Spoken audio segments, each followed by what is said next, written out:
G'day, John. All right, I'm here. Look, I got a microphone. My microphone stand's got my camera on it. So I feel like I'm doing the news. All right, I'm doing something completely insane here. I am brewing just a quick batch. I had to get a batch of beer in to try out this new HPA 033 hop. And I haven't got time to muck around today. So I'm doing a full volume mash, which I don't do because of the loss of efficiency and all that sort of stuff. But I'm doing one today just because this beer's an experimental beer and I'm not too worried about it.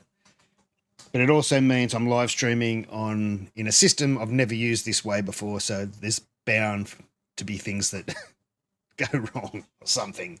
I'm not 100% sure if I'm going to hit anywhere near my numbers. I don't really care. Of course, I can boil longer, and I've actually upsized the batch to 24 litres, I think. Hang on, I can hear myself over here for some reason. I've upsized it to 25 litres because I might use my new hop filter just to try it out, but I don't know. We'll wait and see when we get there. I'm not set up for it. I mean, everything's clean and just about sanitized and ready to go, except I haven't got stands and things to put the filter and the chiller on, so we'll just have to play it by ear, see how that goes at the end. Otherwise, we'll just no chill it. But I'm not going to muck around any longer because I don't have much time today. G'day, Atlantis. Oh, thanks for the sub on Watsy too. And I'll get back to you about the hops. I haven't done the hop video obviously yet, but I might do it after this if I get enough time. I might do it live on the end of this and then trim it off and upload it as a separate video later. But yeah, so the ingredients are there. It's a very simple recipe. I was just going to do 5 kilo, 4.8 kilo of that of pale compass malt, which is a Voyager, and 200 grams of Carafa. That's because I had it here, or I should say Carapils or Carafoam. And then I saw my 500 grams of oats, so I went, they can go in too. So it's 5.5 kilo of stuff going in. I'm at about, I've probably lost some through evaporation. I have lost some through evaporation, but I'm about 37.5 litres, I think. But as I said, this is I've never done this before, a single volume mash in the 65 litre for a single batch at all, ever. So we're just going to see how it goes. And it'll give me some idea of numbers if I ever want to do it again in the future. But let's not muck around. I'm going to put that microphone down. I'll probably be bashing that against the wall and stuff accidentally, but it is what it is. All right, I'll turn the pump off. I've just been recircling. We're at about 67.6 at the moment. We're aiming for just like the 65 mash, nothing fancy, nothing different. This was supposed to be going live on Twitch too, but the Whiz Bang new multi-streamer didn't work, so OBS didn't, Stream Elements didn't work for me, so we'll try that again next time. I should have had this basket in, because now this is going to drop the temperature of the water. Everything's very cold out here, probably 10 degrees or something, so anything I put into the water's... That doesn't feel like that bottom's pushed down properly. But I think I'm just going to have to run with it. Not too bad. Excuse all the banging. Where's my mesh paddle?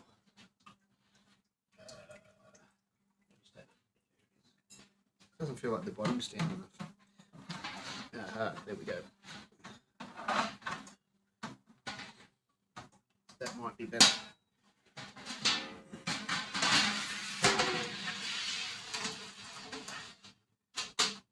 That's better. Always double check that your bottom of your mash pipe is seated properly, because you can put it in fast and it can raise up or whatever. I always just like to double check, push down on it, then you don't get any mess ups.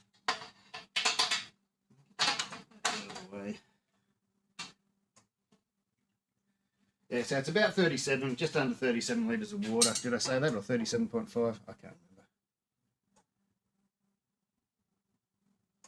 I used to multi-stream here, but I've tried. It was a different method, and it's went out of date. The plugin's gone out of date, so I tried this new method, and the new method didn't work. But as I said, I only saw it this morning, and I went, "Oh, I'll try it," and it just didn't.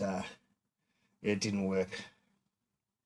So yeah, the other one was called RTMP multi-stream. Was just a someone random plugin, but it's probably 5 or 6 years old now. And that's gone out of date. So I tried the new one with the brand new stream elements, but yeah, it didn't work. All right, there's my salts. Pretty simple salts. I don't remember exactly, but it's around 4.6 grams of the basics of each, just about, I think it was. It was 4.4 grams of calcium chloride, 4.7 grams of Epsom salts, 4.7 grams of gypsum, and lucky I read that somewhere. I've got some lactic acid measured out as well. 4 mil of lactic acid. It's about 4 of everything. And again, I don't know how my water's going to go as a single volume, whatever you call it, full volume mash. Haven't done it before in this system. I haven't done it much at all because sparging's a very, very good thing. I don't know if you can hear me from here, but g'day, Goose. I'll just let that go, heat up again a bit, and mix in those salts around.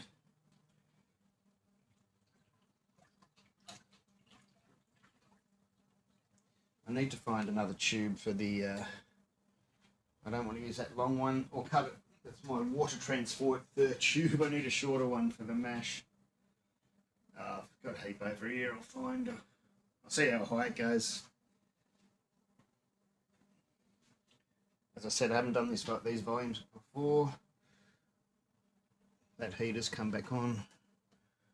I'm also trying something a little bit different with the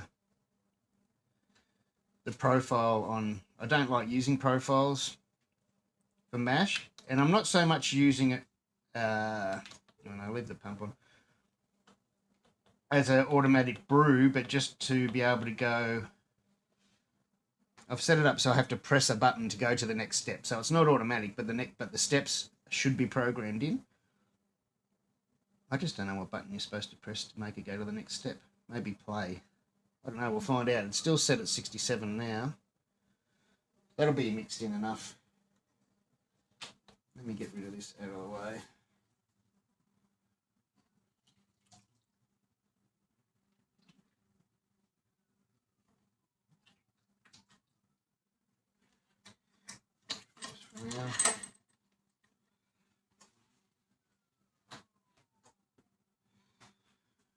I'm not using rice hulls or anything.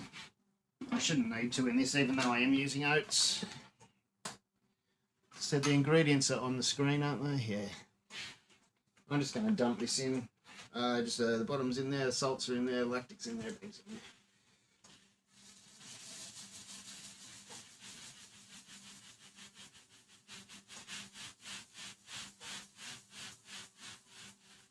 Of course, if you've got someone to help you, they can stir it and stuff. Shouldn't be breathing in that dust. It is not good for you.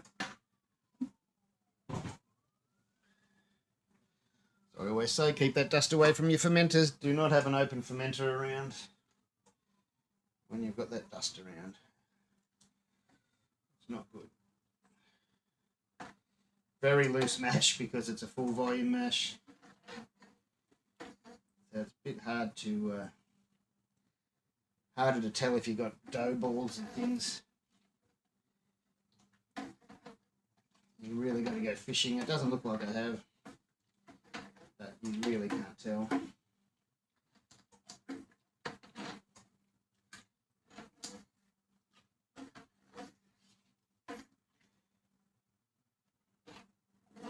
I should be able to press a button now and get, I don't know which one it is. Is it play that will make it go to the next step? Soon find out. Or does it pause it? No, profile is paused. What do you press to go to the next step? It says wait to press a button. Enter. No. Profile control. Strike temp. Oh, hang on. This is it, I think. Press up or down to choose a step, and then press select immediately to switch to that step. All right, we're at strike temp now. I want to go to pause this profile mash. And do I press enter? What does it say? This is a time step. Press the up down button to confirm. Press select to confirm. All right, that's taken us to the next step. It's more than one press. You've got to go through a little process there. I can feel the grain is settling on the bottom already. So I'll just give it a stir now. It is down there, not all floating around. Also with these looser mashes, you've got to be careful when you're stirring, because you can disturb the bottom of your mash pipe sometimes if you're going crazy. Especially if you're using silly things like drills and that. I shouldn't say silly things, but you really don't need to. If you've got a huge system with 50 kilo grain, maybe you can use a drill. I don't see the point of using a drill when you've just got 5 kilo of grain or something. It doesn't really make much sense to me. So, do what you want to do.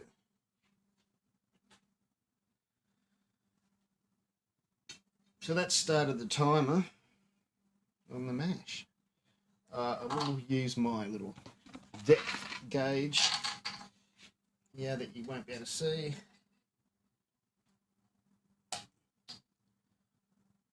Cut that off about 1 inch above the mash bed. I don't wreck anything doing this. Oops, that didn't feel right then. You can sort of see it there, and it's not in the wort, but it'll let me know how much it's backing up when I start recircling.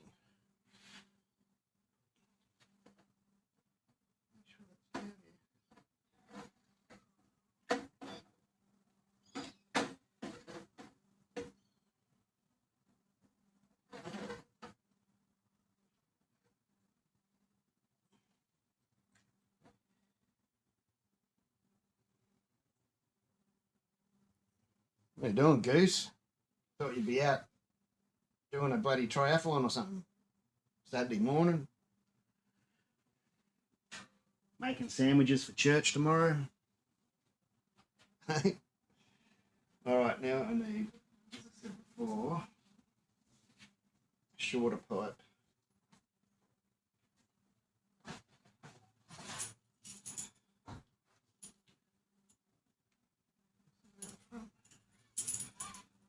That's too long.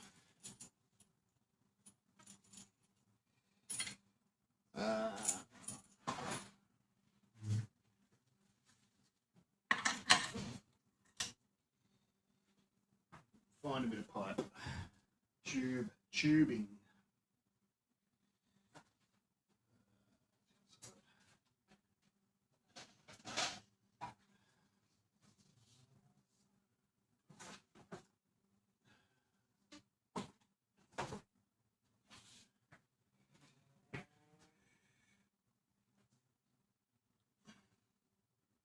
Probably a bit long.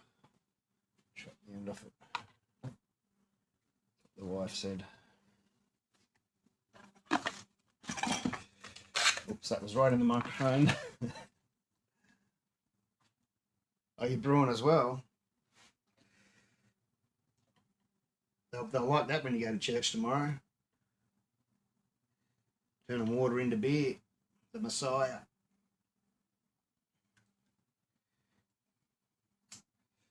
Now I'll probably cut that too short. But once I start pumping, it'll drop down.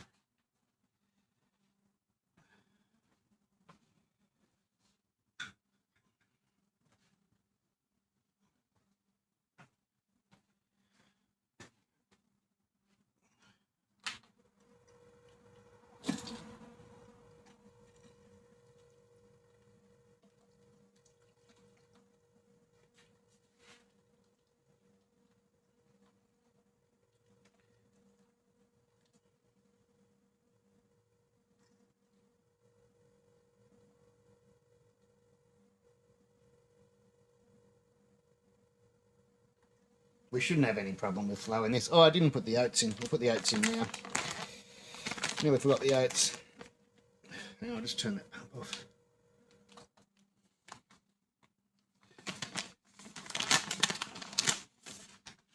These are just the normal ones I use.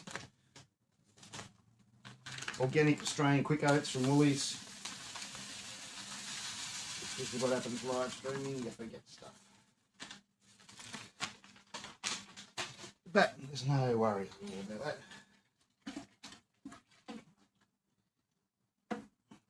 In.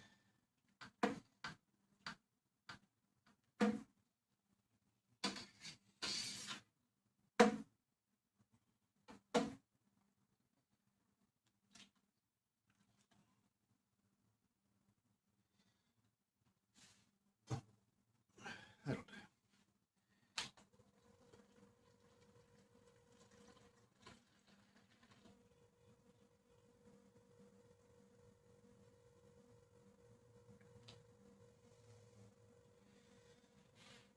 All right, put the lid on.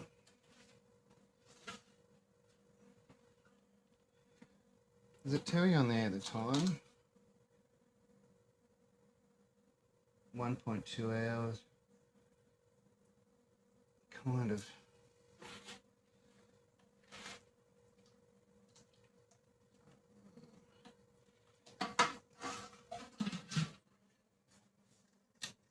Not much to see with that on, but that's what you got to do to keep warm. Where's my rag gone?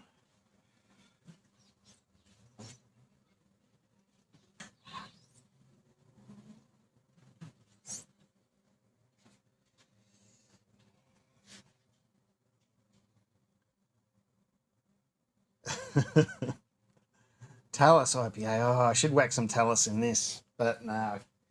I'm using the experimental hop, and it's 15% alpha acid, so even though I wanted to use a lot of it, I can't really use too much. I'm not doing the 80-degree thing, like, that's just too much hassle.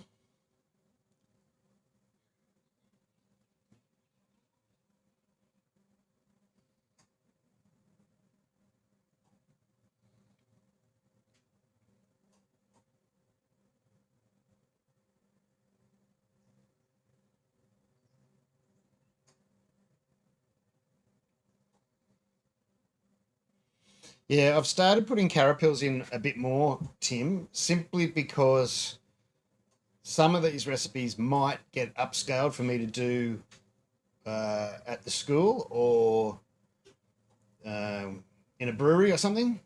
And a lot of the times, once we're doing really large batches, we're using we buy a cheaper base grain. And so when you buy the cheaper base grain, the carapils and carafoam really just is a little bit of insurance.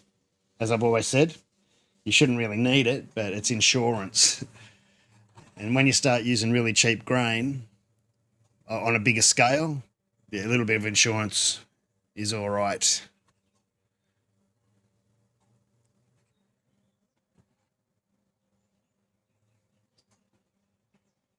At home, normally, as I said, I wouldn't worry about it in most recipes.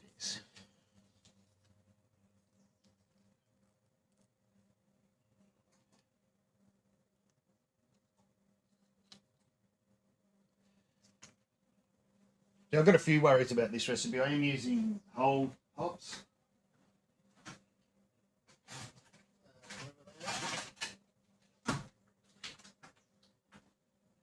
And I do want to put some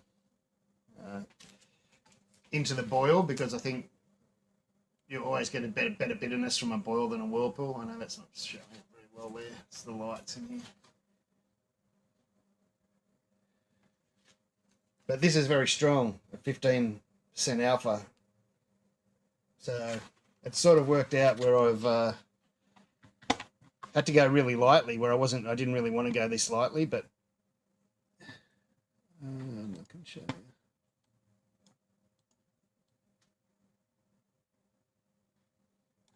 So it's only 5 grams in the 60, and 5 grams of leaf. Maybe I'll just get leaf and hardly any alpha. So I don't know. It's a bit of a risk, but it doesn't matter because I'm putting in. I did have originally like 200 grams in the whirlpool, but it got too bitter. It's only a pale ales, so you know. And I reckon I could still push that 75 because you're not going to get the same, probably get the same utilization out of this. But anyway, better to be safe than sorry. Do you have any problems using quick oats over standard rolled oats with the mash tuning? No, I don't. No, I don't. I don't usually use too much, unless you're particularly brewing a a beer that's called oats. There's no real need. In fact, here we go with brewing facts. If you use too many, like if you're using it for haze and things, if you use too many oats or flaked grains, it actually can reduce your haze in your beer. Google it. So there's a sweet spot. I'm just using it for a little bit extra. Again, a little bit extra protein. And it was there. It wasn't even in the original recipe. I just saw the packet sitting there and went, yes, I'm going to throw it in. But no, I don't have any worries about putting half a kilo into that. I use the quick oats so it gets soggy. It gets soggier quicker. You know, it cooks. It gets into things faster than your normal one. That's my theory. And they're just from the shop, you know. They're just cheap. I can get them around the corner.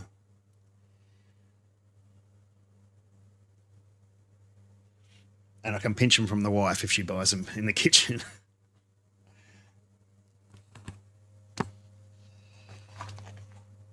So actually, I might as well weigh some of this hop out. I need a bigger scale, I think. I better go inside and get a scale. Because I don't know if you can still read it at that size. Probably can't.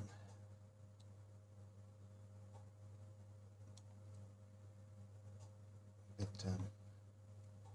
I'll go and get the bigger scales. It's not going to work on my tiny little scales.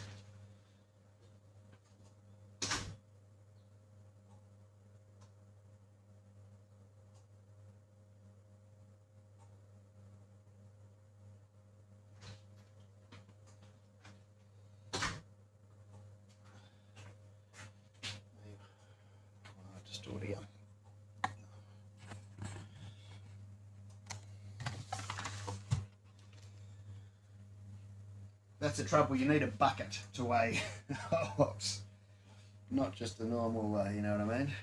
Little bowl or plastic cup like I usually use.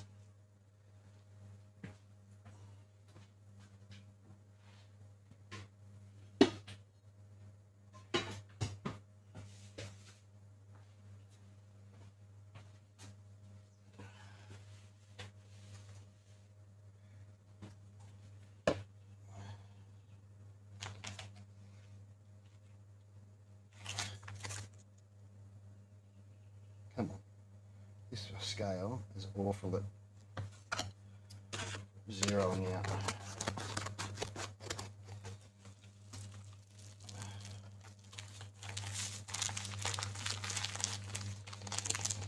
Thanks to HBA for these hops. Hop Products Australia. They smell good though. I don't think I've used whole leaf hops for bittering. I don't even remember if I have before, to be honest. But I'm going to today. See, this is too. I don't know if this scale is sensitive enough. Hang on, I'm going to have to use my other ones.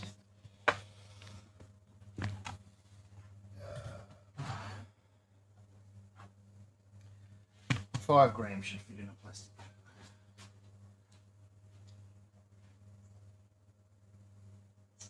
My other ones are outside.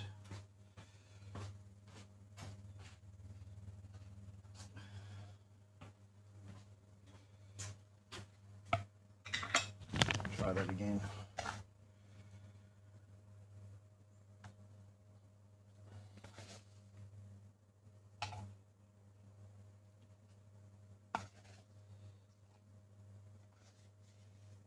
big scales. Wasn't measuring 5 gram real well.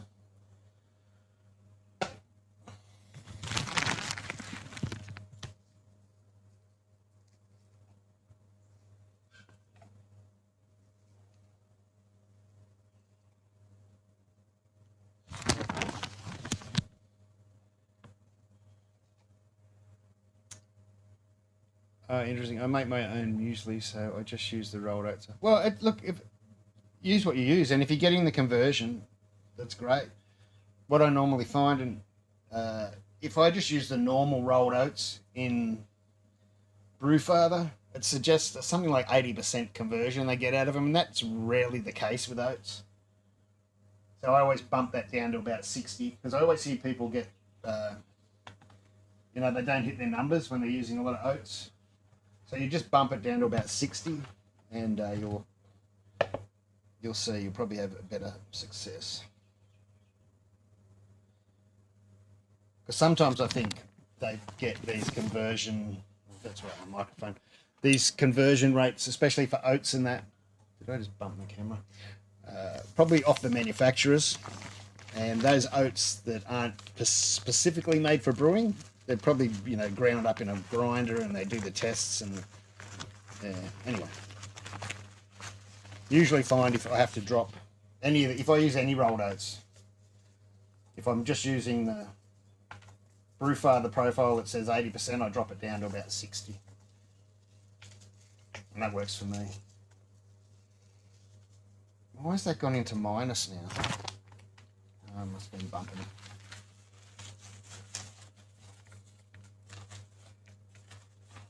What did I end up saying I was going to use? Only 75. I've got a heap of this hop left. Well, there's 80. I've gone 80. Wild man. 78. I don't think this is going to be enough, but anyway. Why has it stopped measuring? These scales are crap.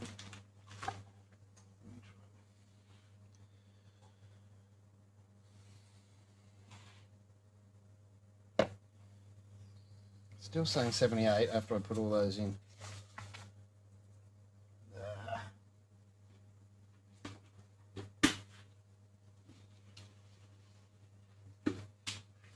Try a different one.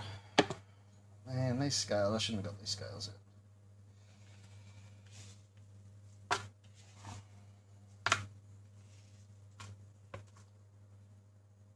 Now it's saying 71. How does that work? I don't know what I'm doing here with these scales. Now it's back to 78 after I put that in. That'll do.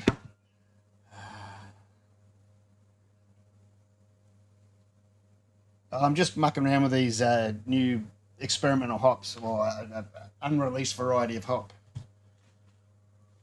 And so it's just like a pale ale hop meister.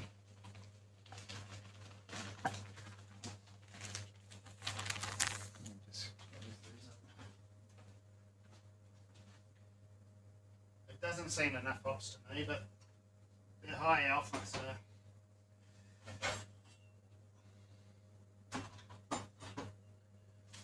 We'll see.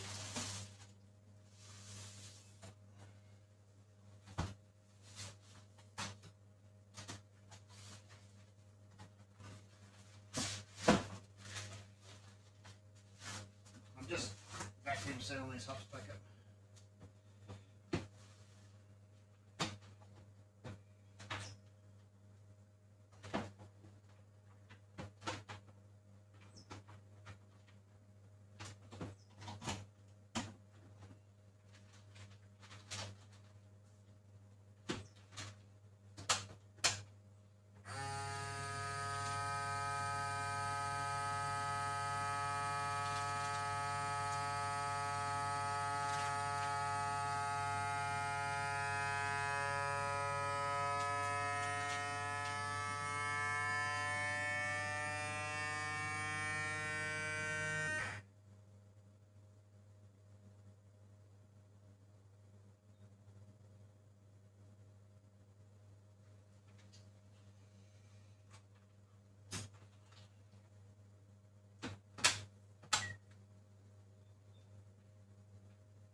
And if everything goes black today, it's because the wife's doing the washing as well. So we might trip the power boards. These are the kitchen ones. It's only that they're whole hops, and I'm not used to weighing big amounts of things. And they're just terrible. They're actually the backup kitchen scales too. The good ones have died. I do have another set in here somewhere. I might have thrown it out when I cleaned up the garage.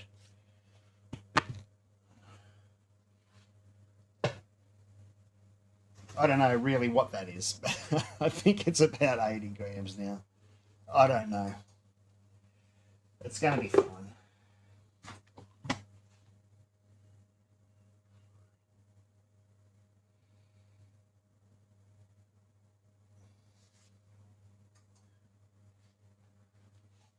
Find something that fits on the little scales that opens up wide at the top and can fit a lot in. I can test it. I might try and squeeze it into this jar.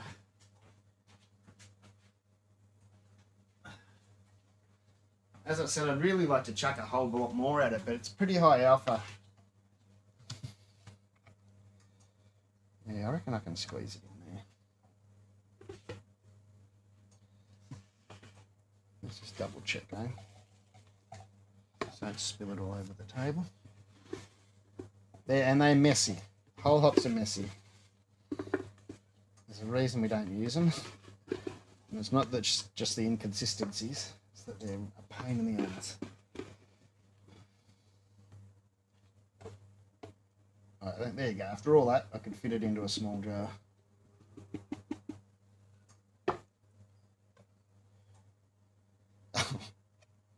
That can't be right. It's saying 22 grams. I'm lost. Maybe those big scales are really that bad. That just doesn't even make sense.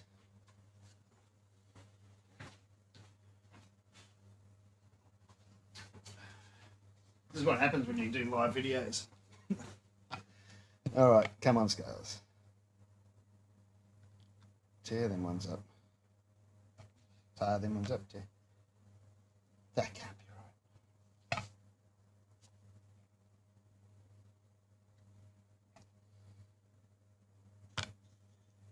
Yeah, well, that's only saying 22.5 grams, so we're pretty lucky that I double checked that.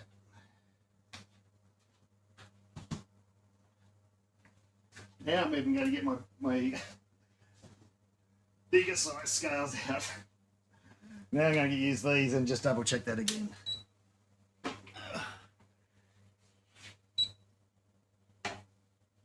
$26, it looks right there. So if I measure that, yeah, 22 grams. So that was lucky. I'm going to use my big scales. Just means I've got to go open up those bloody hops again.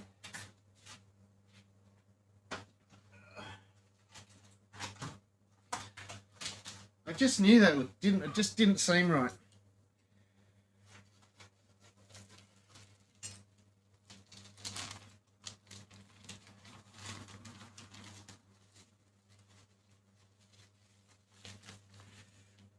It just didn't seem right. Let's tear that up. Tar that off, tear it, whatever it is. 23. Because it should be nearly half this block.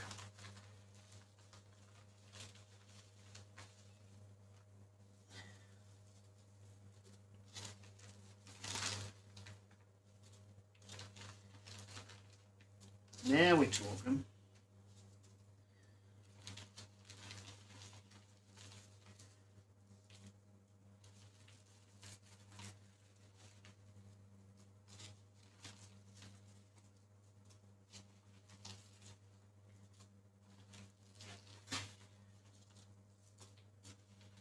There we go. 77. Hey, let's put it to 78 like it was saying before, just for good luck. There we go. Oh, it went back to the 77. Keeps. No, there we go. 78.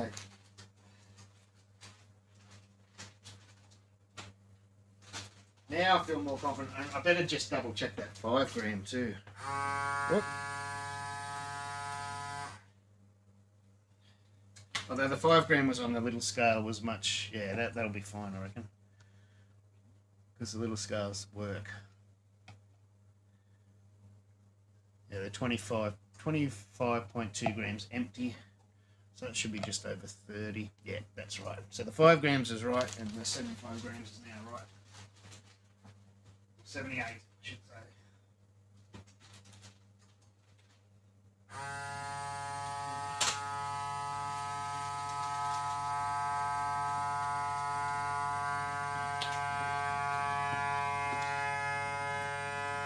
That looks better. That looks more like 75 grams. Sorry about the noise in the background. Not.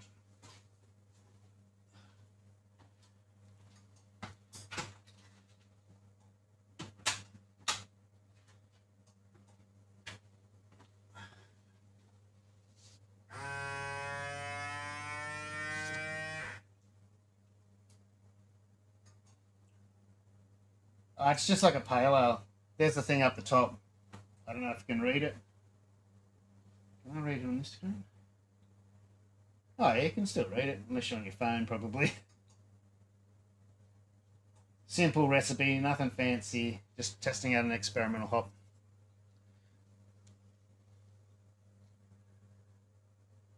Yeah, new hops from HBA. Alright, haven't really been checking on the flow in here or anything since we've been busy doing that.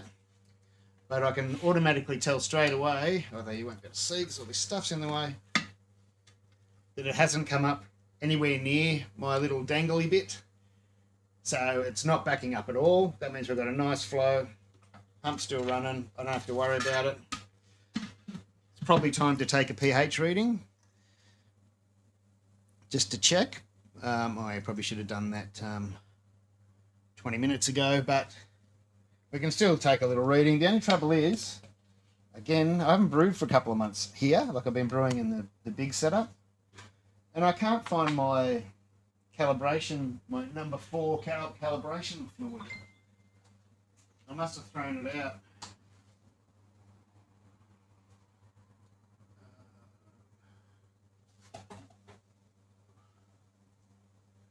Which is a pain. I've got a tiny, tiny little bit. I can't be bothered mixing any up again, but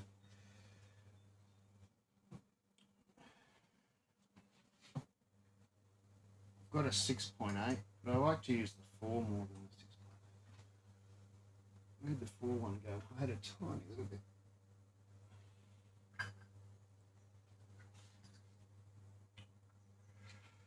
I better pick those hops up before I kick them over.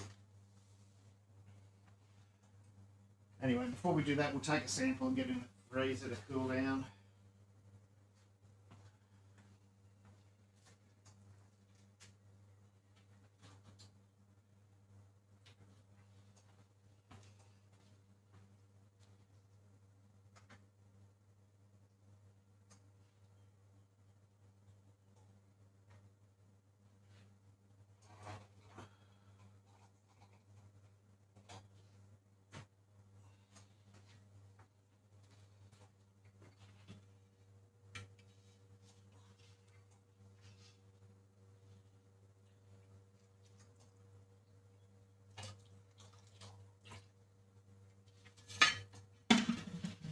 Again, as I said, this is the first time in this system I've ever done a full volume mash, so I have no idea if my pH is going to be close. I should be close. I did the math, but we don't know.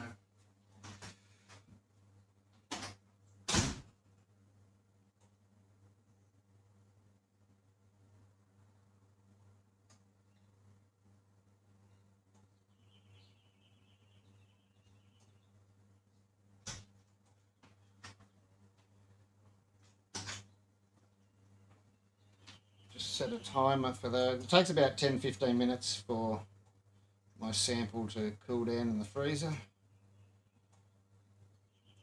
Put a timer on for 12 minutes or something.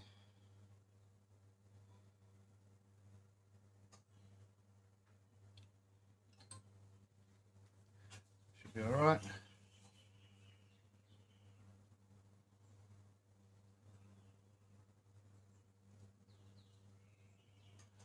Oh, good question about the yeast. I don't know. I haven't looked. I don't know. I've got a heap of yeast in the fridge. I'll go and see what I've got left.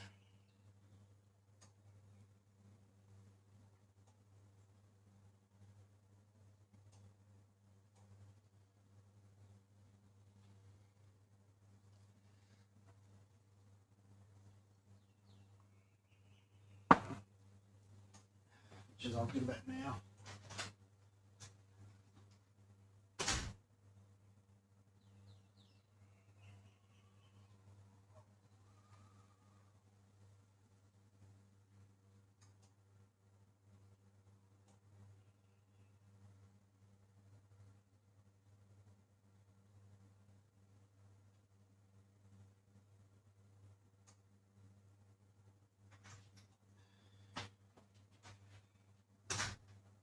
Just remind me, I'm going to have to get everything ready because I end up chatting too much, and I've got to empty all the sanitizer out of my fermenter. I've got to set up the whole chilling system, and I don't want this to go all day. I've got some cellar science here. I've got nectar, 2 packets of nectar. I might use that, or I've got Cali, so I can use. I think Cali's the USO 5, isn't it? And I think nectar's one's their own one kind of thing.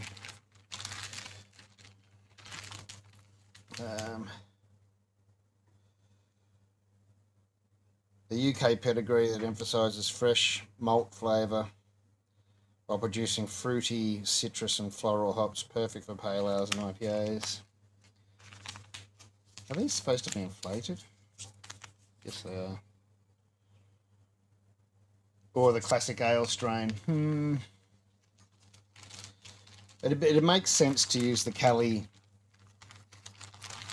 because it's more neutral, but then so I could actually smell these hops, the new hops. But then it also makes sense to use the nectar as well, but not so much for the hops. Yeah, that's what I was thinking, and I just looked up and saw your comment, and that's exactly what I was thinking at the start.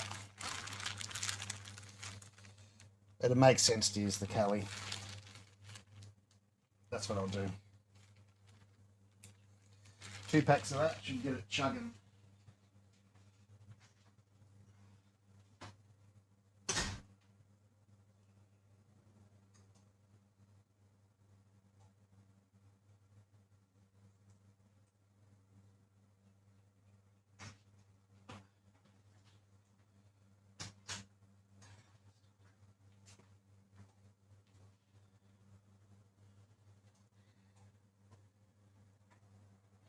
Some packets stay, like some packets are tight and some packets aren't.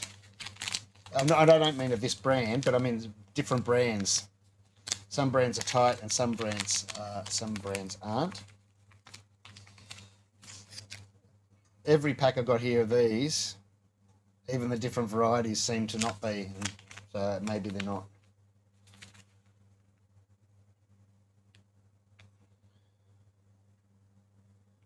Still well in date.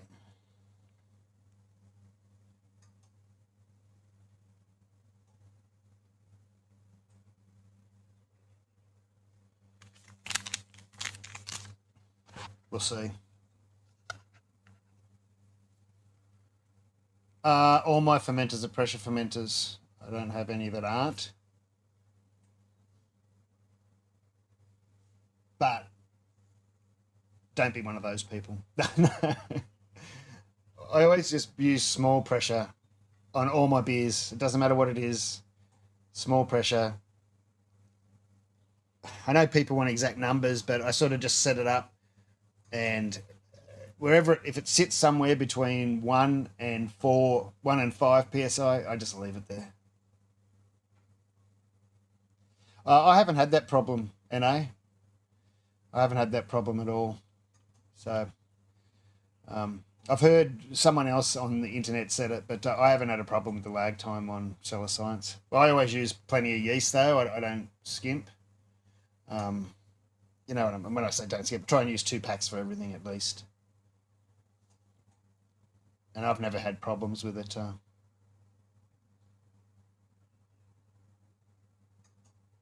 Yeah, I thought it was loose, Atlantis. That's why I wasn't too worried. And the fact that they were all the same, yeah, all the different types of that.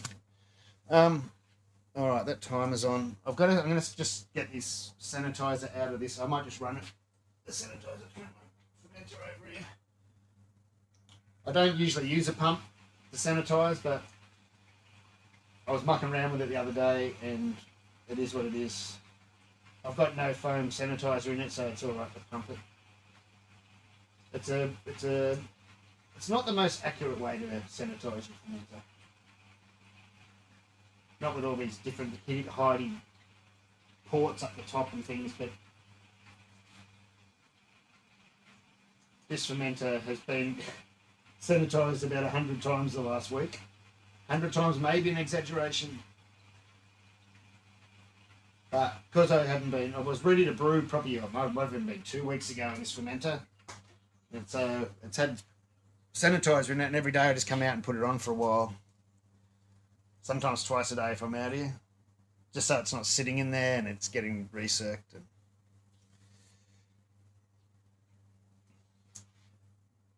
Right, now I'm going to put it in this other one.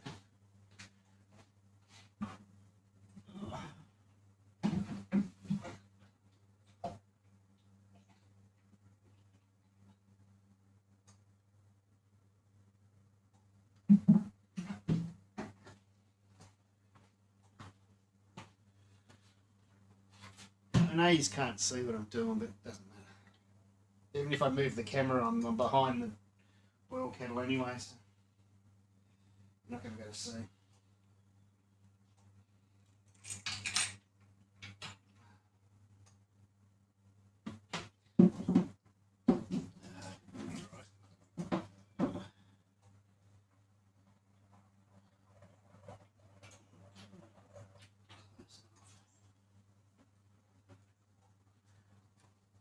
I mean, even if I open that up right up, it's not going to make much difference, I don't think.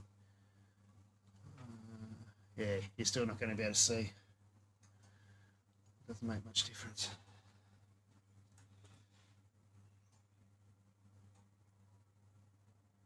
Get off there. Man, that's on the tight.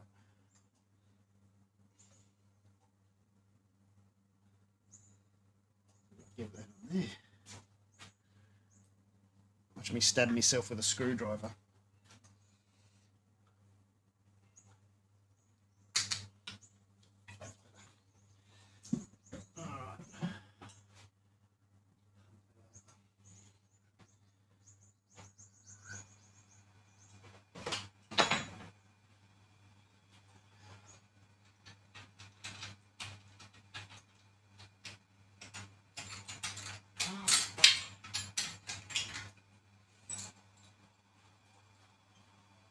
Breweries are ouchy places.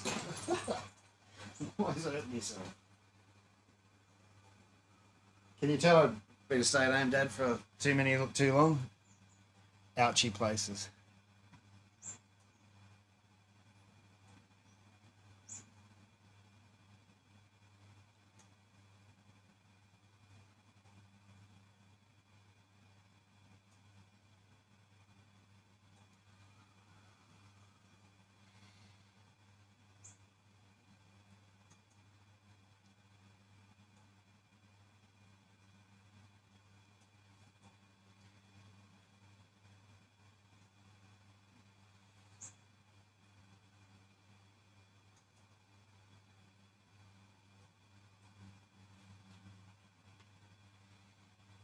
I need another cam.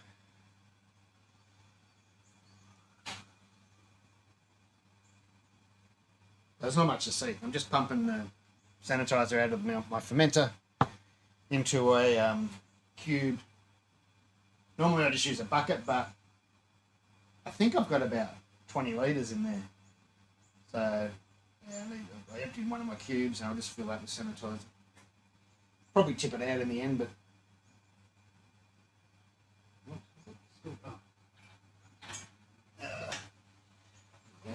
Works better when you do that.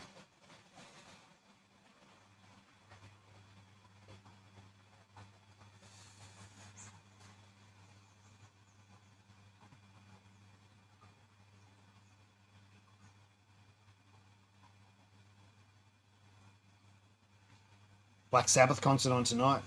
Hey Goose, the wife said she'll pay for it so we can watch it on my live stream. But I don't know. You watch. We'll pay for it, and the screen cap won't work on it. They'll have all this fancy stuff on it, I reckon. Anti-pirate stuff. Oh, there we go. Turn the pump off when we start here and here. Man, that's a good pump. Those pumps pump fast.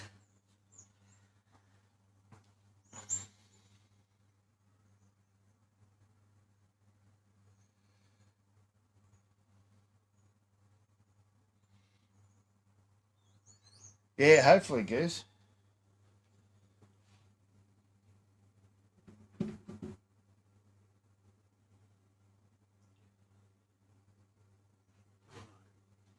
That's where all my fittings are. You always forget. I set up all these things and go, where's all my fittings? I'm sure I've got more fittings, and then you realise I'm using more ones.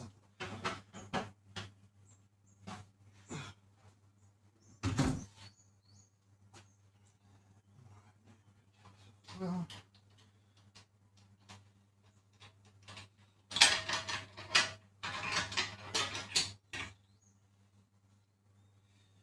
yeah, I'm going to try not to break the lid. No, not too heavy.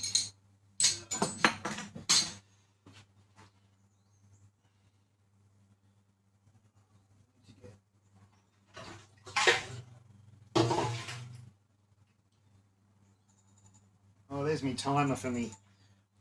Everything goes off at once, doesn't it? Now I've got to go and get my sample out of the freezer.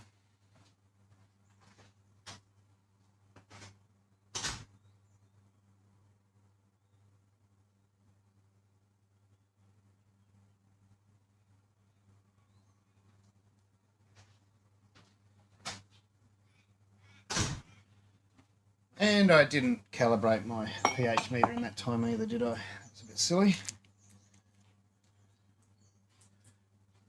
Where's my water bottle?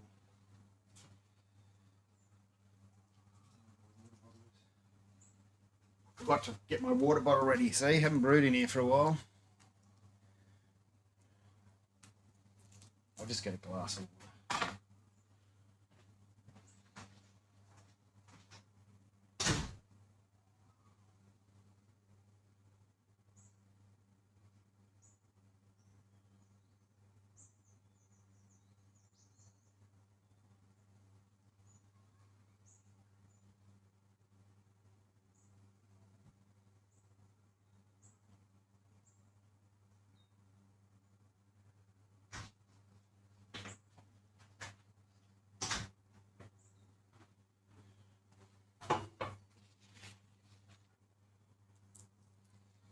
Still haven't done my pH meter video, have I? Sticky tape them up. It stops them going dry. Once they go dry, they're a pain in the ass. And even if you are sticky taping them up and doing all the precautions, you'll still have to change the probes in pH meters once a year at least. It's just the way they are, no matter what brand you buy, if you want to be accurate.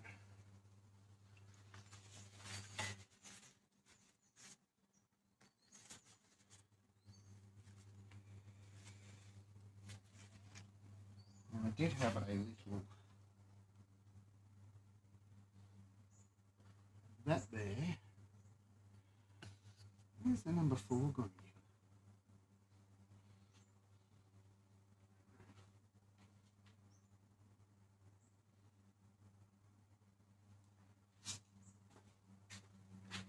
Maybe I took it inside.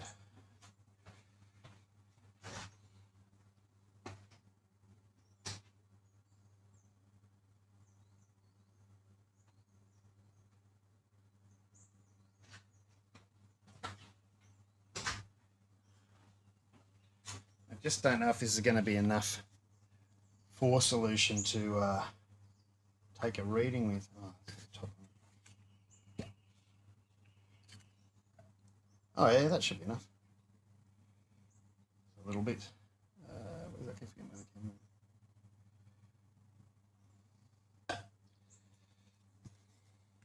Right, let's get it in there.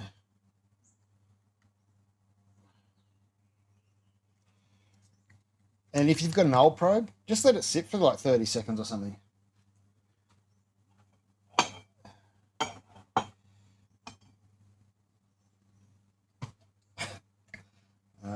I won't start the dad jokes there, but anyway, just let it sit there for a while.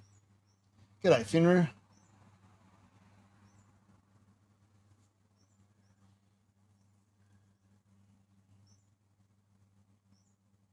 I'll be all right, Goose. Be fine. How you doing, Finn? Yeah, just enough.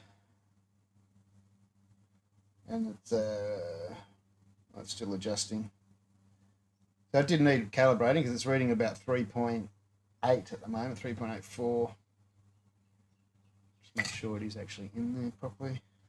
So I just leave it sit there for a little while because this is an old probe. Once I see it's kind of stabilized or close enough to stabilized, then I'll start taking notice of it. I need to get a new probe for this one. Haven't been using it enough.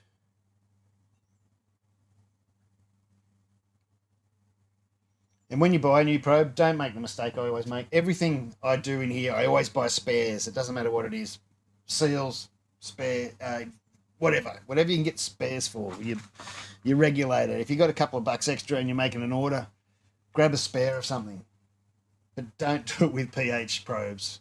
Because if they sit there for months in your drawer, they're going to be crap shit anyway. So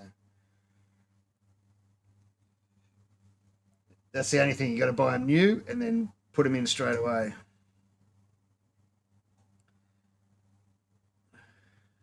Come on. Oh, let's calibrate it there.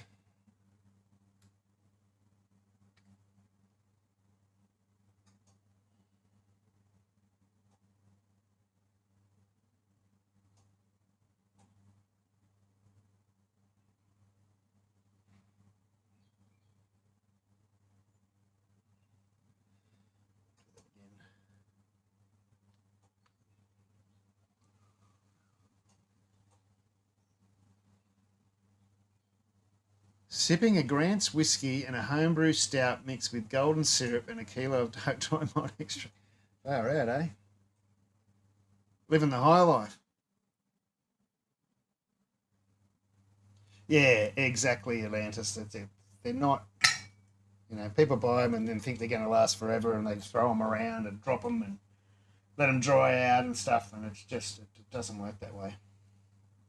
Where did I put that glass of water? It's right behind me. You really got to look after them.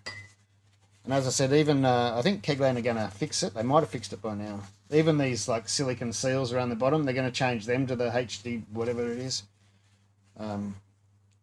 just so you get that even little bit more protection of them drying out. Because when you're soaking them in the right fluid, if that fluid evaporates, which it does, then it gets concentrated and it's not right for your probe. Where's the 6.8 one? Oh, does this? Yeah, I think it does do 6.8. This. You got to be careful. Some of them do have a different testing solution. It's only usually by about a point, very small difference, but not all Buffalo solutions are the same. But they're pretty close. You're probably not going to be too far off.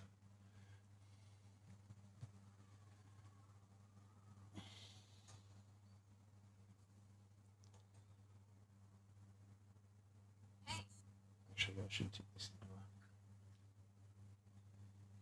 Make it easier on myself. Oh, I just told it.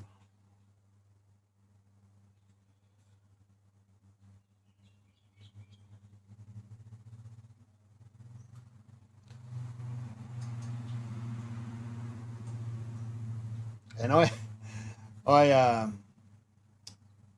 microwave my because I store my buffer solutions in the fridge so they don't grow mold and stuff in them like they can. I get crap in them from the brewery, and then I microwave them if I forget to take them out a few hours before.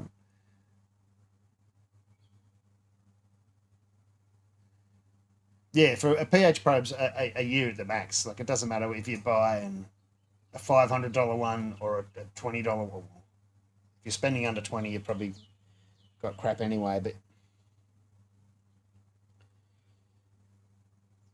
the biggest hint is to get one that you can replace the probes with quite cheaply, because you're going to be replacing them.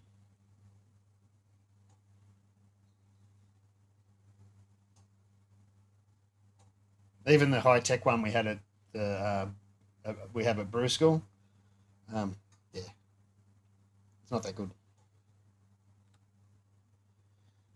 Well, it needs a new probe. I think it needs a new probe. Come on, calibrate. Oh, maybe I was in the middle of a calibration. I wasn't watching. Oops. Do that again.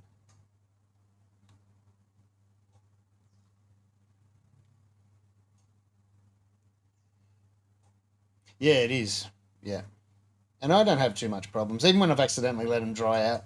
As long as it's not for too long, or you know, I noticed I forgot to put the sticky tape on it, so it's dried out a bit. As long as you calibrate them and use them quite regularly, then you can still get another couple of months out of it, maybe.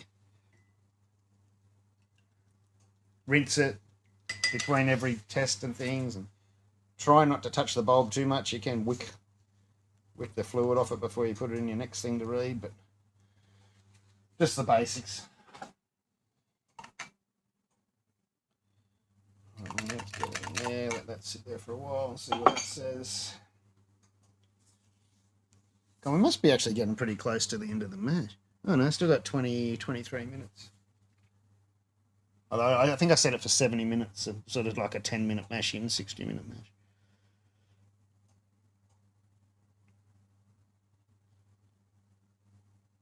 But it's keeping temp pretty well. It's at 64.9 now, 65. I've got the so that worked too. The new profile thing, you can set the percentage of your elements. I've got it down to 35%. I meant to check that to see if it's working, but I'm doing that now, I guess. So 35% on the elements. A nice flow, and we're keeping temperature perfect. Don't know if you can see it on there or not. Probably can.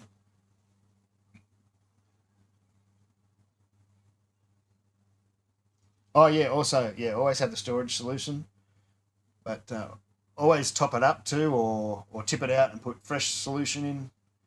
I have a little trick for that as well, because you find if you open up the whole lid of the solution, again it'll evaporate and make a real mess if you're not careful. Somewhere.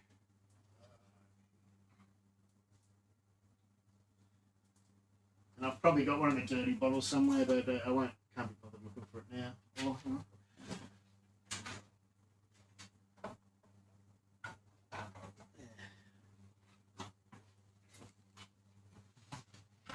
I needed to get another, or maybe I've already got it.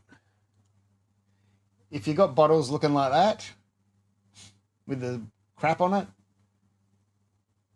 no good, right? And you can hear that? There's crystals in there. So the solution, that solution is crap. Don't use it. It's going to ruin your probe.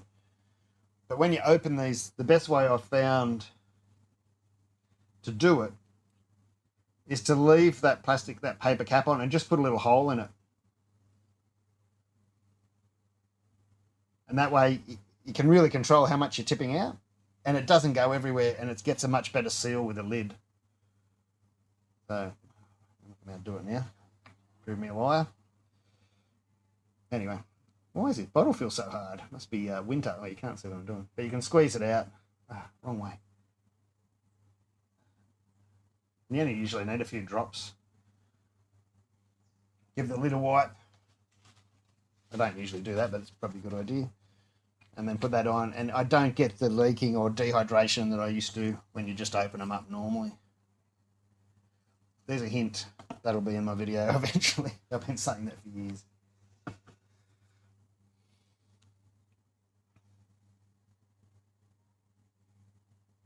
Yeah, the pH paper I was using to test, I use my papers, especially when I'm testing.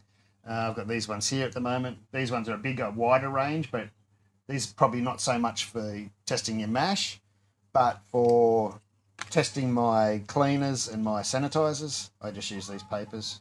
We can try this in the. What are we looking at? Oh, it's saying 5.4. I did aim for a little bit lower than 5.4. I aim for 5.3, so I'm only a little bit off. But as I said, I haven't done a full volume mash like this before in this system, so it's all a bit of a first go. But 5.4, well, I'm not fussed about that. That's all right. Oh, actually, might be still going down. I did plan, I think it was 5.32 I had in the recipe. It's gone down to 5.40. Take a photo of that so I remember.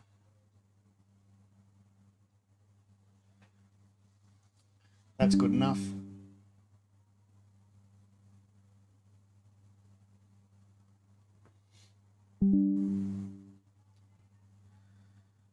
All right, so where are we up to? All right, I've emptied most. I've got a little bit more to get out. Sorry, probably don't want to just see me bending over in the background. I'll put the other cam back on.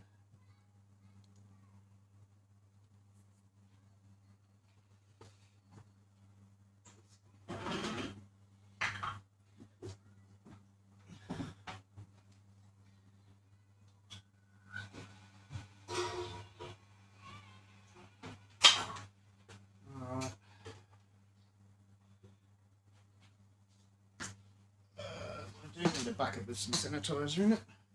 Just be handy. Where's my smaller ones?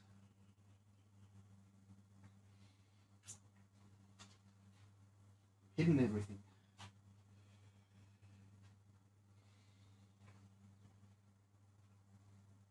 There's one under there, so where's the other one? Oh, it's there.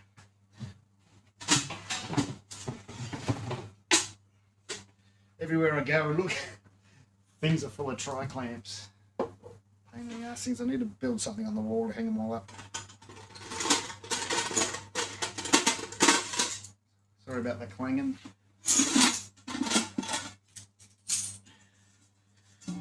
Yeah.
I am using my Brew X3, I think it is. Not that you can see it at the moment. The other thing I need to find is the handle for the mash tun, which I think is outside as well.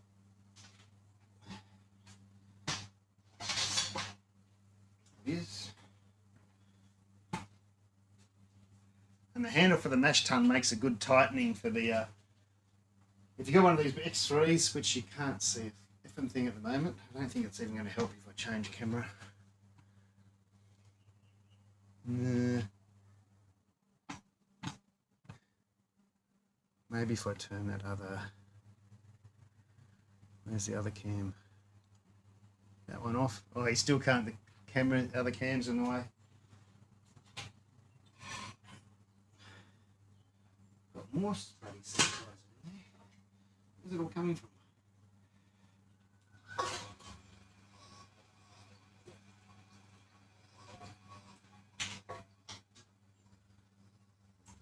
Can you see?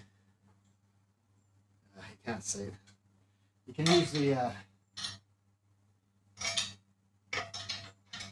handle to tighten up the lid. You'll find you need to use a tool to tighten up the top lid, just because, yeah, you don't, well, at least I can't. My hands aren't strong enough to tighten that top one up.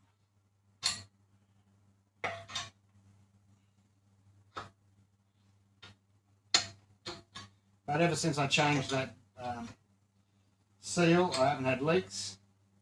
And I believe that Brew have started putting those seals into the kits, so someone listened to me. I didn't get a thanks or anything like that, but yeah.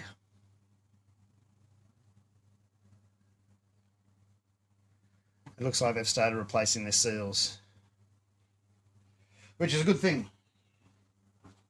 It seemed like all the other most of the other YouTubers were too scared to say the first one was shit. It was shit.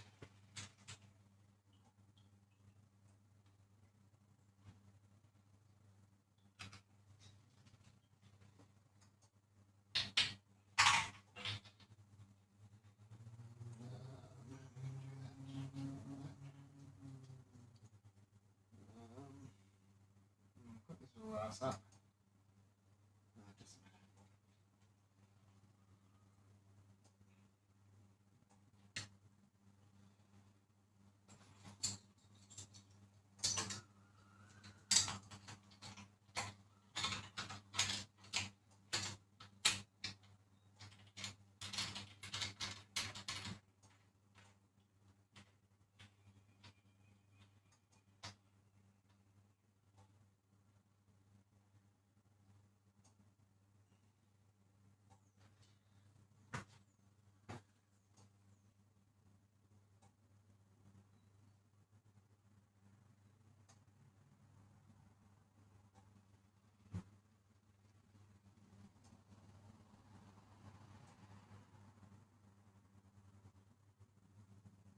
Bitterly cold in Perth.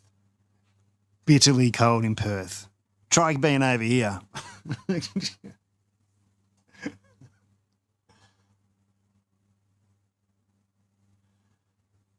sun's come out today, which is an odd thing here. Oh, well, look, that strip colour didn't change. Where are we? You can see the line where it was wet, but it didn't change. And that means, yeah, it's around the 5. Bit hard to see on the camera, but so good. And it was confirmed by my pH meter too, so.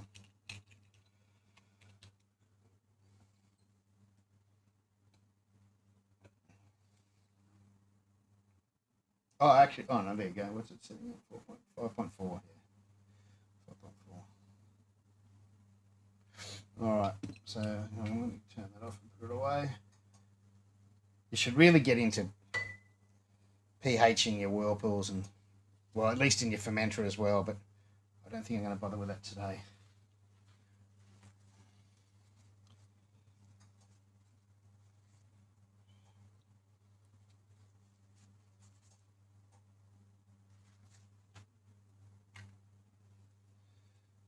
So I just try to make it a little even bit more, less chance of evaporation by putting a bit of sticky tape around that as well. And I found it does help. But oh, I think I was saying before, yeah, the Kegrand are going to replace those seals. I don't know if they have yet. I don't know. I have to ask them. Just to give you that little bit more time.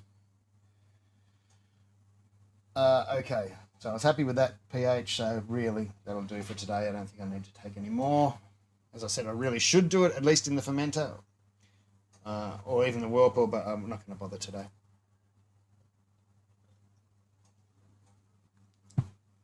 Are you casting tonight? Yeah, I'll be on tonight.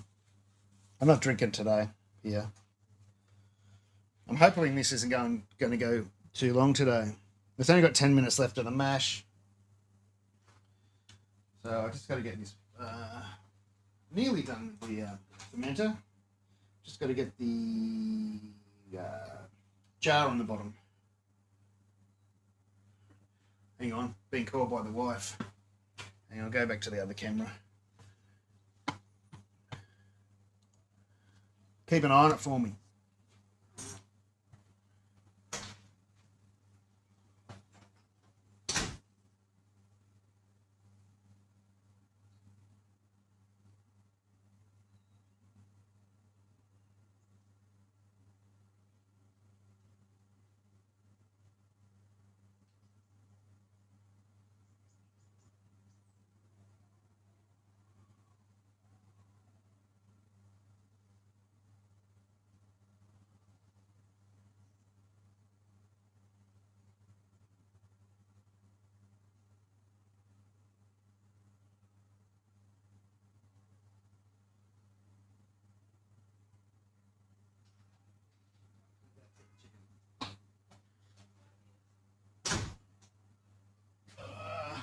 All right, what was I up to?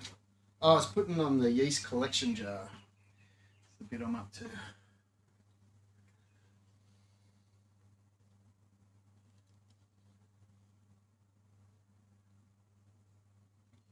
I don't know what it is here at the moment. It's warmer in the shed. Because the kettle's been on for hours.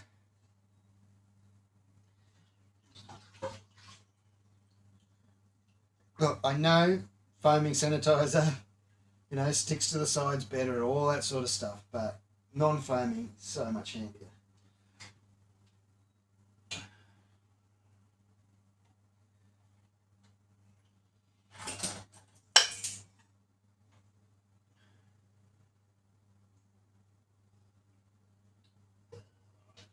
Oh, I was going to pump that sanitizer through my chiller and stuff. Oh, we can still do that.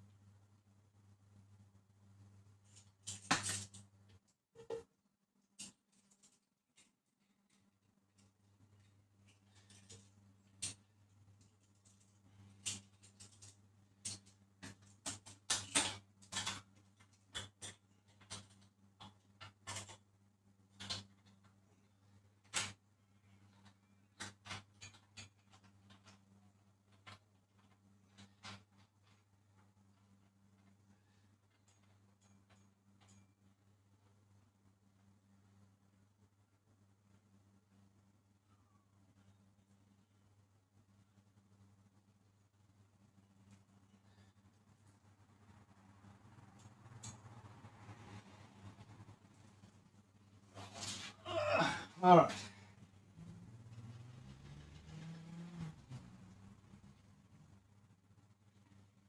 What's next? I'll put a little bit of sanitizer back into the fermenter. Oh, do I really need to check pressure? Actually, I don't need to because I've already pressure tested this before.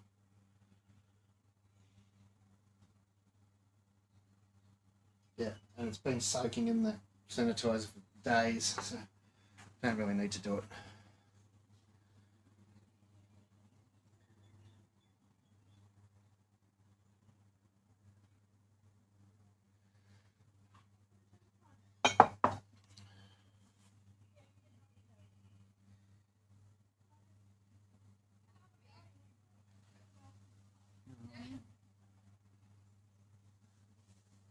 Someone's out the front.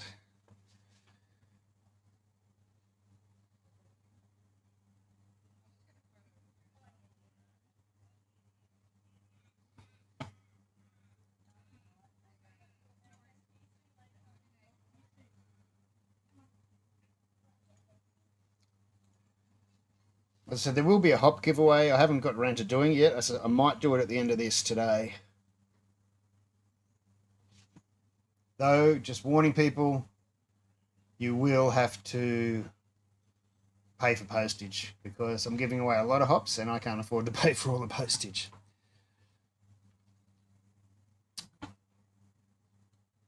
I'm guessing the postage is going to be about $15. You know, that includes packaging and postage. And, you know, depending how much hops you want, most home brewers aren't going to want a kilo of the same hop, but, you know, if you want half a kilo of one and half a kilo of another one, something like that, the $15 post is worth it, you know. That's the way I'm looking at it anyway. The hops are free, you just got to pay for postage. So far, it'll be either Nelson, Rakow, or however you pronounce it, and Motueka. So if you want to try those hops, yeah.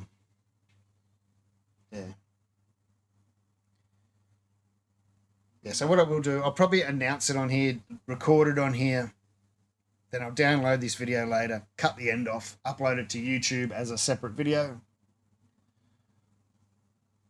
so other people can see it that don't watch these live streams and things and won't sit through 4 hours or 3 hours or whatever it's going to be, the video to get to the end.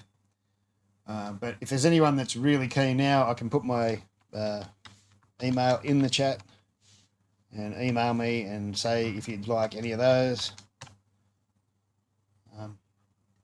And want like half a kilo of each or something, or, you know, half a kilo of one, half a kilo of the other. Like someone did contact me earlier and say they wanted 2 kilo of each, I think. And I said, hey, hang on. If I don't get any, you know, if no one else wants it, you can have it. But that's a lot for a home brewer. It's like 10 kilo hops or something, which is fine. But we'll just wait and see. I'd rather share them around to multiple people. So as long as you're, yeah, I won't use it either. That's why I'm getting rid of it. Like that 10 kilo, you know, I just brewed 600 litres commercially, and geez, we probably only used 3 kilo of hops or something, like, you know, not even that. So, yeah.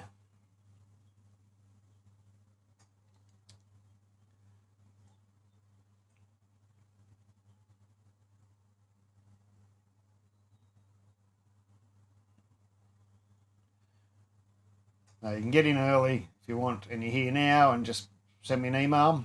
I'll try and collect them all. Otherwise, just wait till I put the video out, which probably, you know, if I record it this afternoon, I probably won't be able to get to edit that till tomorrow to cut it down short and upload it tomorrow or Monday, but then you can comment on that video or whatever. And I'll be asking in the video, that reminds me to do it now, to everyone to go to Instagram and follow Bintani and New Zealand Hops, NZ Hops.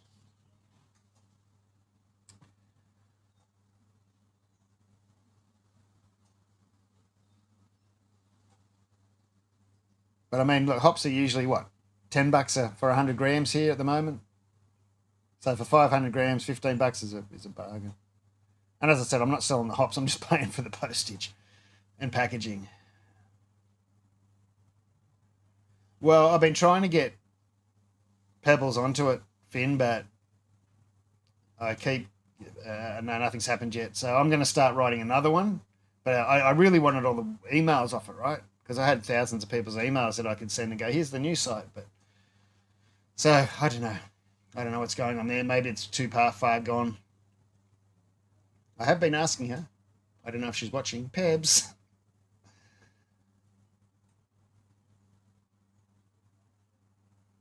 So unfortunately, I don't know. Yeah, I'll do it via. Well, you can either be bank transfer or PayPal or Pay ID, or I'll have a few options. But yeah, I'll fix that up.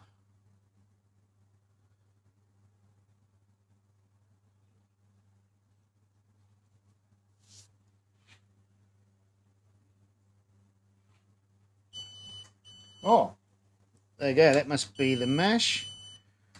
Now this has gone... Okay. Do I have to press something? No, mash is finished and it's automatically gone into mash out. It's put up the elements up to 100% and a target of 77 degrees. So that worked. And I actually meant to stir that halfway through, but I didn't get around to it, which is a bit of a bummer. But anyway, we'll just let it go. Oh, I really want to give it a little stir, just to make sure. Oh, there's the wife going. Should, hang on, mute the mic. That's too late.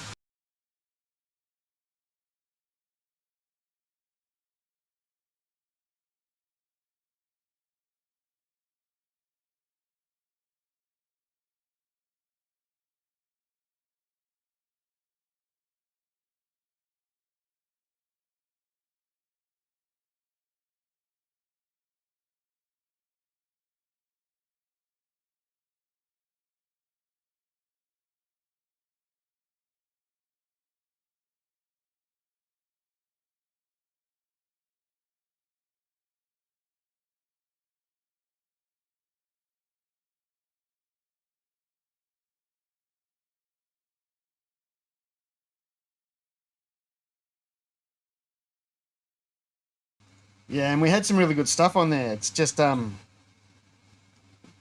think Peb's missed the payment date for it, and then I don't know what happened after that. But I've been, yeah, so I don't know. She was paying for that one. I paid for the Homebrew Network one. She was paying for the Cellar Dweller one still, and I was trying to get, yeah, it just she missed a payment or something, and then so she lost the Cellar Dweller name, which is fine because I had the Homebrew Network one anyway.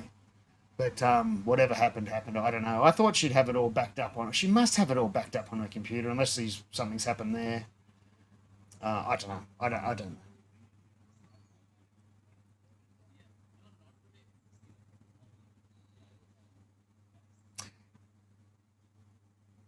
Yeah, I mean, I can easily use 500 grams of hops in an IPA. It's not usually all the same hop though. You know, easy. You know, maybe 100 grams whirlpool. You know, in the boil and whirlpool, and then a couple of 100 grams dry hop. Pretty easy. Pretty easy.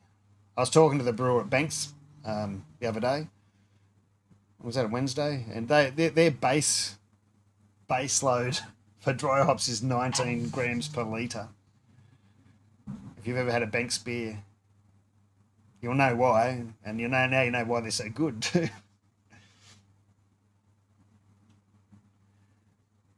But I was a bit shocked when he said that was their base, like their normal amount for their normal hoppy beers.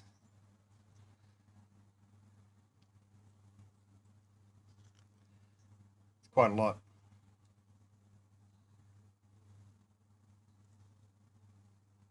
But that's why they taste like they do, right? All right, so we're going into mash out. Just check I've still got everything all right over here. I think so. Fermenters sanitized.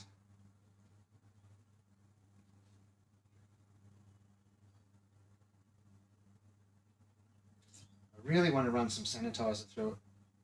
Man, do it. It's been full of sanitizer for 2 weeks. I don't really need to.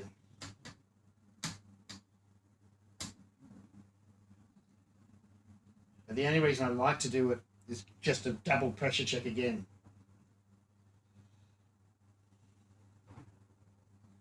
But it's already been pressure checked during the week, so I'm just going to leave it. I'm going to run with it.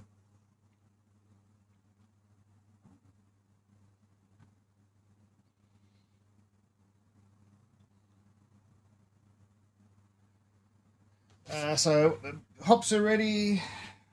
I don't have to sparge this one. It'd be interesting to see what numbers I get, being it that it's a no sparge. I don't know what's going to happen. I shouldn't have stirred it just before. There's no point if I'm going to mash out. But anyway, doesn't matter.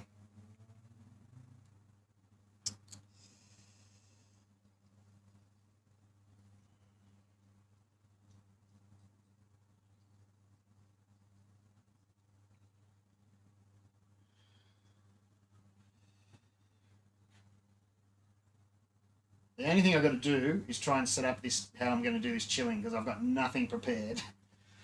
And it's a new way of doing it, so this is going to be interesting. This could all turn to Scheisenhausen pretty quickly.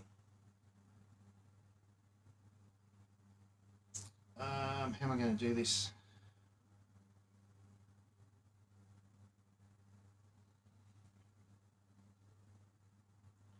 Alright, now we've got down this far. I think I can get rid of all that water in my backup water I saved, just in case I needed it. Okay, that's famous last words, that is.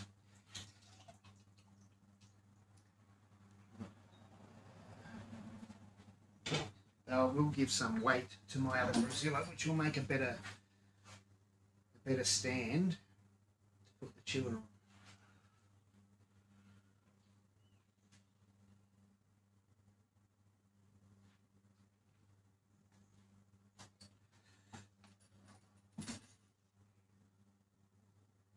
Which side to do it? Now I'm confused which side I want to do it on.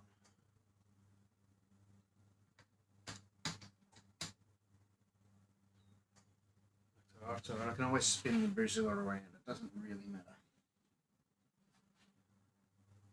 These are the things you should never do on a live stream.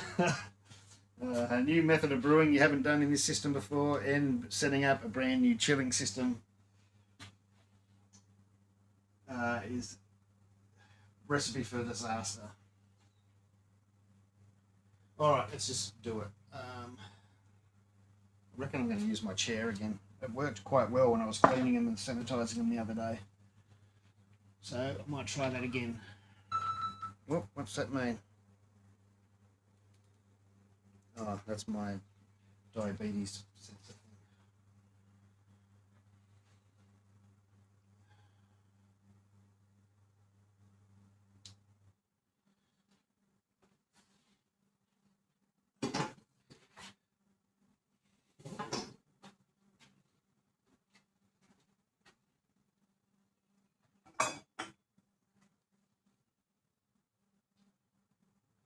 What's a jug? That's is it 4 schooners, 3.5 schooners, or something like that? I don't remember these days. I used to buy jugs all the time. I know you got over 3 schooners. So really, I paid bloody $11 for a schooner of Bolter XPA at the bloody Mornington Hotel the other day. I was very annoyed, especially when I was buying $11 schooners of craft beer at the Tar Barrel just up the road. I only had one, and that was it. I said, I'm not buying any more. All right, so we need to go, first we go from the tube into the filter like that. And the way we're going to do that is via this.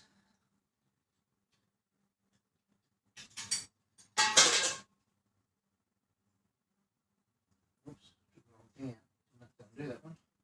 Yes, it did.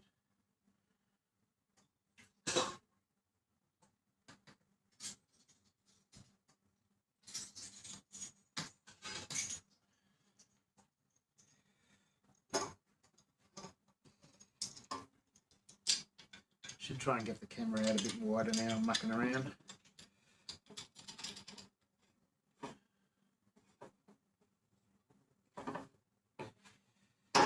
Although you'll see me drop it all on the floor shortly.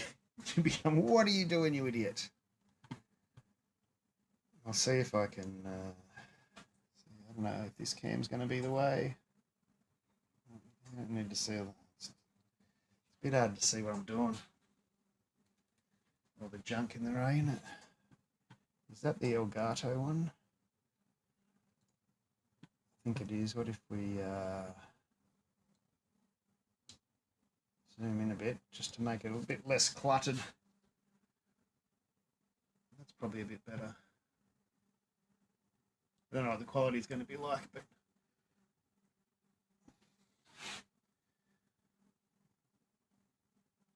maybe too much.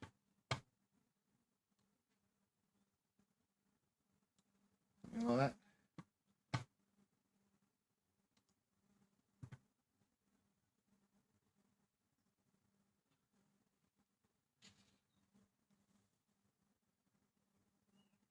Oh, I thought you got 3 schooners out of a jug. You used to in the old days, I was sure of it. What's 1.125? No, well you do, kind of. Because a schooner is, I know it's 425 or whatever, but it's actually really only 375 with a head. Like if you get a stubby that's 375 and you pour it into a schooner, it should fill it. And if you go 375 times 3, it's 1125. So if the jug's full, you should get 3 schooners.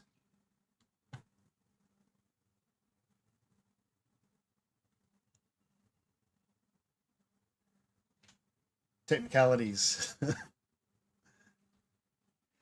Oh yeah, and Tar Barrel was cheap. And they're really good beer too. If you haven't been to the Tar Barrel, it's in Mornington. It's a long way away, but it's their beers were really good. What am I up to now? Now this bit's got to go from here to the chiller. I can't remember how I had this all set up. The other day it was pretty simple, but I just can't. What do I do with the chiller? That's another good question. Oh, the chiller's here.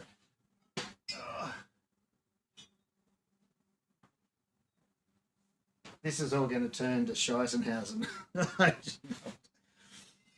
All right, so we're going to go in from there, and we're going to go through the top one. That's the one I sanitized and cleaned and everything. Okay.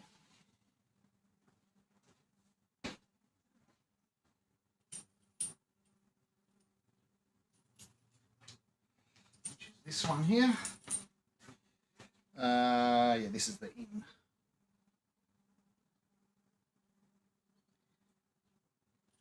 So if we go from there to there, oh no, that's in, out of there. There we go, this one.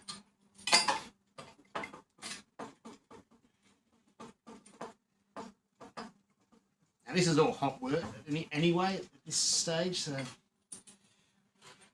I did want to have a sight glass on here, like we were doing it in the pro brewery or the commercial brewery. You have a sight glass so you can, when all these things get full of wort, you can hook it up to the hot water supply and push the wort through so you're not wasting so much wort.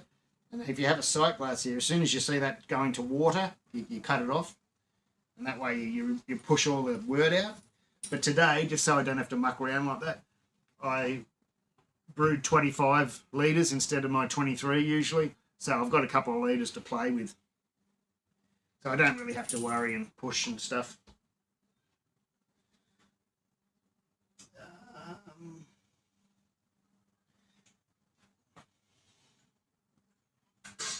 These are 1.5. They're 1.5s. It's not the one I want. That goes to there like that. Actually, I'll use a whole different. Talking to myself here, don't worry about it. Use the whole different setup.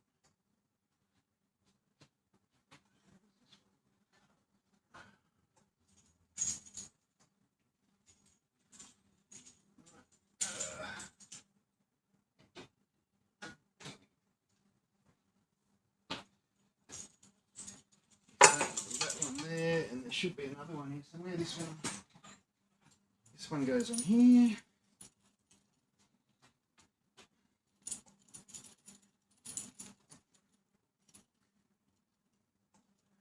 Yeah, Tarba, and the pizzas are really good too. I'm not really allowed to eat pizzas, but I had 2 bits because it was free for lunch the other day, and it was the pastry or whatever you call it, the base, are really good. The dough.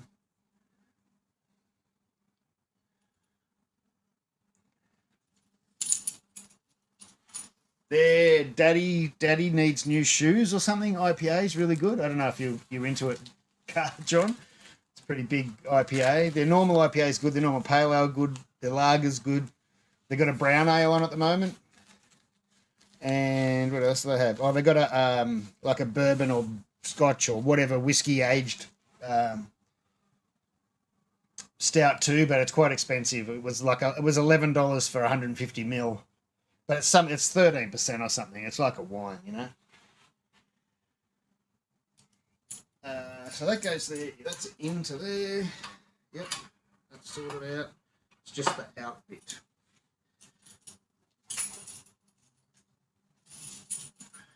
So I'm lucky I got another one of these. Although if I didn't have another one of these, all I'd do is take the hose off there and put this on the end. And that goes into the filter. Going to go through the filter, through the chiller here. I don't need to use the filter, but I'm just testing it out. It's new and I haven't used it before, and I'm using whole leaf. I don't want whole leaf going into this chiller. Normally I'd probably use a bag for a whole leaf if I was going to use a chiller like that. But just taking, I want to test this filter out. That's the real reason I'm using it though. Right, what other bit did I use? How did I hook that up before? There's a bit missing. There. Oops, my screen's just gone off. There's something missing in my life. Maybe it's you.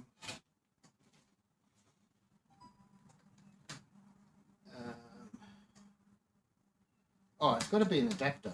It's got the 2-inch to 1-inch adapter is what I'm looking for. That's the third time you've told me to replace my diabetes sensor. Stop telling me.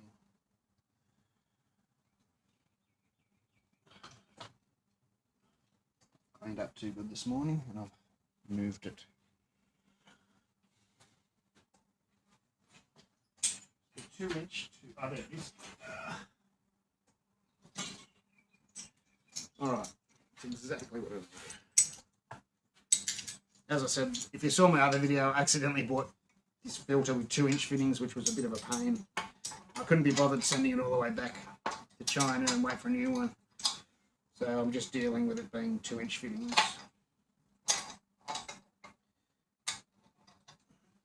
Of course, I've got all the other stuff here that I can just use the adapters and stuff.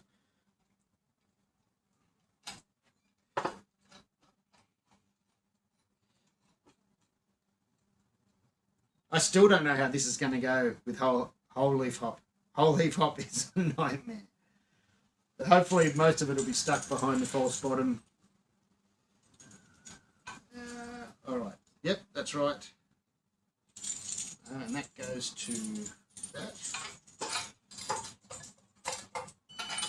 Shit. Oops, that's the end of mash out. I'm not in too much of a worry about that. I think I've got it where I have to press a button to go to the next step. Or maybe I didn't even do the next step. No, I didn't. That's the last step. That's all right. Go to manual. I hate using profiles, but I just wanted to test their new one out.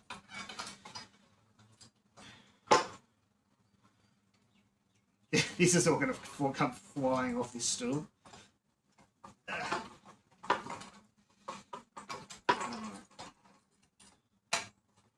That's on there.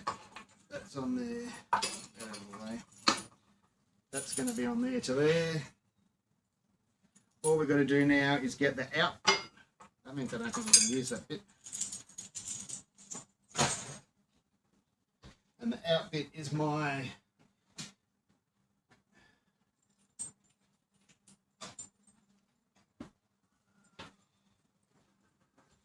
this. Oh, that's usually not on there. How did I do it when I was cleaning? I must have had another fitting. Must have had another hose with a...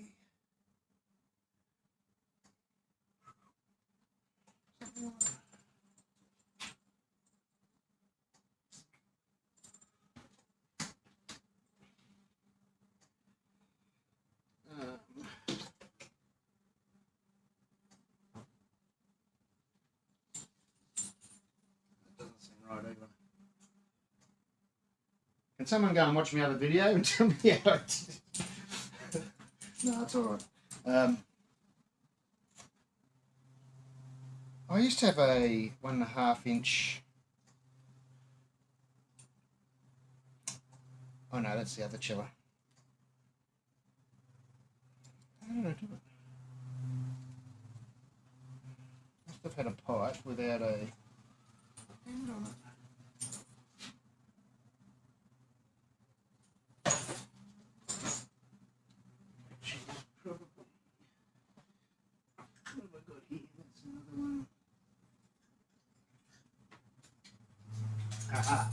this one?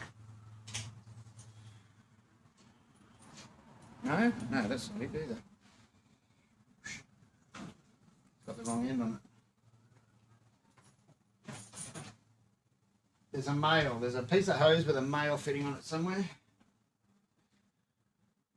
Anyway, hang on. Let's just get this get the basket out, and we'll move this out of the way for a sec. Let's pull the basket on this thing. I don't know how this is going to go. Oh, there. It is exactly right. That's what I said today. I am doing everything I shouldn't do on a live stream. Lots of firsts. I'm going to have to move this up.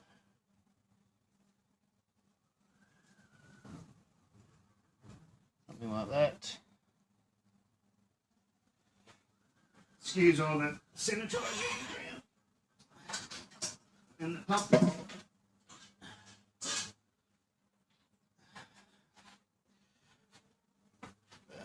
Right. That pump still on, or has it turned itself off? No, it's still on.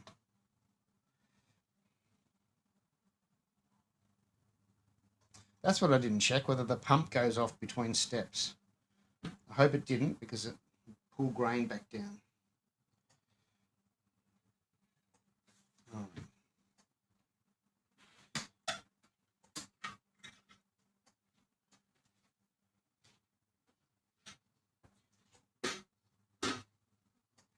I guess the one thing that full volume does do is I could have taken a reading while it was recircling and know where I'm at, because you're not going to get any more and you're not going to get any less because you don't, with sparging you can gain some more sugars, but when you're doing, full volume mash and everything, then it's not going to change.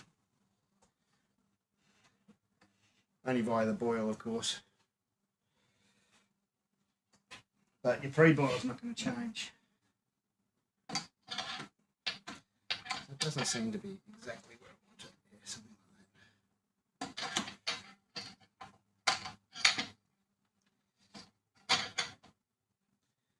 that. Are we ready? I might just put my gloves on just in case something goes south and I've got to play with something hot.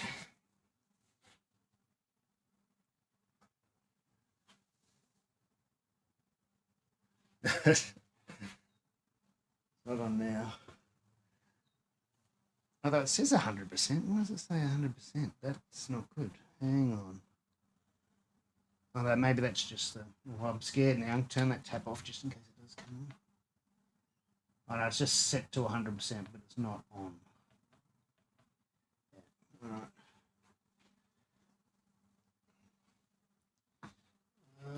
right. Again, I think we're just ready to go.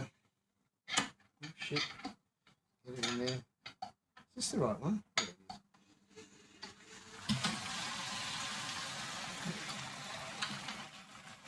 I'll just take it halfway first. It's only a single batch, so that's all right. Won't even have to take it to the next step. But just in case it's spurting out the sides, the holes on the side can be a pain in the ass, but people wanted them.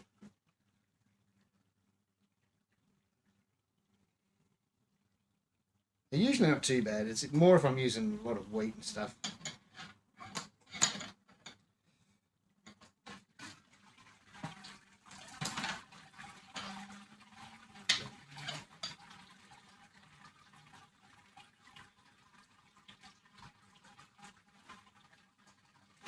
Do my little trick, although I haven't done it on the big one system. I hope this doesn't fall off. Do it on the little system. Oh, it works on the big system too.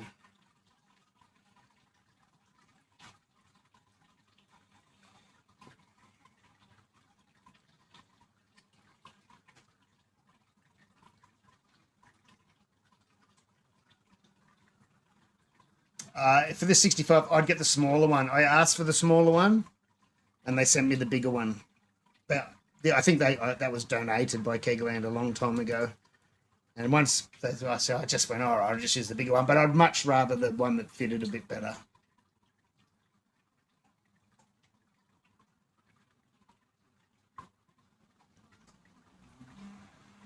Because it's just a waste of space around it. I've got, I don't know, probably 5 inches of waste around the whole perimeter. And the tap doesn't drain, drains straight onto the side of it. So it's not a big deal. But if I was to choose, I would have got one that was more compact. I've been thinking of cutting it down and moving the wheels over, but it's just one of those things. It's last on the list.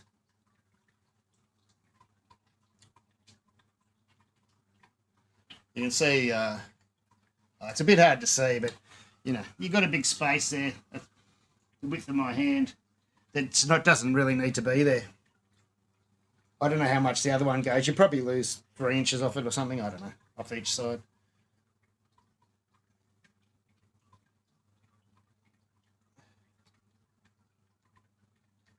Well, there's nothing to see here because I'm not sparging, so.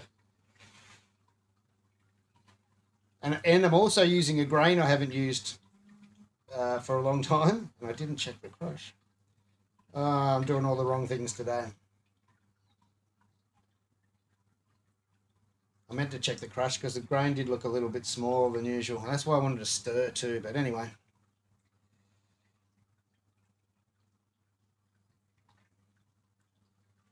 Everything is different for this brew. And I can add some sugar or something if it's too low. Pour me one too, Finn.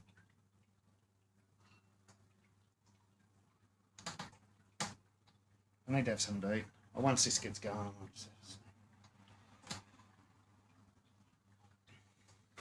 but while this is happening, I should have just stopped this. How do I get out of this profile? I've got to be careful I don't turn something on. Not especially when that hose is pointed to my body. I guess everything's off anyway. Cool, so I can just, back in menu mode, turn that right up to around 95 while it's sparging, not sparging, dripping. Squeeze the bag.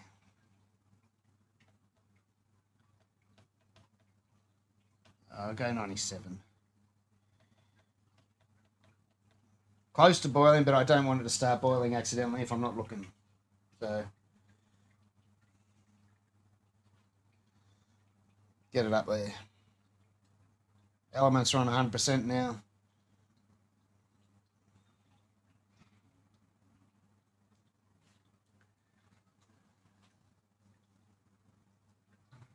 Yeah, look, they work fine, but I don't like. I mean, I kind of like the way. I don't mind it the way I did it today, where it beeps at you and doesn't go automatically onto a new step.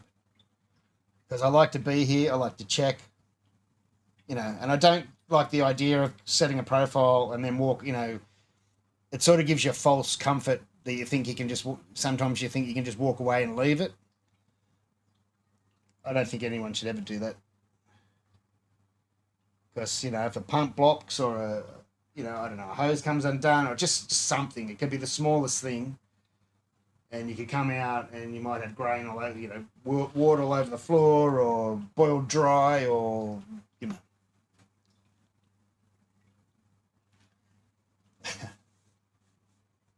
Yeah, that's it. I'm not drinking until tonight.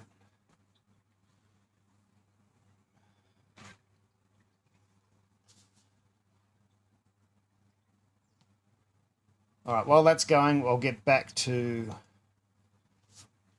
sorting out this chiller thing. So yeah, I'm missing one part. Hang on, so that goes to there. Comes out of there. Oh, that's what it is. Now I know what it is.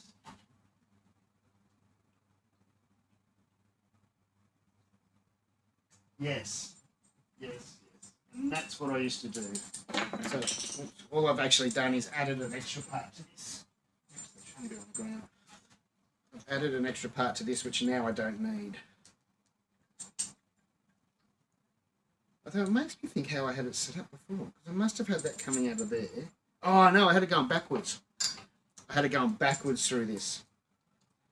Because it doesn't matter. It didn't matter it was going backwards when all I was doing was cleaning it and sanitising it, so But it matters now because I'm chilling beer. So that goes under there. Now I remember.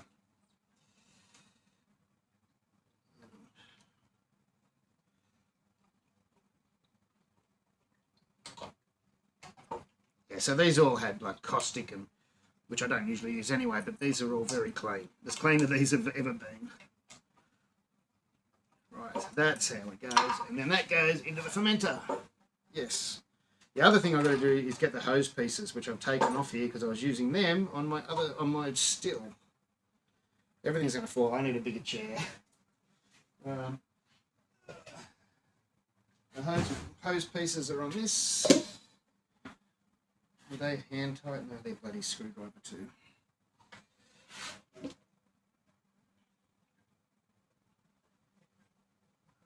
And I'll just give this a test with hot water in the other urn before I...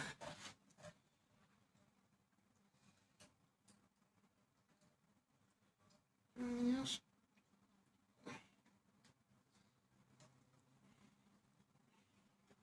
Oh, come off the mongrel.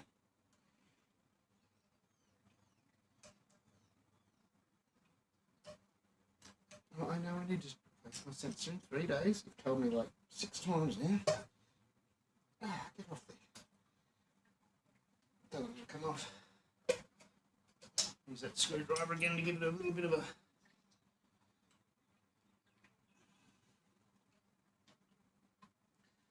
helping hand, and that worked.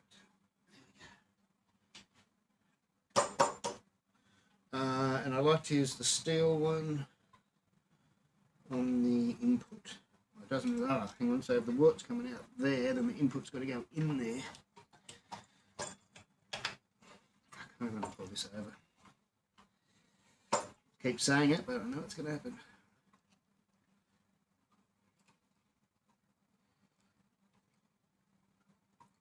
I watch him Abbott Costello or whatever it is. You're just waiting for something, to go wrong. Get this out of the way.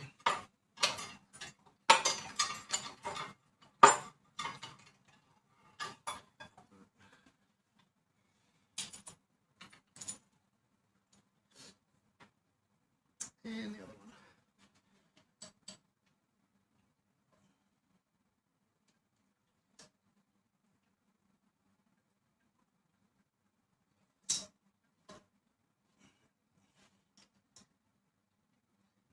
Because I put these things on when the weather was warm and now it's cold, everything's shrunk. That's what she said.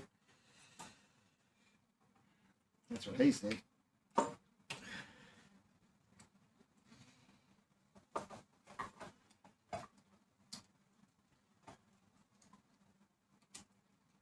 Just what I thought. I thought I prepared everything for today, and then I realised, no, I haven't.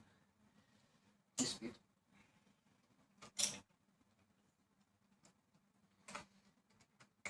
This is a crap screwdriver. I think this screwdriver was out of one of the kids' push bike Christmas present or something. You know, those ones you get. You're supposed to use once and throw away. Yeah, I think that's what this is. It's a toy one. Quality. I don't care as long as the beer tastes alright. Alright, that's it. Easy peasy. But now, the tub of hot water I was going to test it on, or run hot water through, is on the other side. Which is a pain.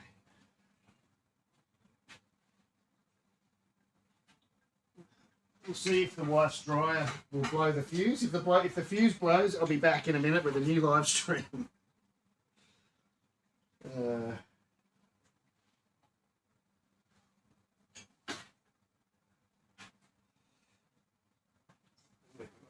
Power lead. Well, I wasn't going to use the power lead today, but now I've changed my mind.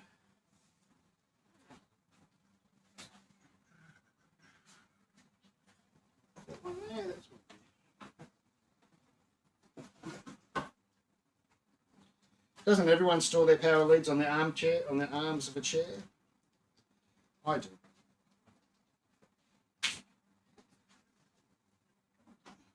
So what I'm doing now is I'm just plugging the 35 litre in so I can just heat some hot water up, and I will just pump it through the chiller and stuff. Even though I'm pretty confident of the way I've cleaned it and sanitised it during the week, I'll just run some hot water through.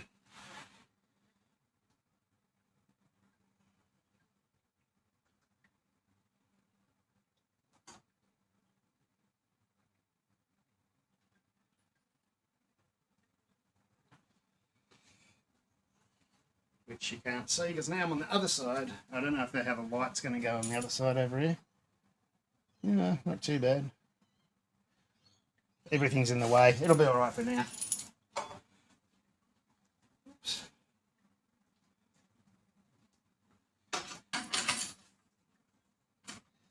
That can go there. I might get rid of this. I reckon that's probably drained enough, eh?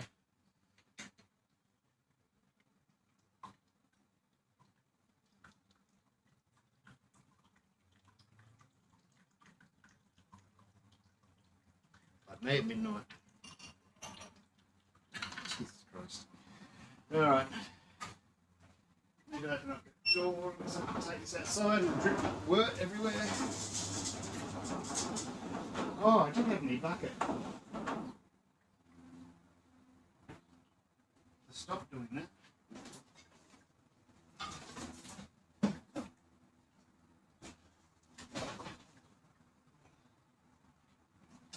From Bunnings. Oh, the light's gone off shit. Alright, hang on, let me fix that up. Too much light. Too much light. Where is it? You would think it'd fix it up. There we go. We're on a bit of an angle. The angle of the dangle.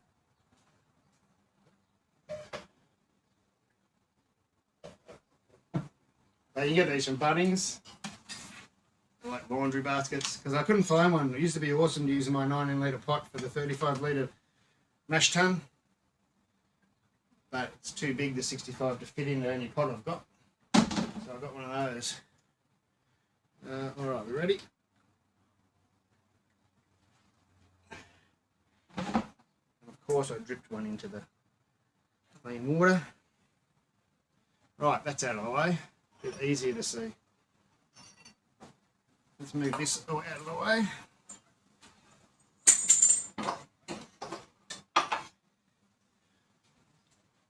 I can still move this out of the way more. Oops, things blowing down the street. There goes a pet bottle. Oh, it's getting windy. I'll go and pick that up.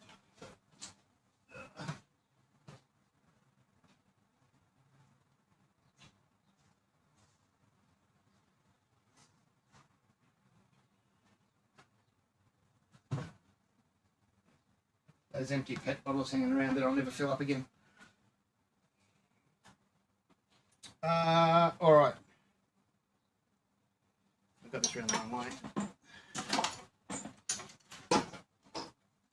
This is all going to turn to shit. I'm going to have to move this onto something else during the boil. But it's just testing it. That goes into there, which will be the fermenter in the end. That goes under there.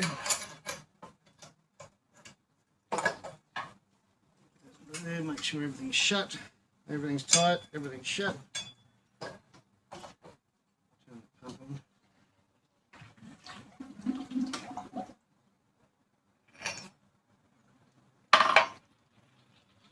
Pick this up just to get the air out of it.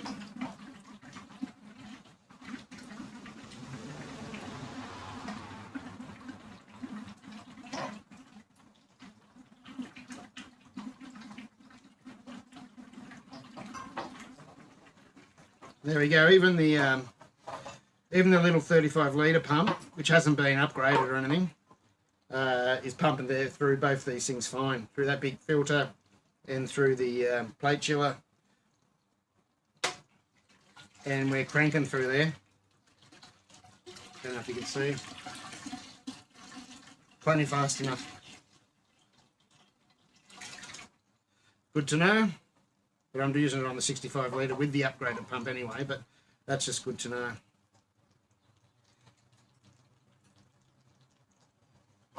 And also for those that haven't been here for long or haven't watched all my other videos, as long as your stuff's clean and you just need to sanitize, I always use my HLT, you know, after I've sparged, I then heat the rest of the water up in the HLT to like 95 and just run that through everything if you need to sanitize anything. I don't have to bother with sanitizer then. As long as you know everything's clean from the start.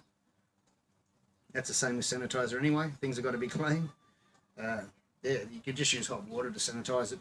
And I mean, really, hot wort's going through this anyway. Through the filter's going to be hot, and through the chiller, well, until it gets chilled at that end, of course. Might just shut that bedroom door, garage door a bit.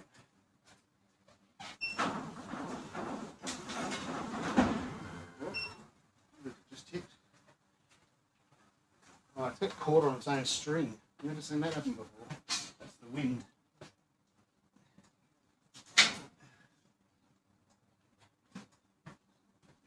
The wind blew the stop cord on the garage door underneath the door and it stopped itself.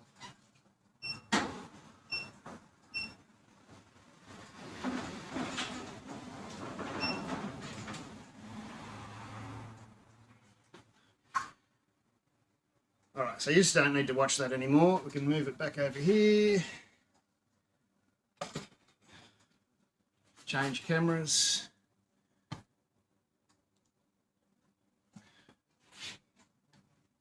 Back. We're back in business. Did I just stick my thumbnail print on that lens? Come down a bit. Although I don't know about coming down too far because we're going to probably get steamed up. We'll have to move it back later.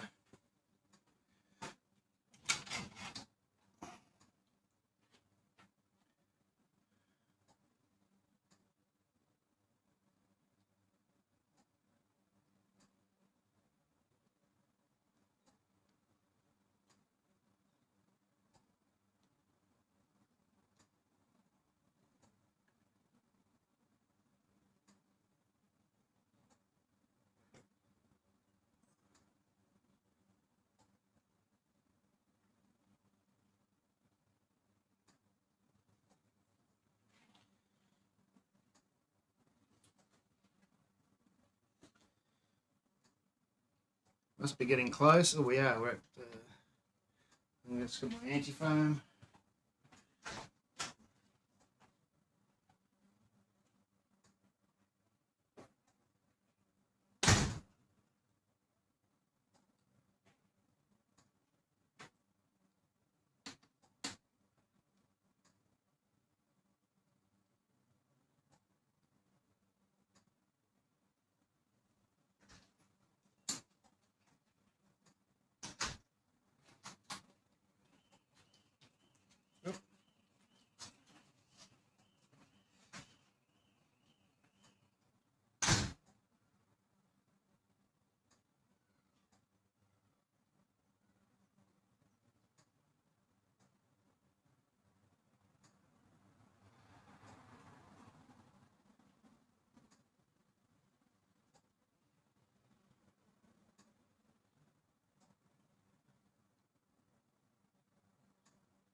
temperature up now. I'll just go 110 or something. So a lot of beginners just put it to 100, and sometimes that's not enough.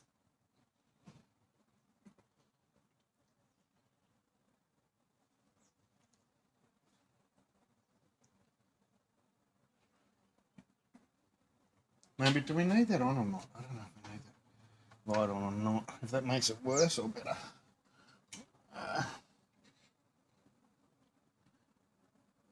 Maybe just turn it down a bit, eh? Well, that's alright, isn't it? There.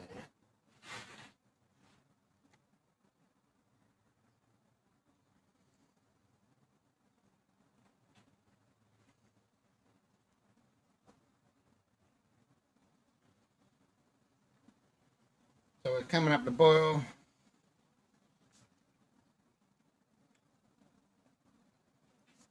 I will set a timer for... We're not quite boiling yet, but I'll set a timer for 50 minutes for whatever I can find to throw in. I think I've run out of yeast nutrient, but I think I've got some distilling stuff, so...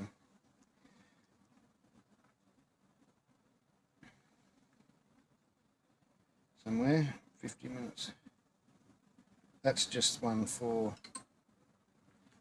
my, wurf lock and stuff.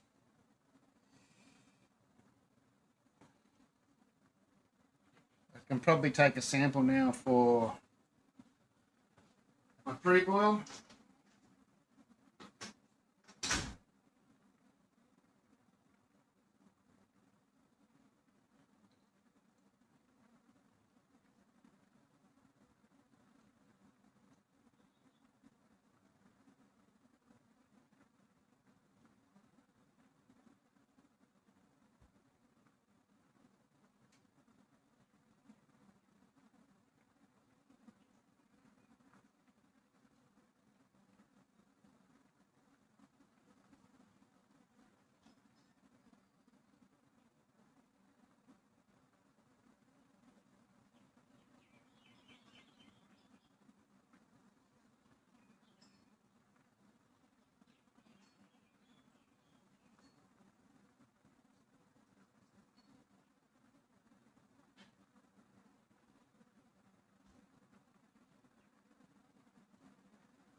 Alright, so we boiling properly yet?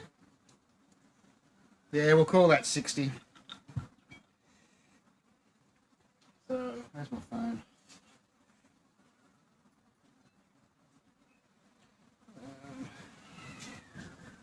Set another one for 60. 1 hour.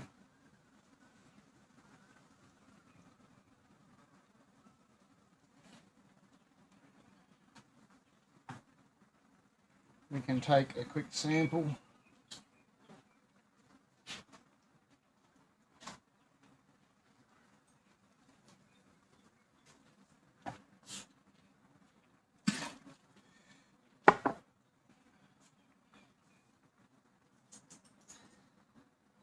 That was the pH reading I just put back in.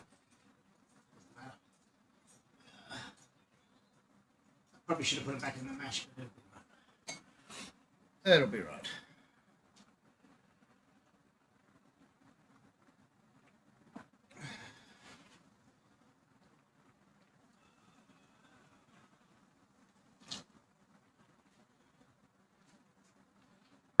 I'm just so used to filtering a bit for the Anton Par, but I don't even know if I'm going to be bothered pulling the Anton Par out today, so I might just use the reef rack.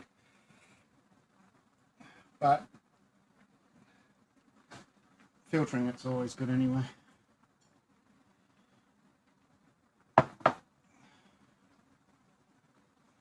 You're not getting junk in the way of your reef rack reading.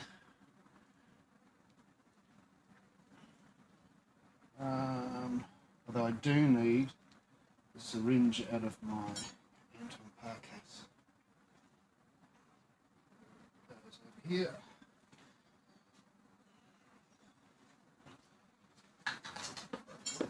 And if you are going to go commercial or whatever, at least in Australia, legally you can't use a hydrometer or even a refrac.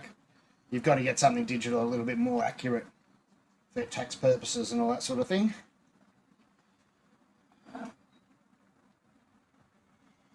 They're just not accurate enough, as much as every home brewer will tell you the opposite. Hydros are the most accurate, but yeah, they're not. Well, it's just hard to get a proper reading. You're trying to read where, most hydros, the difference between, 52 and 50 is about, 2 millimeter or something. It's just, it's not accurate.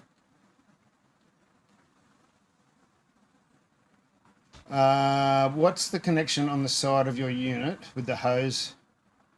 Oh, it's this thing here. I'll show you in a minute. It's a hop filter I'm testing out. I haven't used it before.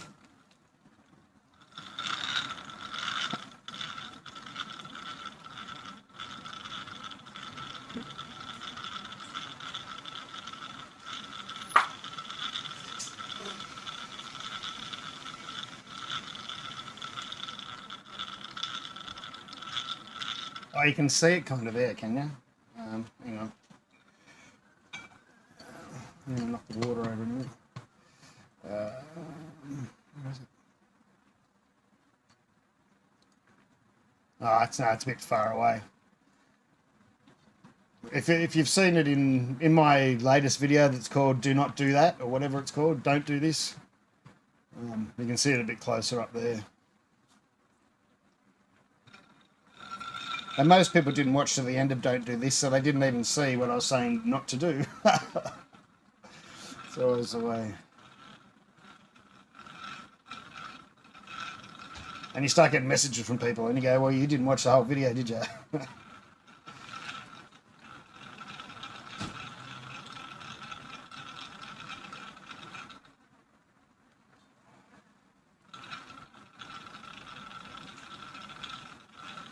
Oh no, I'm not having a go at you, Shane. No. But it's a hop filter. That's quite a large one. It's probably a little bit overkill for a single batch, but I'm just giving it a test. See how it runs. It might block up straight away. I am using whole hops today, so I'm not really sure what's going to happen. All right, I'm going to throw these 5 gram of hop in. I should try and break them up a bit.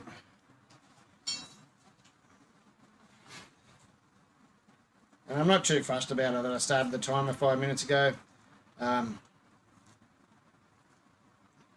That's why I say with no chill, you don't have to move your 60-minute hops to 40 minutes or any of that rubbish, because it's not going to be any different between a 40-minute and a 60-minute edition. Not going to make any difference at all.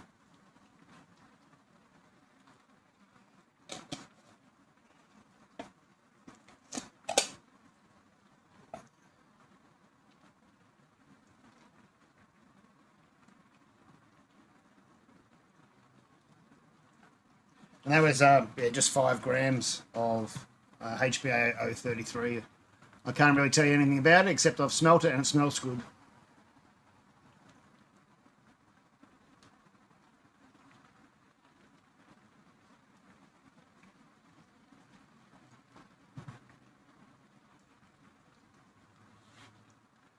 I just hope they break up a bit. They should. There's a fairly fairly vigorous boil in there. That should break them up, be enough to break up those hops. I might even turn the power down on the elements. It doesn't need to be this strong. What's that? 80%. I'll see how it goes there.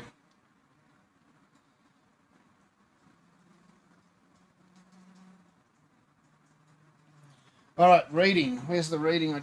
Sample I just took.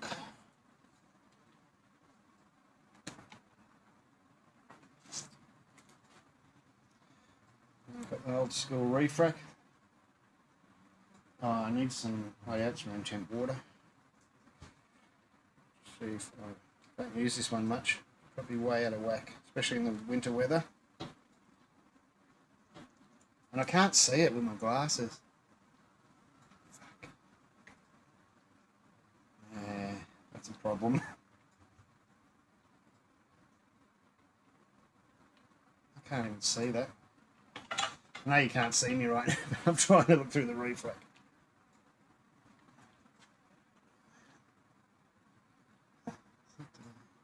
Better? No. I can't see a thing. Well, maybe I've buggered it. Did I drop it? I don't know if I need my glasses on, or I don't need my glasses, or I need my reading glasses and not these glasses. Oh, man, that's just impossible. Alright, I'm getting the Anton Par out. That's another thing. You got dodgy eyes. Refracts are a pain in the ass.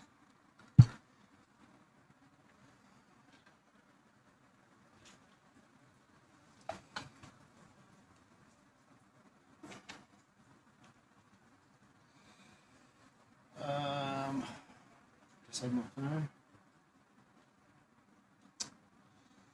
What is? I'll put it on.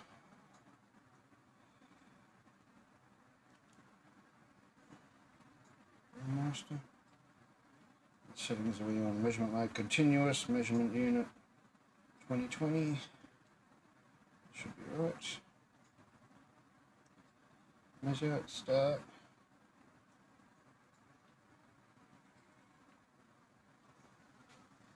And we're at 39. I have no idea what we were supposed to be, and this full volume, I have no idea what we're going to get.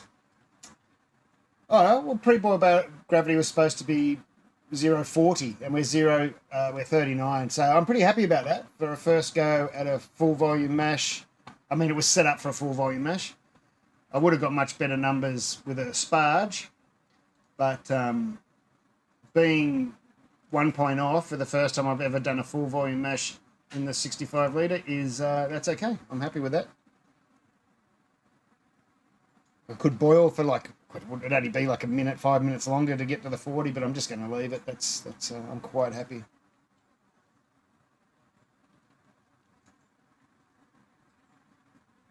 Yeah, I don't have my reading glasses on me. I probably need those ones rather than these ones. But that's good. I'm happy with that.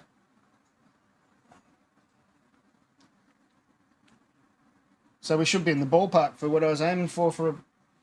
There's a lot of grain of sugars I've wasted by not doing a sparge, but at the same time, you know, I'm happy where we're at.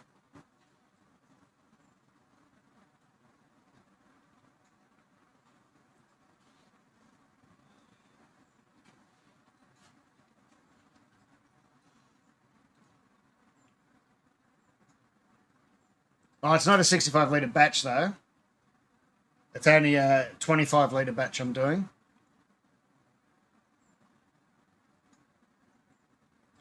Oh, look, in the 35, you could, but I always suggest a sparge. I was just being extremely lazy today. And I wanted to be over by about 2 o'clock, but I'm running behind again as usual. But you could do no sparges. You know, you're going to have to use more grain. You're going to lose a lot of efficiency. But, you know, if that doesn't matter. Although the amount of water, if you probably want to get, if you didn't want to sort of, if you were brewing 5 gallons like the Yanks do, you might be able to get away with a full volume without doing anything. But if you're like Aussies that do 23s, 6 gallon batches, you're going to struggle. But there's no, you can adjust all that. You can brew a little bit higher to know that you're going to put 2 litres of water in at the end, or you can adjust all that in the software. You can buy one of those little extension pipes and the extended mash tun, then you'd have no worries at all.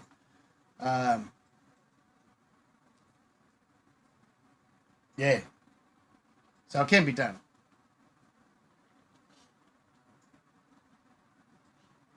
Now, this isn't going to be high. It's just only going to be around 5% or something like that.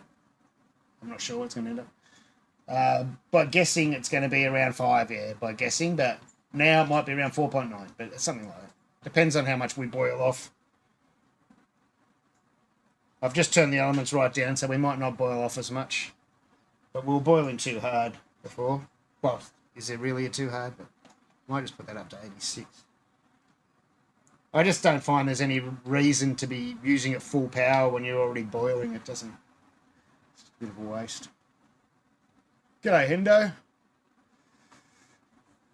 How are you? Yeah, I'm doing good, mate. How are you? How's Wagga treating you?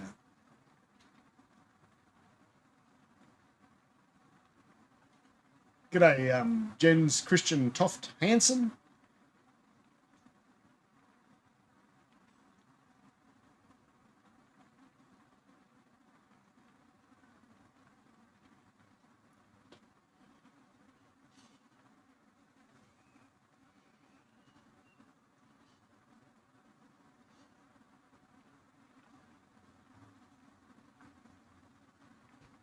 Here's a bit of trivia for you. Here's something opposite that you'll hear all the home brewers say one thing, but when you go and learn like professional brewing, for want of a better term, it's a stupid term, but anyway, at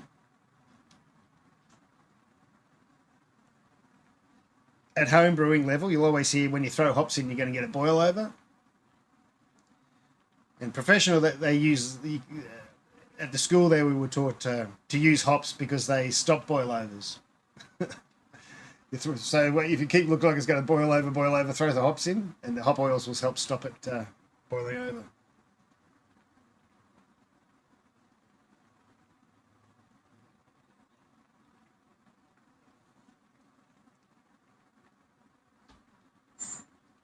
How's the children going, Hendo?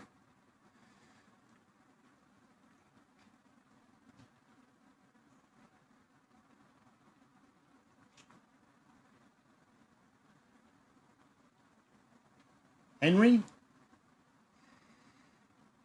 Son? Funny calling you Hendo. I haven't called you Hendo, but I guess all your mates probably do, eh?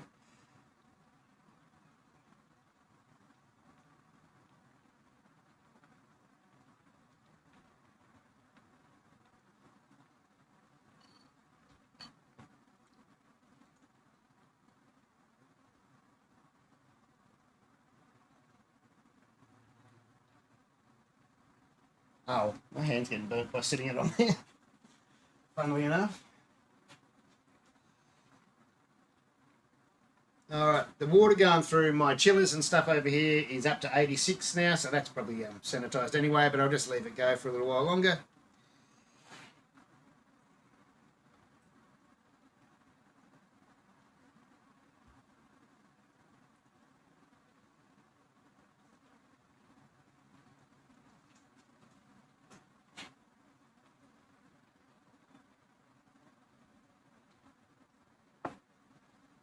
Can you hear me with the microphone sitting down there on the bench?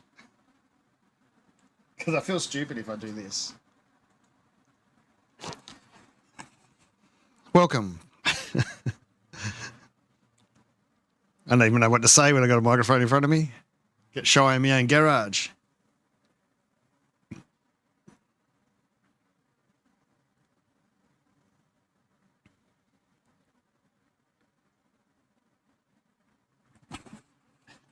Put it back down. Not much light in here, that's why it's going a bit fuzzy on that camera. Turned it off. It's too bright. I might try to. Right, the switch. Oh, it is on. I've just turned the lights down.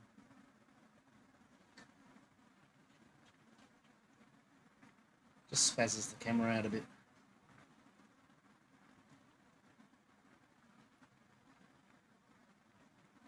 Yeah, it's kind of why I like this thing. It looks silly, but I found, because it's the same mic underneath. It's my little square Rode mic that I have on my chest during videos and stuff, or under my hat or whatever. But it just sounds so much better in this plastic handle with the windscreen thing on it. Makes it sound good.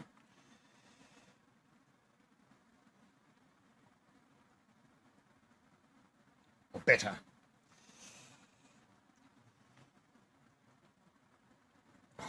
Glasses are fogged up. All right. This is driving me insane. The sensor on my diabetes thing, which is only a trial one because it's bloody expensive, but the doctors gave me a free trial on it again.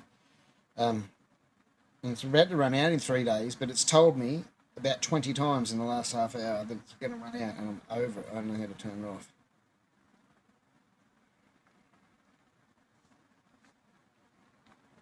Anyway, which I can do.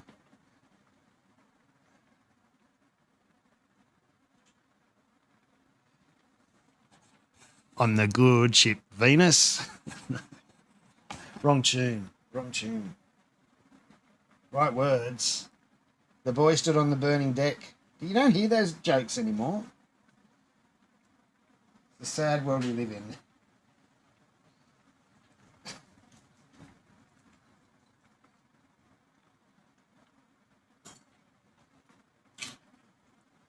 The kids don't come home with any limericks.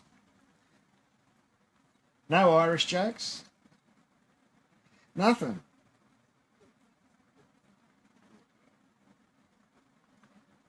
I don't even know if they're allowed to tell jokes at schools these days. I don't know.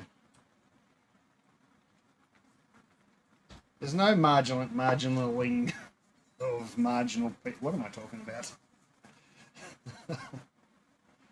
Jesus. No casual racism anymore.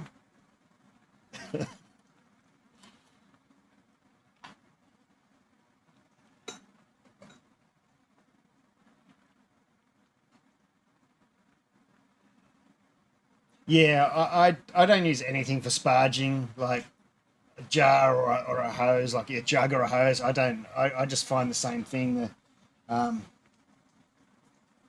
Overcomplicated, more parts to go wrong, more things to clean, and just not needed on a tiny little vessel, especially the 35 litre. Like you're sparging into something that's like 12 inches wide. Like it's not going to make any difference.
What am I going inside for? Just forgot. Got inside and forgot. Old age. Oh, wash this. That's right. I have to wash my filter. Nah, don't bother about extra water with rice hulls. They won't hold anything, Ken.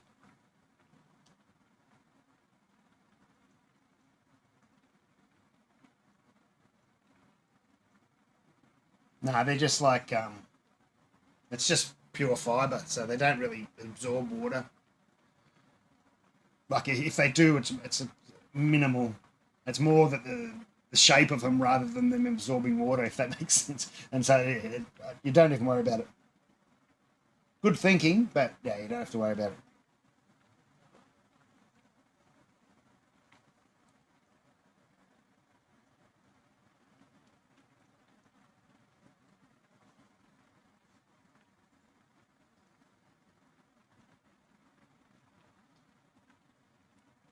I might break these hops up a bit. I think I've got everything right to go. There's chillers set up, fermenters sanitised. I'm just going to get it. Oh, I love that they're on wheels now. It's so much easier.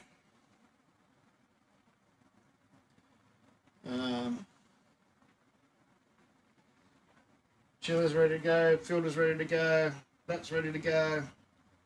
The only thing I've got to do, that's what I've got to figure out now, sitting on that silly stool, is the hoses.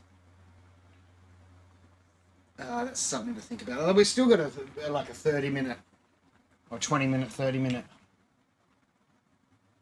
sort of whirlpool at the end anyway, so I've got plenty of time.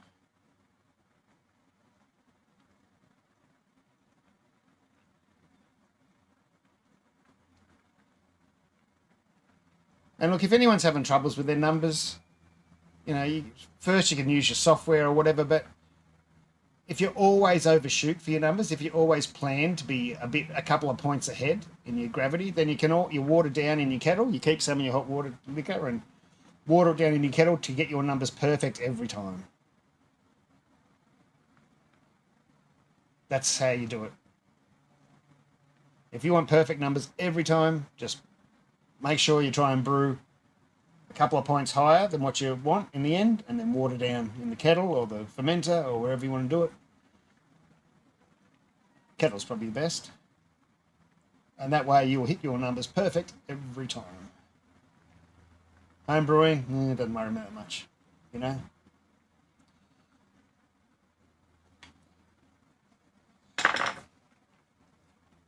missing. Oh, that's missing.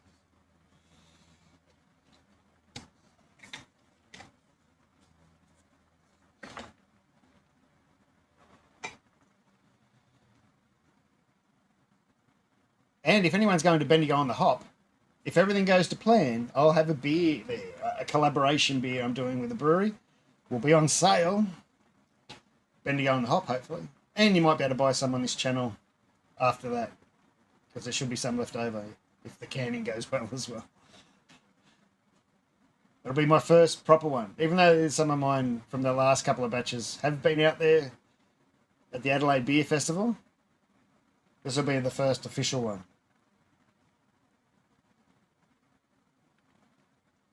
If everything goes to plan. You don't like saying these things because, things always come up. But so far, the plan is to have a beer out for Bendigo on the Hop, which is, I think that's the 30th or 31st of August. And we will be canning some.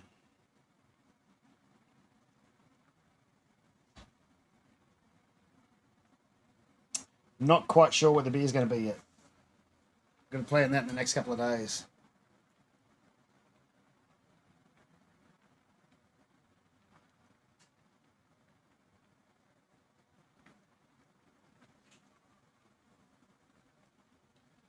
I can see a big hop leaf floating around. I kind of want to pick it up and see if it's actually breaking up or if it's still in one sort of big bit.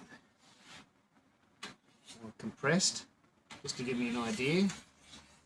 Oh no, it's fluffed up. Yeah, it's alright. I don't know if you can see that. Can't see if that's focused or not.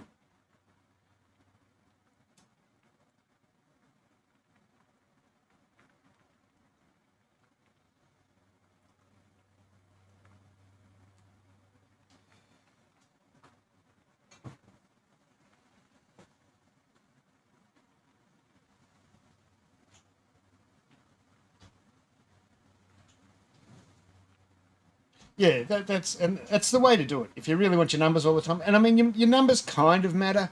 I mean,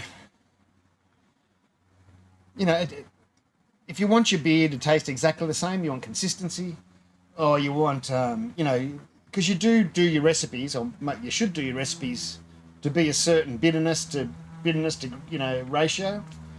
And if your malt's not there, then you're out of ratio, right? That changes the ratio of everything. Might only be a small amount, but yeah. And the thing is, it's not too much trouble to do that, just to make sure. And the calculators, and I found all the calculators, like often I find, some calculators on some subjects are very different on different sites, but it seems to, all the ones I've tried from Brewfather to, Beersmith to, online ones, the watering down calculators work really, really well. They work so well that I don't bother checking again after I water down something.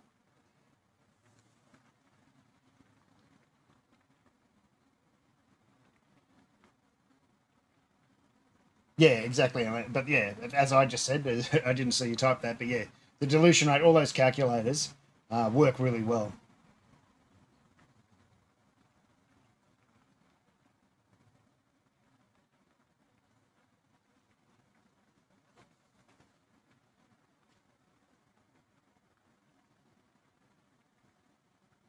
And it's easier than always making sure you got sugar on side or you got light dry malt on side. I don't like using light dry malt. I use sugar instead. But yeah, it's just easier.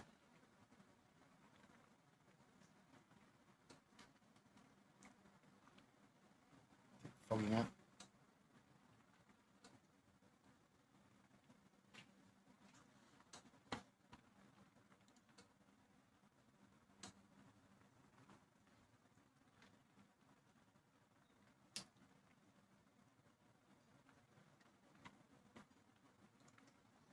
And look, the reason I say that about light dry malt and sugar is, um, well, I'm not adding anything more to the beer. And the difference between usually when you're adjusting a beer, like if you're just a couple of points down, it's usually only for a home brew size batch, maybe 200 grams, 300 grams, maybe a half a kilo at the maximum.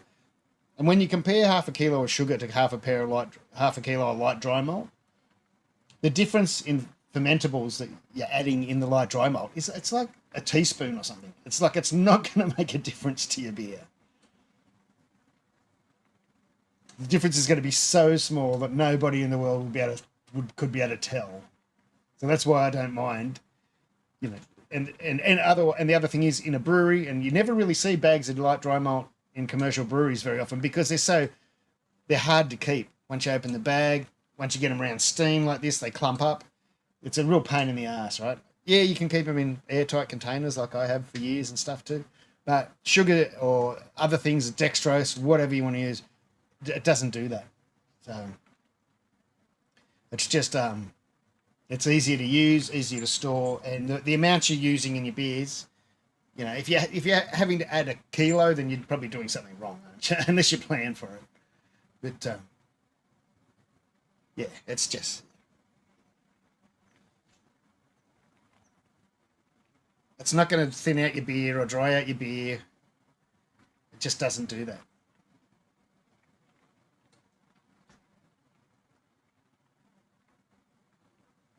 Load his balls into butter. Good on you, Finn. Hey, have a couple more of those scotches or whatever, and maybe you'll come out with some filthier ones. I've got to be careful. I'm on YouTube. On Twitch, I can do what I want, but well, within reason.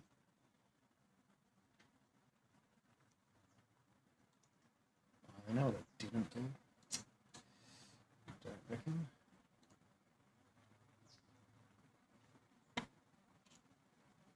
Should I press that button? I don't know if I should have pressed that button.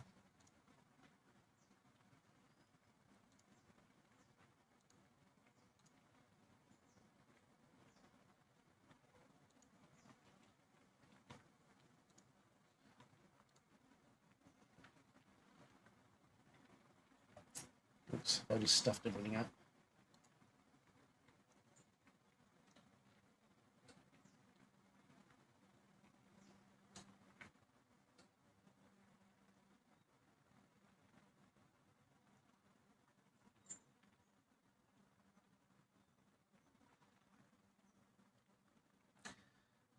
And my timers are going right. Oh yeah, now I've still got 17 minutes left before I have to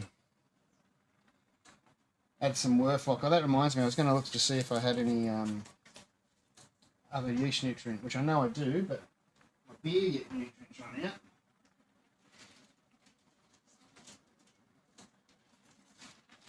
But I've got my distilling nutrient, and that'll be just fine.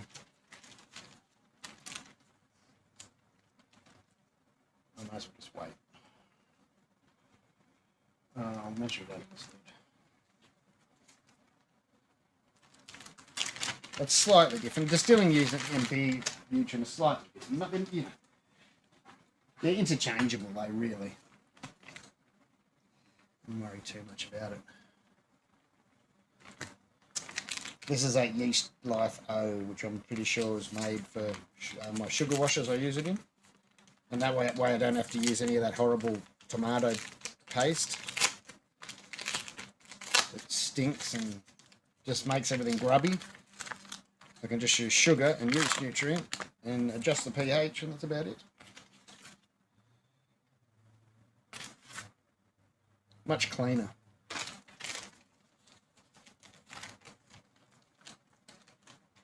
And, you know, yeast nutrient, again, you probably don't need it. That's just insurance. Depends on your water, where you live, what's in it, if you filter it. If you use an RO water, you probably want to add yeast nutrient. But then some people say, you know, you get enough from the grain, which you can. But you're going to all this trouble to make a beer and taking all day, so you may as well just do that little bit extra, eh? But if you don't care, up to you.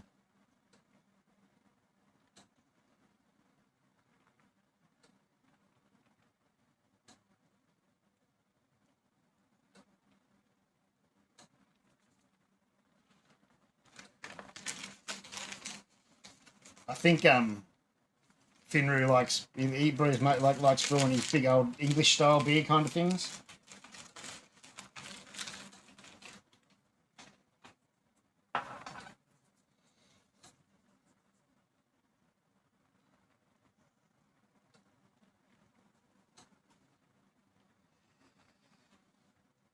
All right, double check. Where are we at? Everything's right. It's just the water hose. That's right, the water hose. How am I going to do this?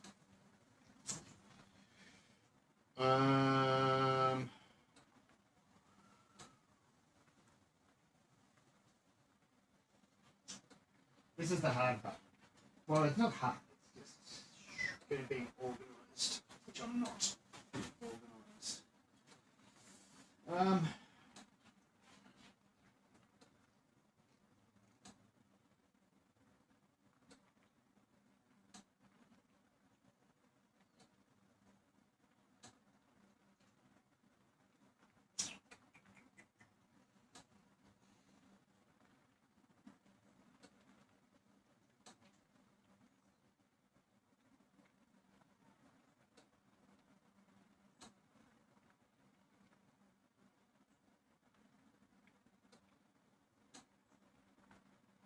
I might just run with how it is.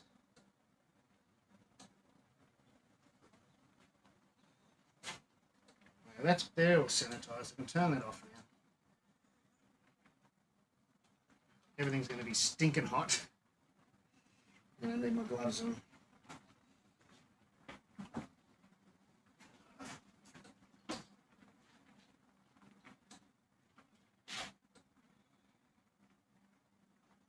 Turn off the elements. That too, that doesn't make it anymore.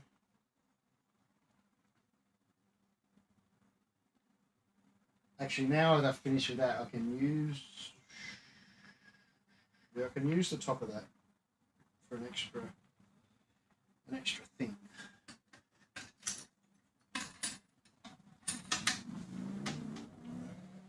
Possibly.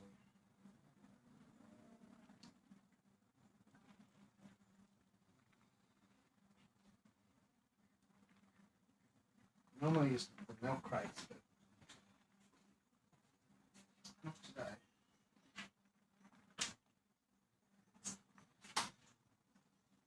There's a bit of wood. Just want to protect it from the steam a bit.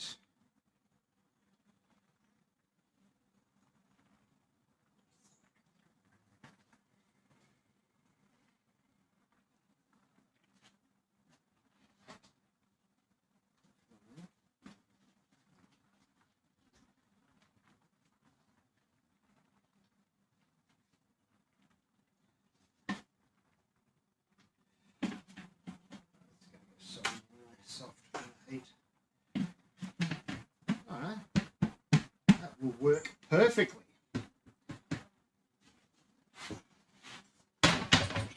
Right, now I've got an extra bench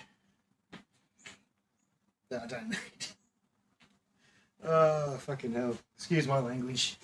This is all ass up today. Whole new setup I haven't done before. I'm just trying to work out how I'm going to do it.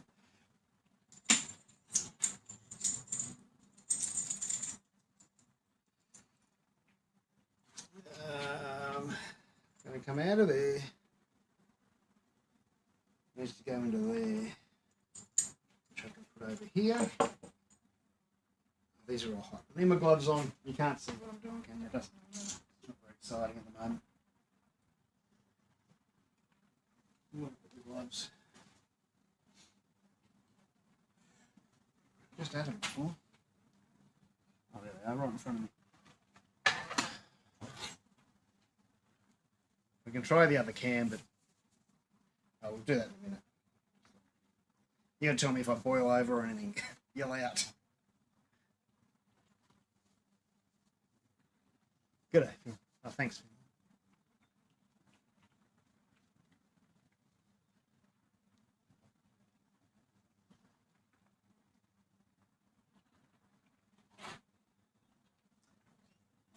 Right. I reckon if I put...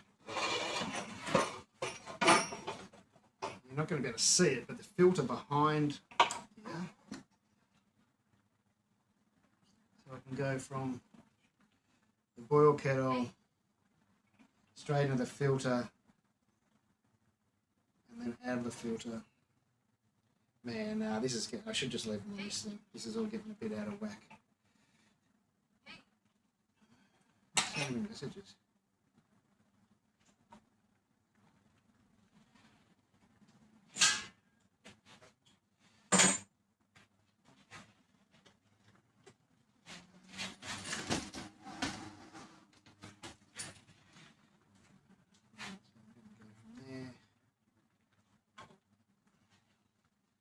Probably got this ass up.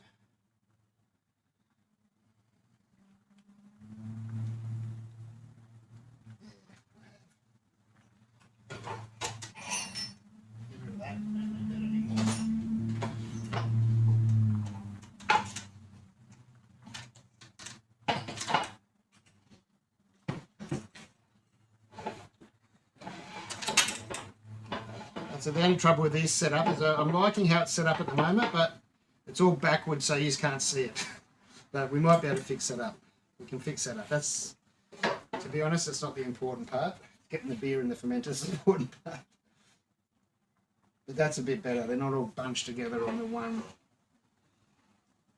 table, on the one little chair. I wish I could connect that to there somehow. Need a clamp. Oh, you can kind of see what I'm doing. I didn't know the camera was on it.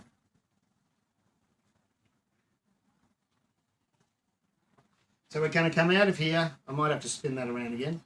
Out of here, through the filter, through the chiller, and my, well, you can't see it right now, my fermenters here. Cool. Now this is probably full of water at the moment. I might just get that out of there and try and... Oh, we'll do that with the pump. We'll do that with the pump. That's all right. As I said, I'm brewing 25 litres, so I can dump a couple of... I know I'm going to lose a few litres here and there, and I still get my 22, 23 litres in the fermenter, so I don't have to worry. Did that on purpose.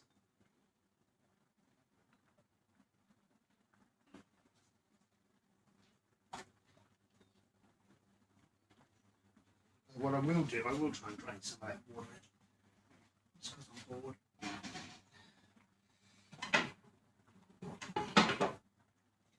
Things going everywhere. Actually, we can get rid of this. We don't need this. It's in the way for no reason.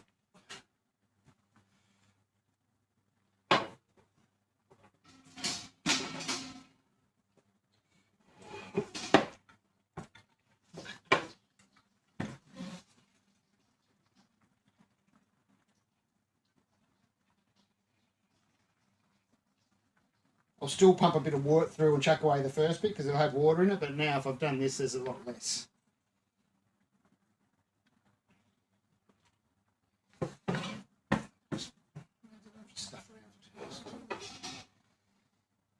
And really, that was all those things. I know you can't probably see. All those things probably only held. That'd be lucky if it'd be much over a litre, to be honest. What I'll try and do is get this around a bit more. I might have to turn off that other camera. But you can kind of, yeah, I think you'll be all right to see that. Once I adjust everything else. I'm just going to get the hoses sorted out. Only trouble is I can't use the mouse with my gloves on. Take the gloves on. If I turn off that one, oh yeah, I can still be adjusted a fair bit. Which way? That way. There you go. Now you can see the boil kettle, you can see the filter, you can see the chiller, and you can see the top of the, if I turn off the recipe thing. Oh, that QR code's just for Kegland shit, because most of this stuff is from Kegland, if anyone ever asked what it was for. I have got a QR code for the hop filter, but I guess most people don't even want that anyway.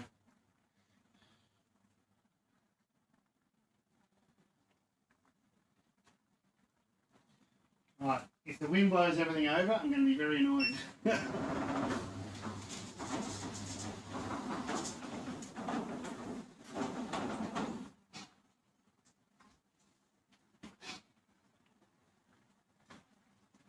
Right, hoses.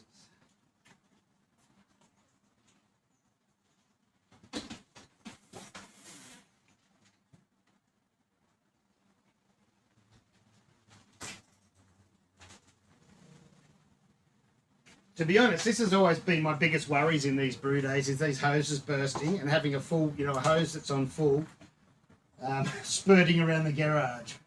One of the days, these days, it's going to happen. It's not going to be very pretty.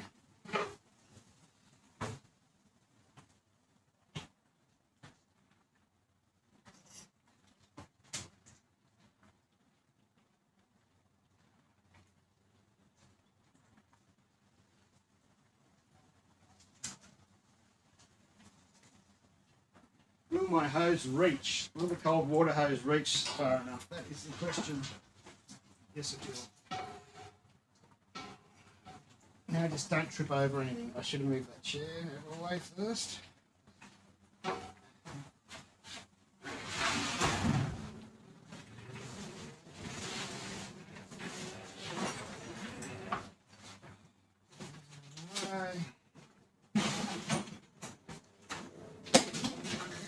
Boxes for the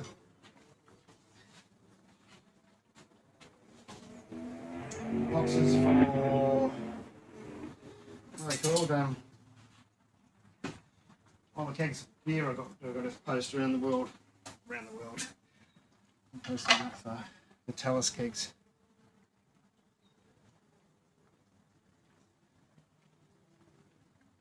What's New Zealanders here? New Zealanders. Alright, no New Zealand jokes.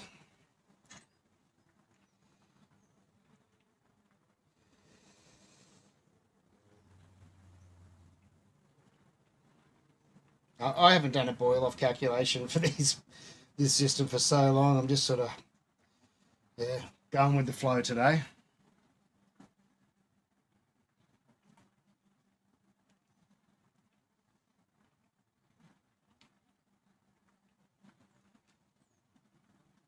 I'm surprised I can get it that nearly all on camera. Kettle, yeah, everything's there.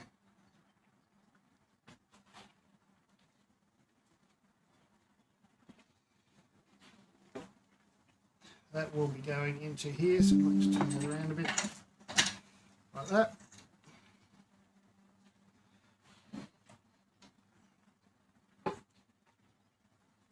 This is so unstable. It'll be all right. That means I've just got to base it down.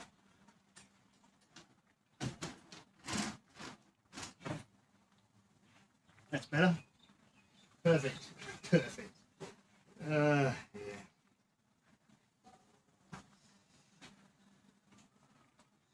Okay. That can go back over the boil to help it stay nice and... It's been in boiling water the whole time anyway, but that can just make sure.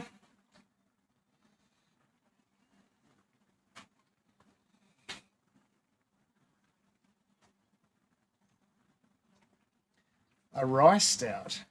That is interesting. Well, you're going to use like black rice or something like that just to...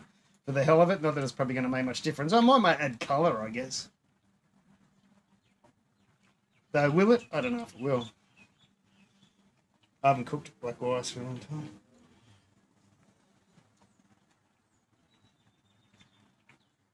Should have angled this a bit better, but anyway, it'll be alright.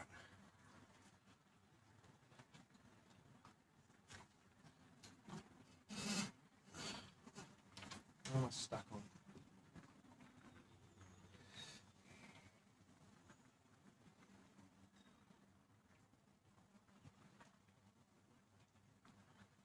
Yeah, well, see, I just, because I haven't used it for so long, well, I've never used it in this sort of situation. The actual says 6.5 litres, which I don't really believe, but we'll see. And I turned the elements down as well, so I don't know. Oh, there's the timer for the yeast nutrient and stuff. We'll just dump that in. Usually I mix it up with wort, but usually I use PVP, which I'm not bothering with today.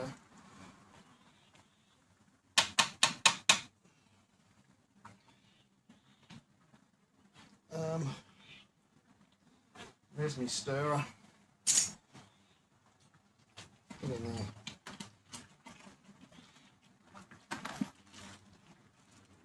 Probably should have mixed it in with water. It just mixes in so much better. Well, not water, but a bit of wort in a jar, as I usually do it, in a jug.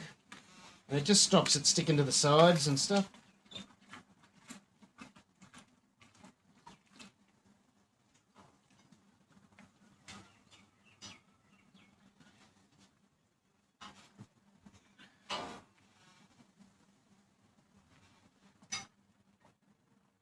Allergic to oats. Oh, rice won't quite have the same thing than oats, though, will it? I don't know. Like you're probably better off. I don't know. I guess it's a concept, though. Like wheat, you could use a lot of wheat. Is he allergic to wheat as well, or yeah, I don't know, flake barley. It's experimental hops. Well, they're brand new. They haven't got a name yet. HPA, which is Hop Products Australia. I'm not sure where you are, Dale. 033. That's all I've got on them at the moment.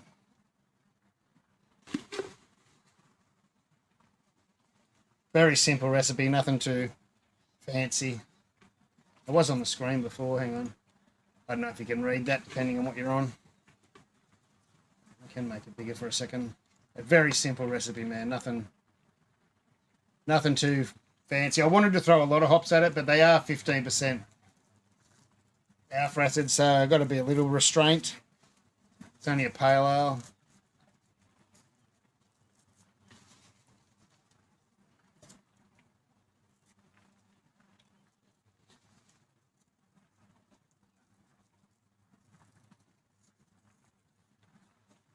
Yeah, let us know how it goes, Elena.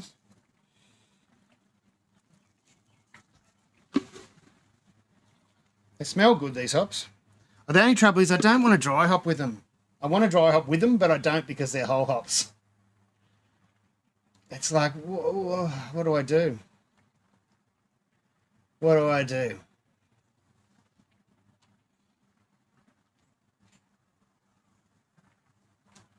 I wonder if I can... I wonder if they've pelletized any of them yet.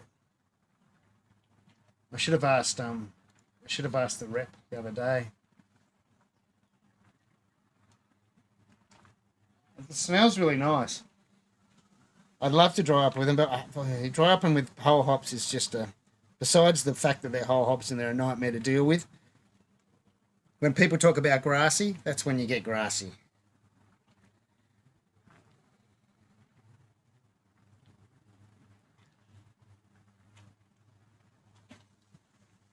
Grassy from pellet hops is nothing. Grassy from whole hops, that's a whole different thing.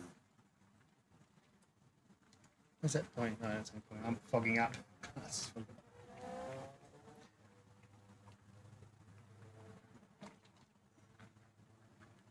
No aroma. Oh, they got aroma.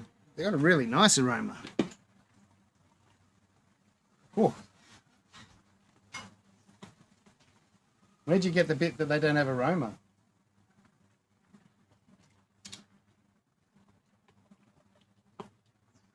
Most of the HBA hops have gone crazy with AA levels this year. The rest of the worlds are all going down. The European ones are back down to like 2 SARs, and that's back down to 1 and or even under 1 and 2 alphas, really bad. But Australia ones have shot through the roof. Galaxy and you know, there was a time there when I think it was it Eclipse or the other one was up near 18.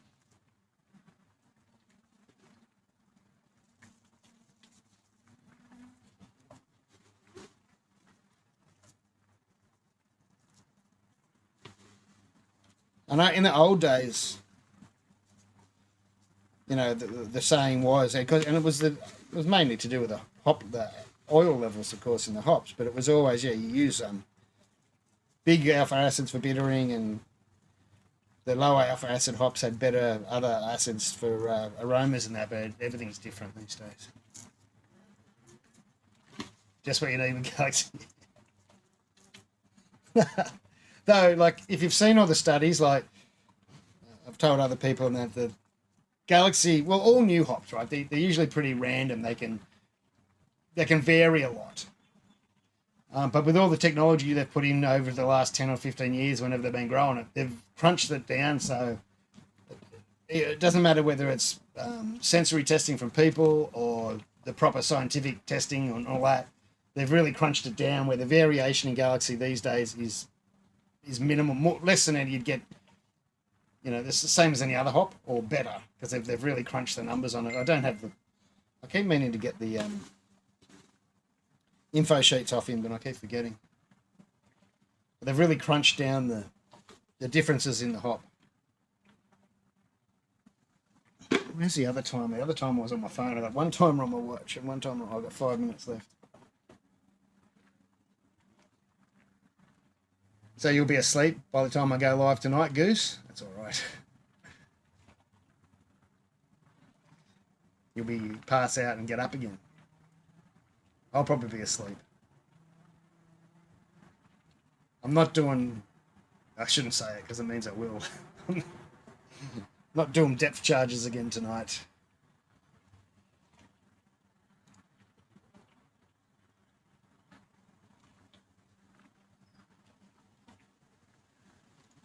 Oops, that's not the right one, is it?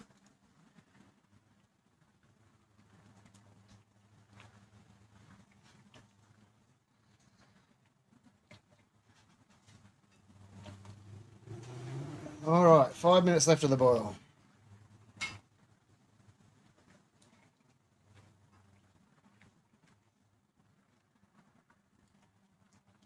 I haven't boiled very hard, so yeah, I'll be surprised if I get a 6.5 litre boil off at all. I didn't even check the pre-boil level, which was stupid. Really stupid. I know I started with, what was it, 37.5 litres. The grain was about 5 kilos, so that would have, taken probably 5 kilo of water with that. That's 32-ish, or 30. We're down under, even boiling, it's saying 29, so we're probably 28 litres or something. I don't know.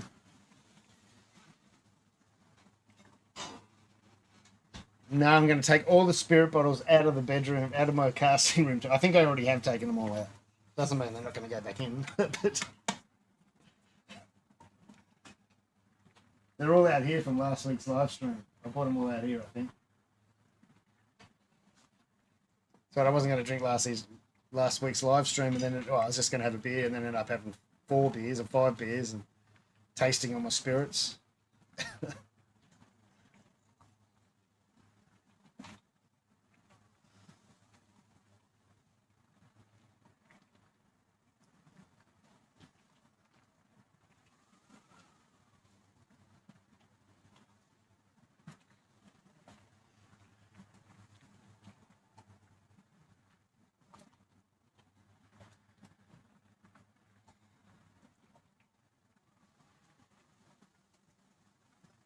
Flat out work this brewing, isn't it?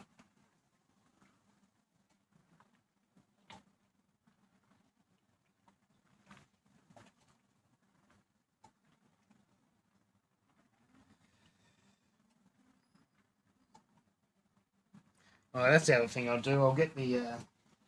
I'm going to whirlpool it a bit to try and break up these hops. So I'll get the whirlpool arm out as well. It should be just. I just had it. What am I going to do with it? There.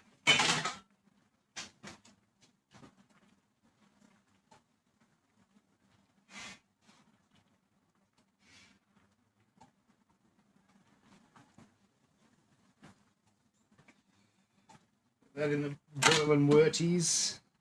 What did that just hit there? Oh, it's the edge. I thought there was something in the bottom. Idiot.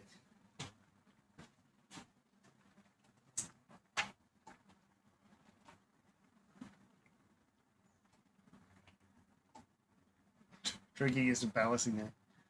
Yeah, it is a balancing act till about 10 o'clock on a Saturday night, and then there's no balance left. The Aussie show doesn't start till about 10:30, and I'm not even sure if that's just a pre-show or the actual concert.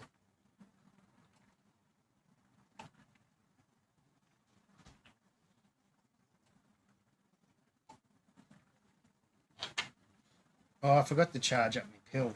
I might go and whack that. It should be charged, but I'll just double up. Sure. Go and chuck it on the charger for an hour, half an hour, whatever it's going to be.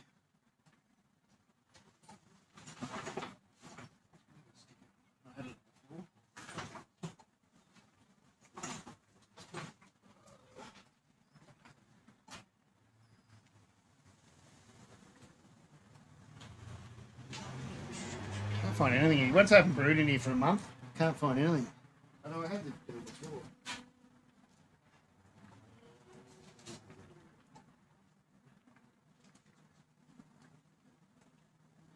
I think you're right though. Was it John? I think what I might do, I might get some of the dry hops, put it in the grind in my food processor, break it up a bit, and bag it. I hate bagging hops, but it might be the only choice I have if I'm going to use them. Whoop. That's the hour. All right, turn off the elements.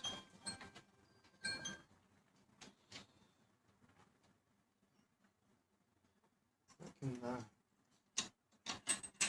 hang in there in anticipation. Which way should we whirlpool? Does it make a difference? I usually whirlpool the other way. Yeah, I usually whirlpool that way, so I'm going to go with it. So that's in the way. Yeah. I'll put it up here. All right.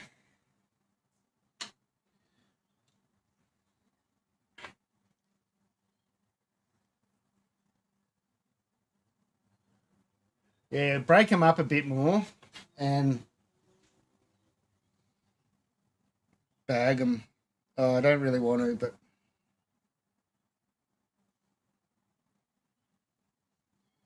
I think I'm going to have to if I want to use them. All right, I might turn this other camera off because it's just me covering up more of the fucking screen.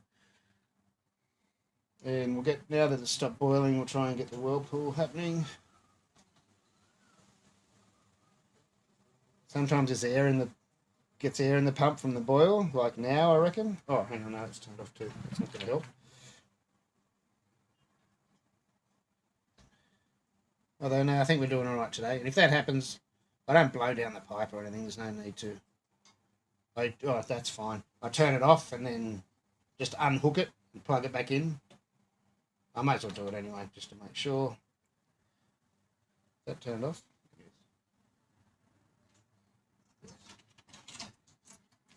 Just do that, and that lets the water, the wort run back into the pump. Do it up again, and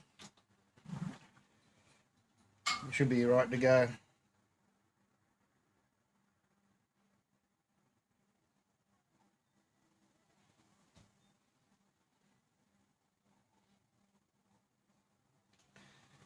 I'm going to let it go. I'm going to let it whirlpool for a while just before I put these hops in, only because normally I'd be dumping them in now, but because they're 15 alpha, I'm just going to let it drop down to maybe 95 or something like that. Naturally, it won't take long.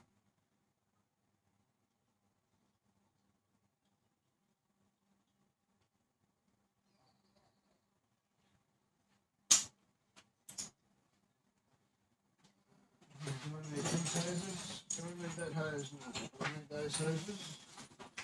That all ready to go? No, I don't need those either. Don't need that. I don't need these.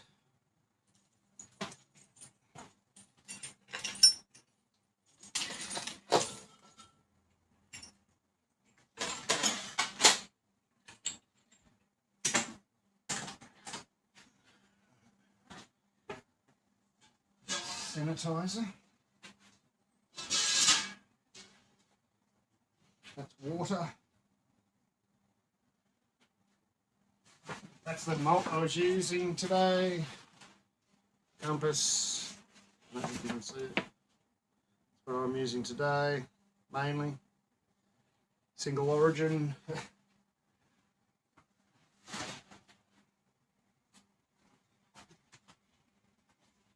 The pill still is there. I was right the whole time. It's just like the other end. Now I can't remember which one I normally use. Which one was just flashing then? I think it was the red one. That one? That's got the white one.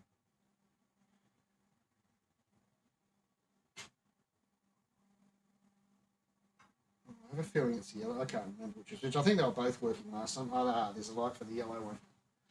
Use that one.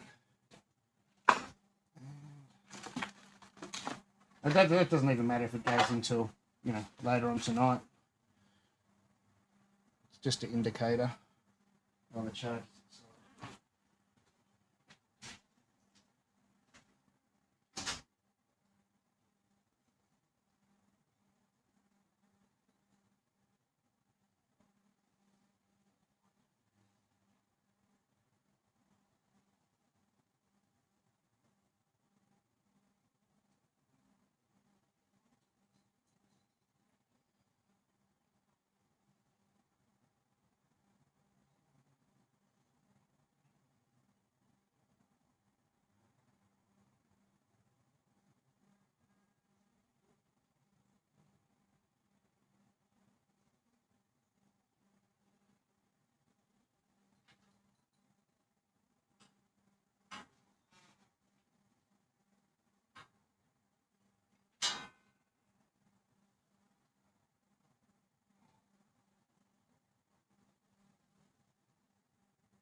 Alright, Phil's on charge.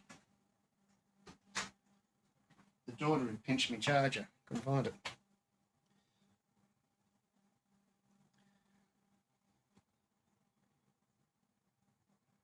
Yeah, I normally use Atlas, but I got Compass this time. Is Atlas a bit lighter? I think Atlas is a bit lighter. I think because it was winter, I thought I'll get the heavier one. Compass is a tiny little bit heavier, I think. Or is it the other way around?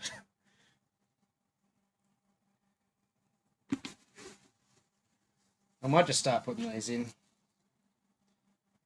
I'm trying to break them up a bit with my hands, but then half of the goodness is going to end up on my hands and not in the beer.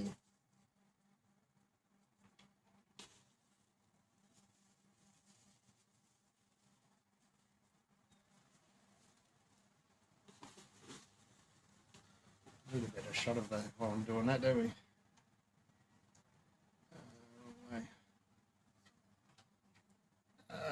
Come on. Mopping up towels out of the way. It's amazing what the camera picks up sometimes. I think, oh, that's not going to be in shot. Oops, dropped some on the ground.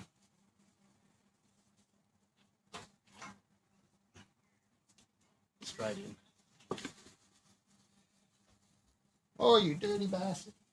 95 degrees in here. Well, it's over 90 degrees anyway. It's hot.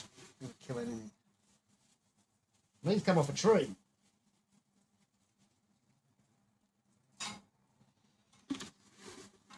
Not exactly sterile.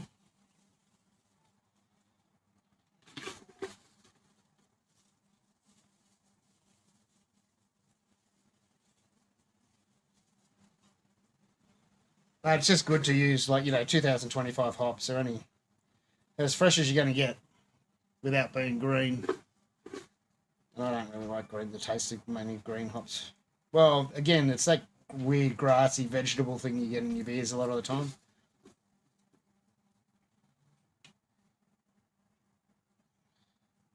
So I much prefer to use dried ones. A bit of it.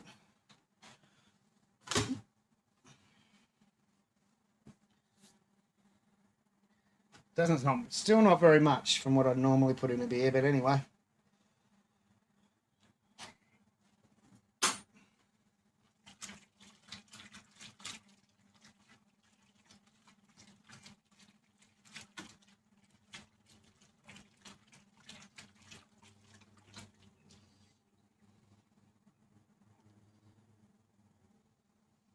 Smells good.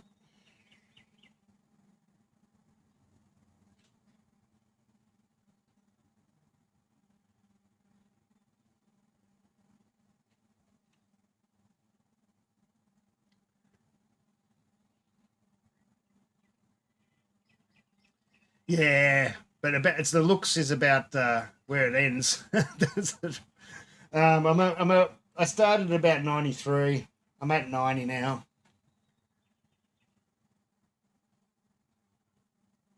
Monks. Getting a bit dark in here again.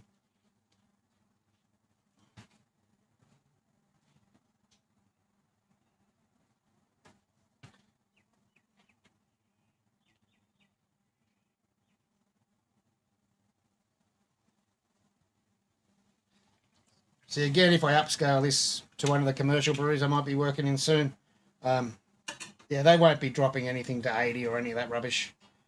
This doesn't happen. So better off doing your testing exactly like you do it in a brewery.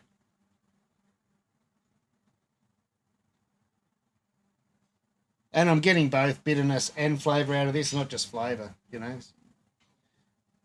Not using so much hops. Getting the best of both worlds.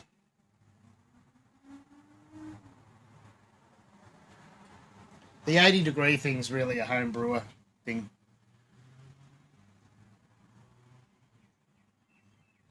We're actually laughing about it at one of the hop there's still very rare breweries that can do it. Some will just for a NEPA, monks, but that's it. But it's just a pain in the ass. It's wasteful. It's wasteful of hops. It's wasteful on energy and water and time. And most breweries just aren't equipped for it to do it easily. So it doesn't,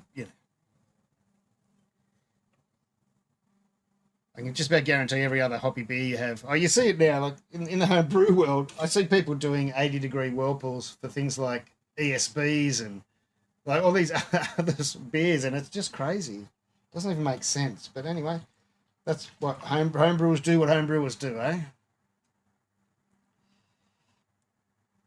Because they can.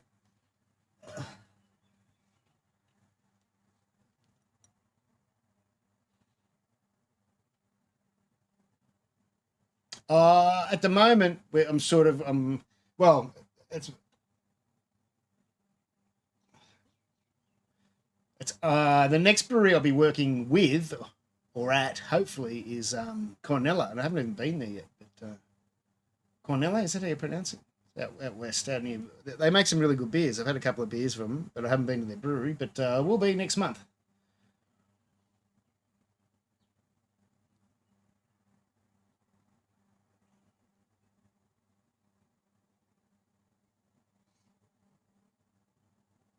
Well, it might have been Bendigo Brewing too, but I'm pretty sure we've settled on the other one.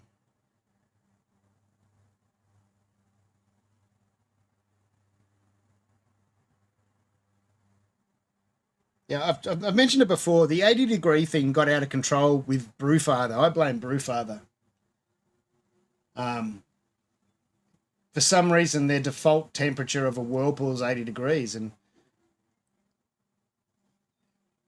all the new brewers since they go straight to use Brewfather and put in a whirlpool, and it automatically changes it to 80 degrees. So I just reckon that's why a lot of people just started doing it, but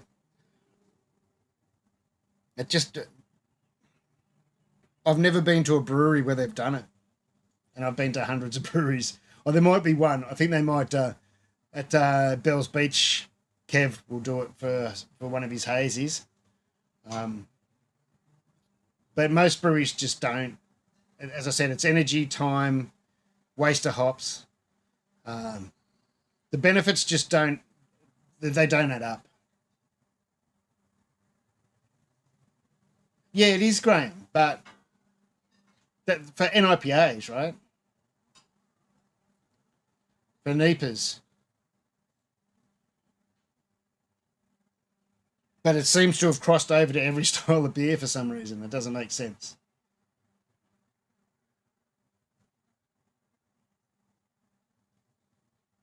And the thing is, you're using, you've still got a bit of your beer, unless it's a NEPA where you don't want bitterness. I still want bitterness in my NEPA, but if you don't want, like the original NEPA was over 100 IBU, but people seem to ignore that and want NEPA sort of moved into this non-bitter area and hazy IPAs because people that didn't like bitter beers are now liking hoppy beers. So there was a benefit out of it for breweries.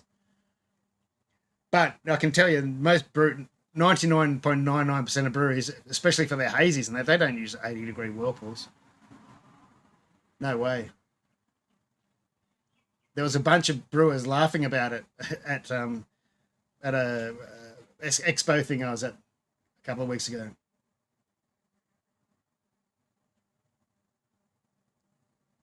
Like, if you like doing it and you get a beer you like, sure, do it. I'm not knocking you, but yeah, in a brewery, you're bittering your beer with one hop and then you're flavouring it with another hop. It's just a waste.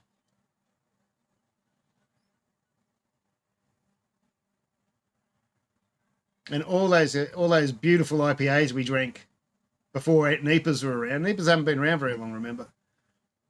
None of them were done with a cool whirlpool. We always did whirlpools, but whirlpools were just done to center the tube. We called them flame out hops. And they were never added to the bitterness count, strangely enough. So that nowadays when people go and see an old recipe and they put it into a Brewfather or something and they go, oh, wow, the bitterness is all weird. It's way too bitter. And that was because any recipe of an old IPA you love, the whirlpool hops weren't counted in the bitterness. You only got bitterness from boil hops, and that was it. Oh, this is smelling sensational, I must say. Oh, I didn't really put the timer on. Doesn't really matter.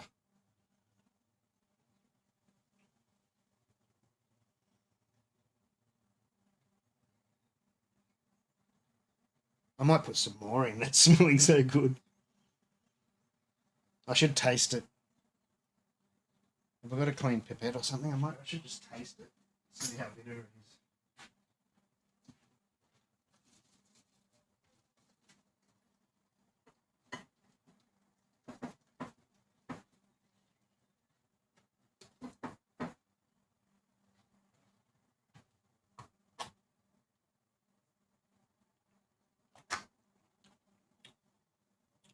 Oh, yeah, it's got a bit of a bite, although it's a bit hard to sell when you're taking in the hop. You know, you're taking in hop matter as well, aren't you? And in this bit, not only just the wort. Whoops, that just spurted all over me.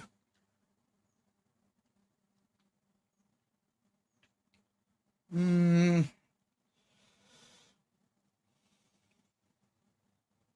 don't know. Maybe I should just leave it. It is only a pale ale.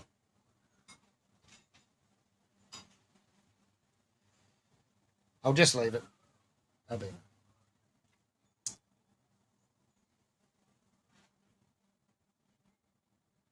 Yeah, it's kind of a mistake to take a taste out of the middle of there where there's still all floating hops and go, oh, it's a bit bitter, but of course you've got bits of hop in your mouth.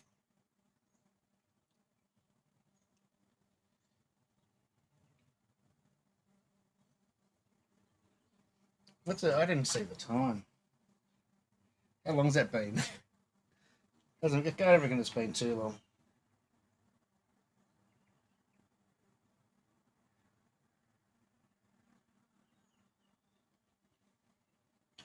Probably 10 minutes. It wouldn't even have been 10 minutes, probably would it?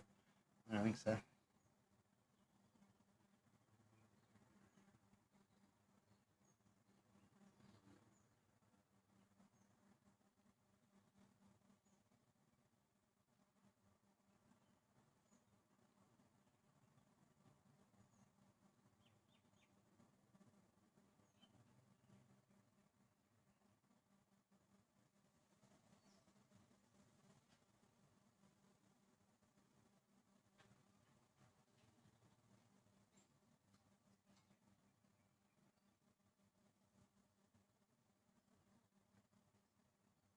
It's mesmerising. Although can you see? Yeah, you can see it spinning down. Yeah, a bit over 10.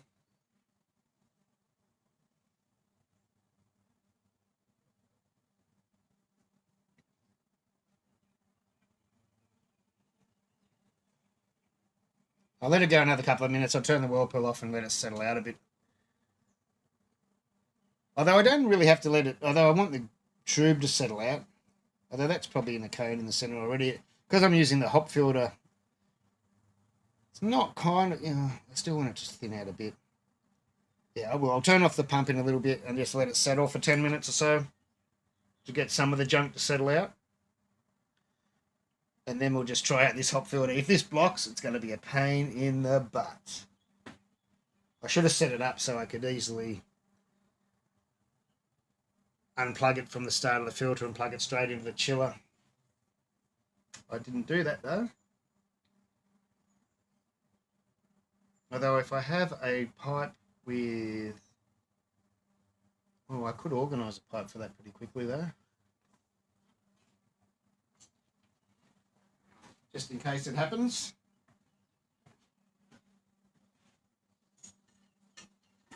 Oh, I've got one.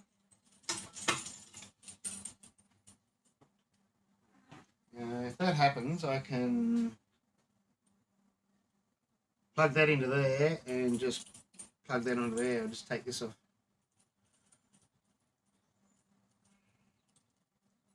And I'll put this in the sanitizer just in case I've got to use it. Get it off.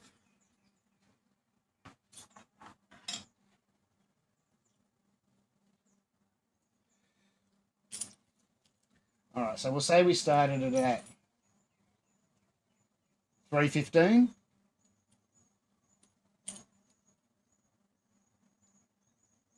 Sounds about right.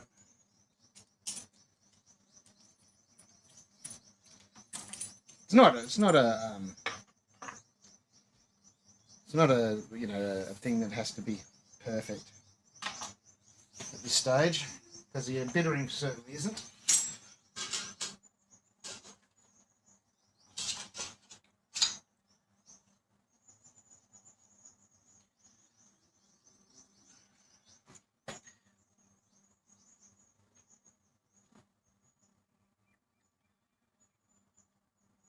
We're down to 82 now, nearly, and we're nearly down to 80 by itself. In winter, doesn't get down that quick in summer. I just can't see the temperature now. Yeah, we're down to about 81.6 at the moment. I probably could throw a whole lot of hops more in now.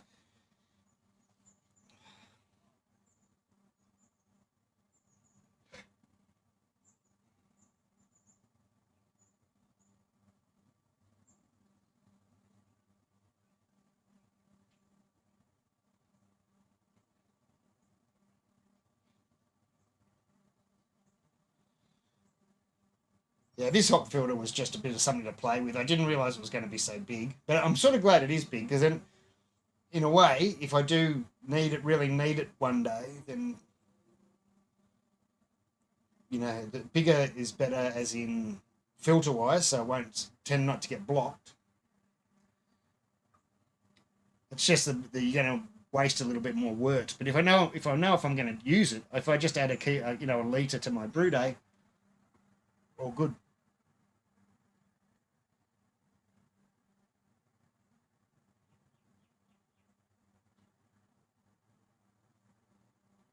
Oh man, if this doesn't tell me, stop telling me about my sensor.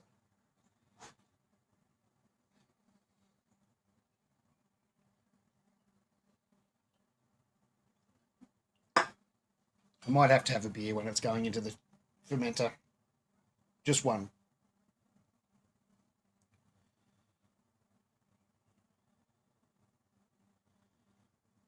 I was worried because those Ryefield hops had a lot of these things, but now this hop has.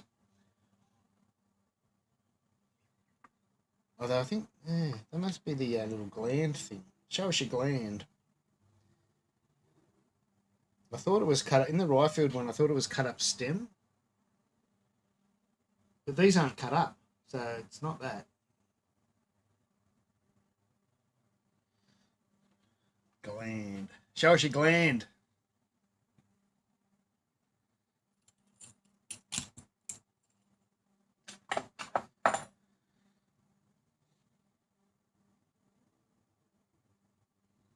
We need smell-o-vision though. Oh, we probably don't in here, but you do for the hops. There's my spill towels, which we're probably going to need over here somewhere eventually. I'm moving things around. That's what I'll do right now. I'll go and get the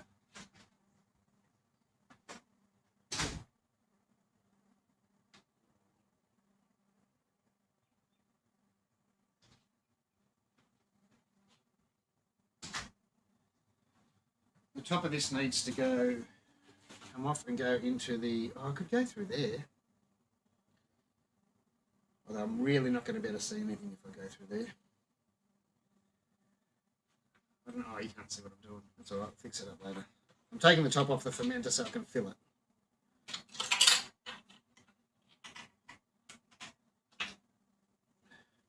That goes into the sanitizer, of course. And I put a bit of aluminium foil over the top.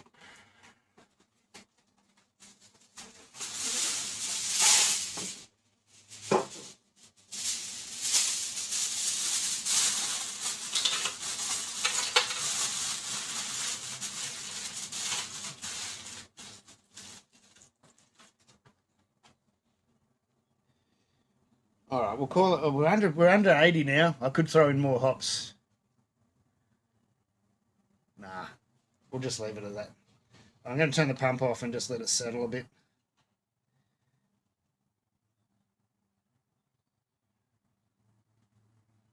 Perfect world, I'd have it covered, but I don't. Let's move out a bit, up a bit, out a bit.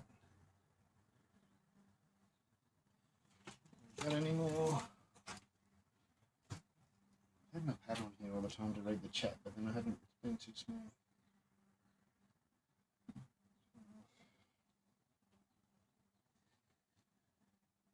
All right.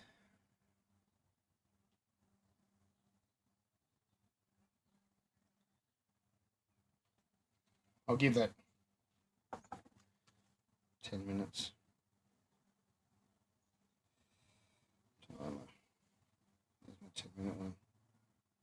From when I was working in the brewery in Bendigo, I've got about 100 timers in my phone all ready to go. The different timings for things. 10-minute was there, ready to go. Good.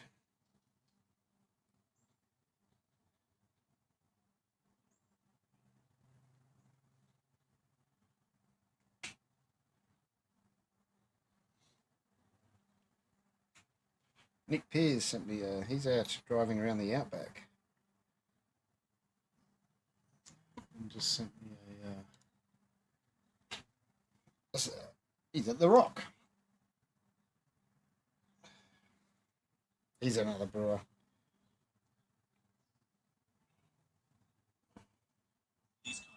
Lovely stuff.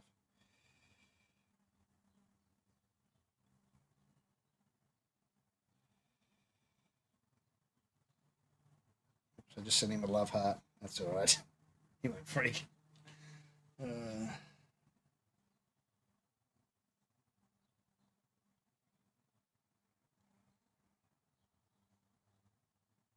Oh, yeah, I'm the tractor today, Cloppy. How'd your football team go last night, Burnsy?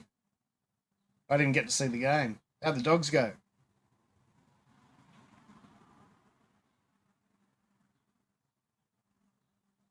I didn't. I actually didn't get to see the game. I reckon Brisbane are going to win the finals now. Huh? What do you reckon?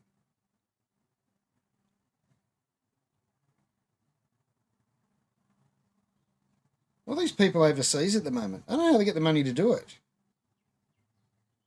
Everyone else is broke. No, everyone else is overseas. Everyone that isn't broke is overseas or travelling around.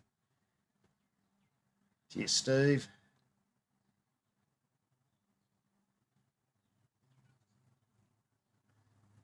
I don't know how they do it. It cost me a fortune just to go to Mornington the other day for the hop thing.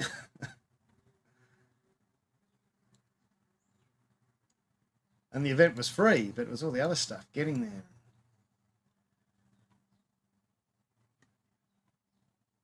Why is everything gone weird on this screen?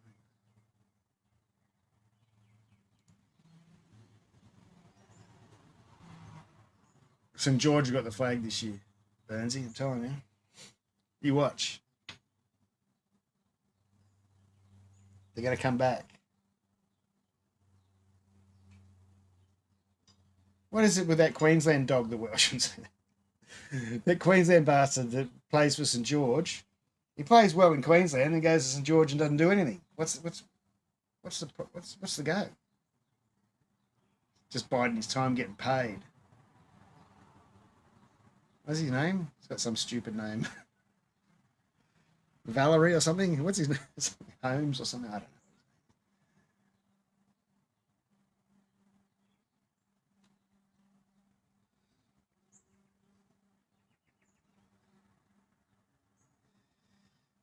Sorry, Queensland Bill, if you're watching, or anyone else in Queensland. I do love Queensland. You just got to hate him at State of Origin time. G'day, Shoto Arcade from Japan. Awesome. I want to go to Japan. My grandfather would kill me, but I want to go to Japan.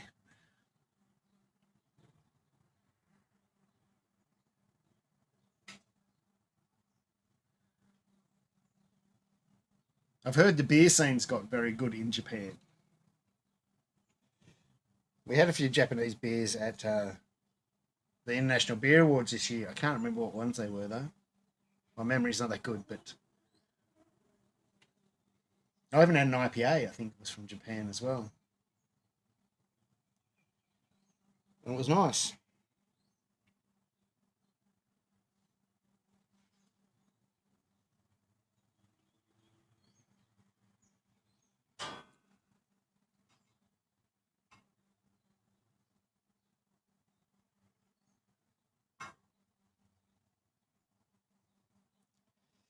It didn't look like I wanted to settle out today. Did I? Oh, I put the timer on, didn't I? It's taken a while. It's only been 5 minutes.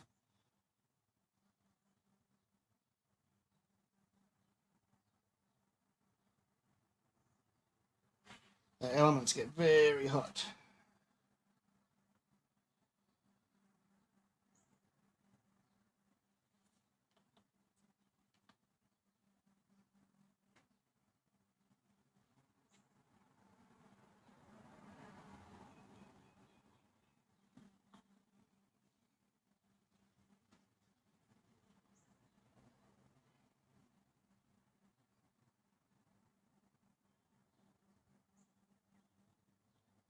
Oh, that sounds all right.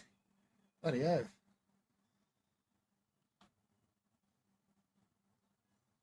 They'd ban that sort of thing, or would be banned in Victoria. They wouldn't let you do it. Any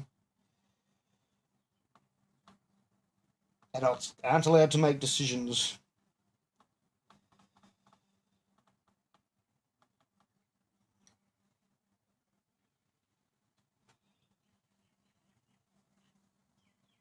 Good whiskey. I'm not sure I've had Japanese whiskey. I will try it next time I see it.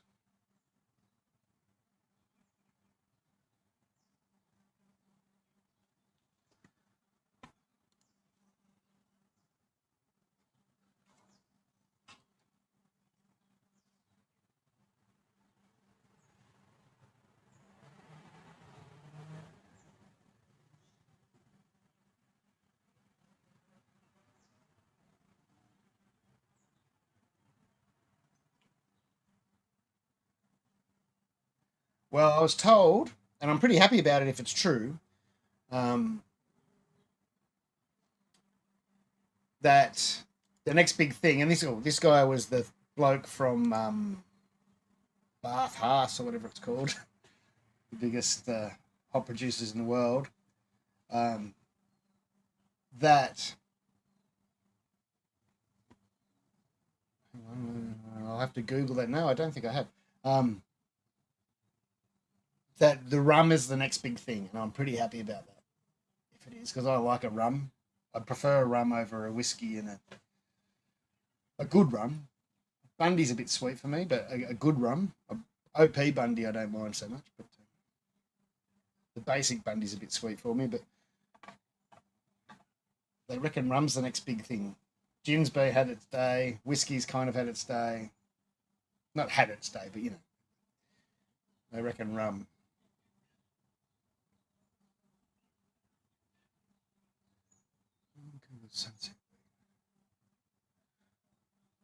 Like anything, it's got to be good, right? It's like bourbon. I couldn't drink bourbon for years after drinking too much when I was a kid, but as long as it's good, it's got to be good, not just cheap shit, not Jim Beam White or something.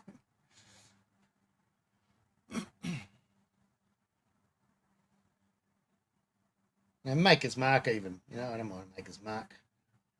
But yeah, of course you can get a lot better. You get a bit expensive though.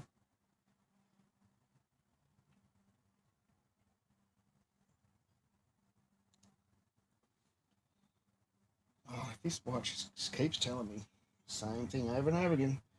All right, I'm just going to start moving, I think. How many? It's still got a minute to settle. At this point, I could let that settle for, you could leave it there till it was crystal clear if you wanted to. But, excuse me, this is going to drain and be drawn through a layer of whole leaf hop, which acts as a filter. And then it's going to go through another hop filter. So, yeah, not too worried.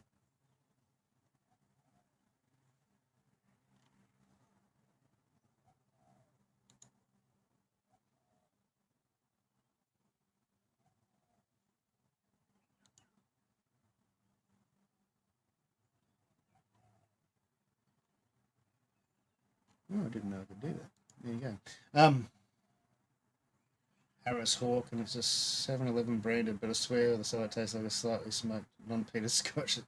She costs like $30. Right, yeah, let's get to this. Probably, you don't really need to see. Can I get that any higher? I don't think I can get it to go any higher. Every time I think I've got the highest stand I can get, it turns out it's not big. Oh, that's probably better. You can kind of see everything there. Don't need this in here anymore. Oops, there goes the timer.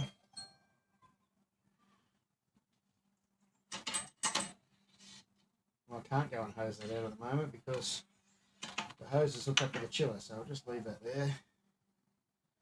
This can go back in there.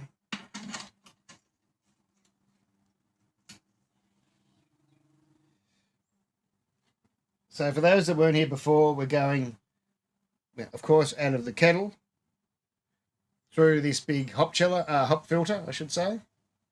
I don't know if we're going to block it. I've never used it before. It's the first time I've used it. I'm using it, just a bit of a test. Through the plate chiller and into the fermenter over here eventually. Well, they just can't quite see the top of that.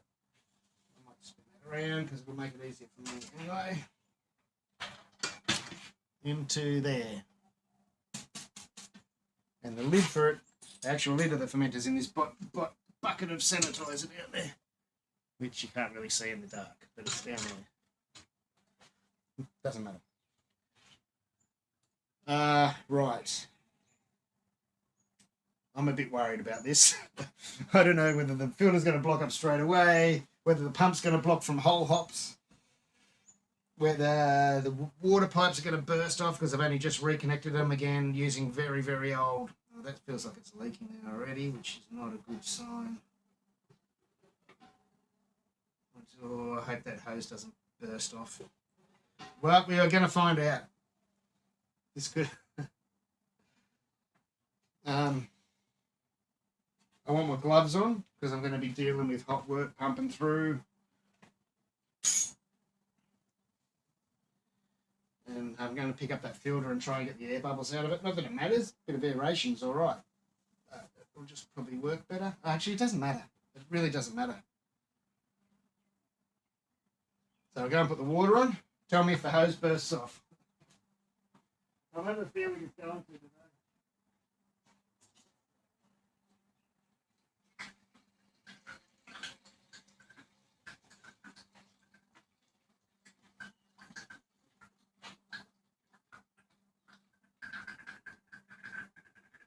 We have water flow, probably too much. I might need to turn it down a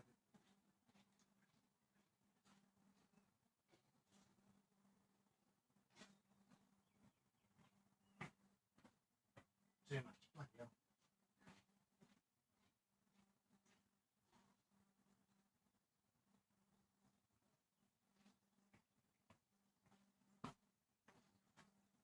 All right, we'll try that amount. The groundwater here is going to be pretty cold, so it's not something I'm too worried about. Where's my sanitizer spray? What, behind me? I can't see that the chat says from here. Well, the hose hasn't burst off yet. This is going to go into the hop off. I'll just give it a spray with sanitizer. It doesn't really need it, I don't think. It's been in the hot water and then over the boiling wort and all that sort of stuff for hours. But better safe than sorry. I'm not draining these things. I've already drained them enough. Go into there. I do want to somehow make that just double check that that's not just going to come off. Oops, I didn't want to do that. But it's all right for now.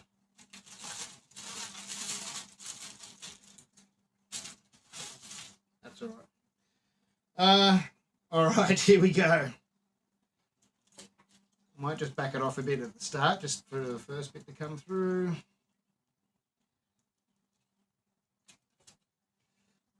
Always control the output of your chiller, not the input. Let's just go. Are we on the right camera? Yep. Let's see what happens. Fingers crossed, eh?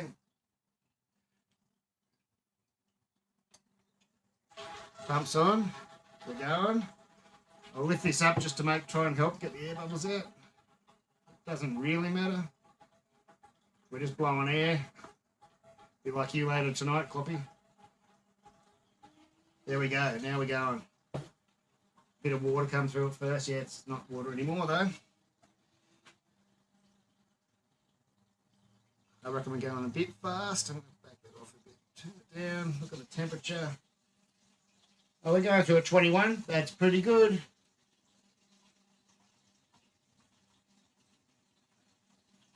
I'm just going to let that run. Oh, it's gone up to 22. Back it off.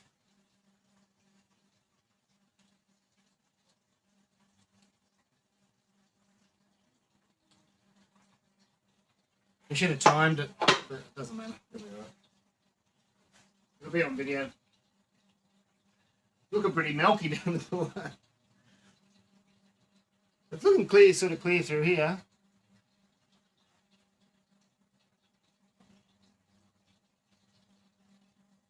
It's all running smoothly. I don't want to say that, but we're going in at 21 again. Yeah, 21 degrees is perfect. Pitch your yeast into. So I take it the filter's working fine. All good. Really not much to see, but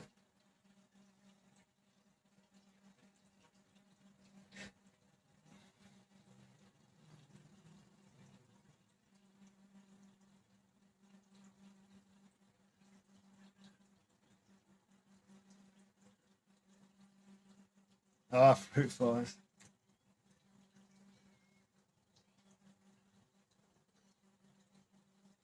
Bugger.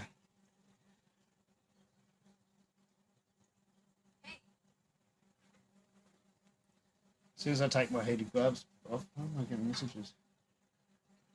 AliExpress. I must have accidentally not unticked.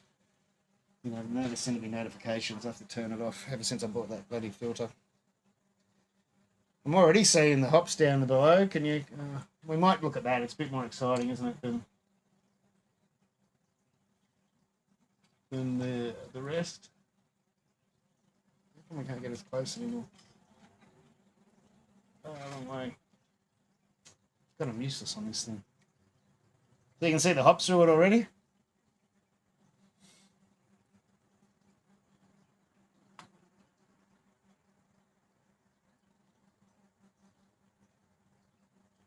So we're going pretty fast. I better watch so I don't pull too much through, because I did say a 25 litre batch, but I don't want 25 litres in here. Oh no, I've still got plenty of room.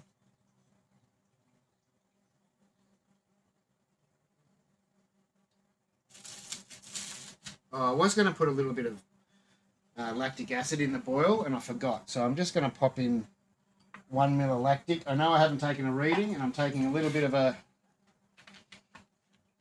gamble here, but it's not going to hurt. It's only going to benefit. Only because I threw in all those hops. And I just want to make sure that pH comes down a little. I'll just pop it in here. It's not very scientific this way, but it probably needs more. My pH reading was up a point higher than I wanted it to at the start. But because I'm throwing a lot of hops at this, I'm just going to make sure it doesn't get away from me. Now that wort is actually looking really clear. You can see the silver through the bottom, and that's inches below where the water level is at the moment.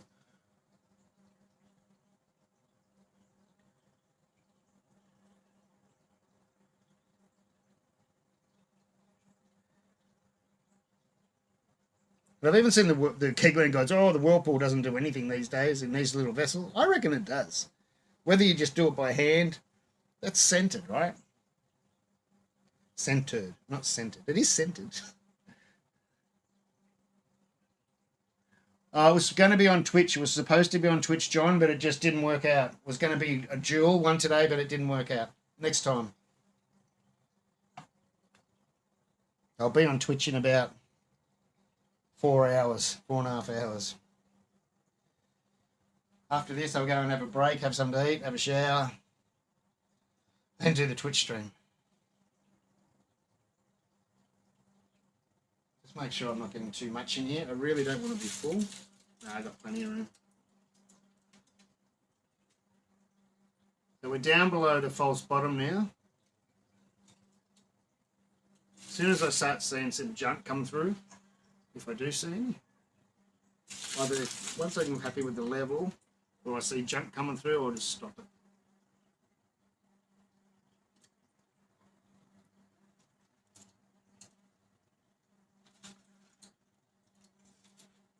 Or I hear the pump start glugging. I really want to open up the filter now and have a look, but it's going to be stinking hot. Well, I think we're starting to get a bit gluggy now.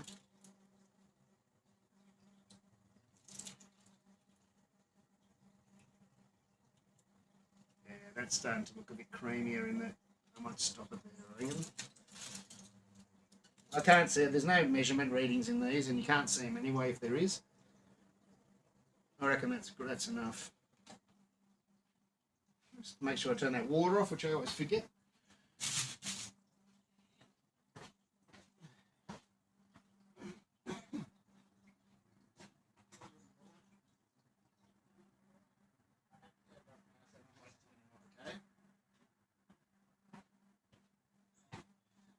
I don't want to racing things down the gutters on the street with leaves or something down there in the water and waste them.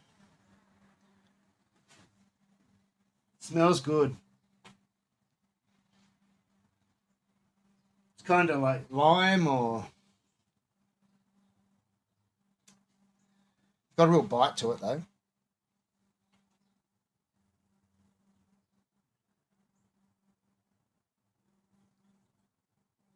Sorry, what did you say? It does something maybe not the same.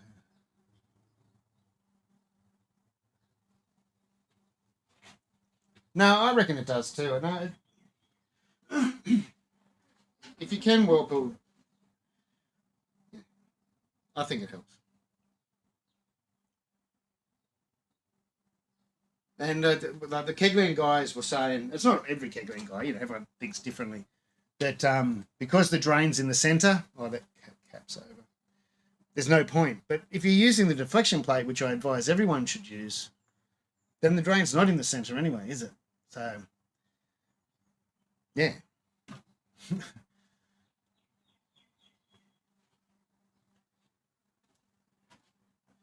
All right, so now if you were worried and you didn't want to waste what's probably, I don't know, maybe a litre in there, maybe more, and probably a third of a litre in the chiller, what you would do is pull this out of here and put it into your, like your 35 litre or your HLT and pump water through. But you'd have to keep an eye on it. It'd be a good idea to have a sight glass here somewhere. But that's what we do in the commercial brewery at the school. Because otherwise you're really pushing you're wasting a lot of water in just the plate chiller holds about 5 litres or something. So you're just wasting a lot if you don't do it. So you push it through with water and you have a sight glass on the bottom of the fermenter. We fill through the bottom. And as soon as you start seeing water or the change of the colour of the water change, you just stop it then. And that way you've flushed it all out of all the parts and haven't wasted any work. All right, hang on, let me get this out of here.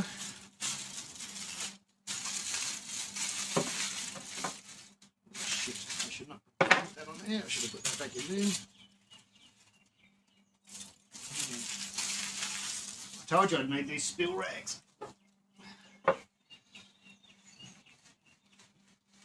Thankfully, I've only didn't need it till the end. Thankfully.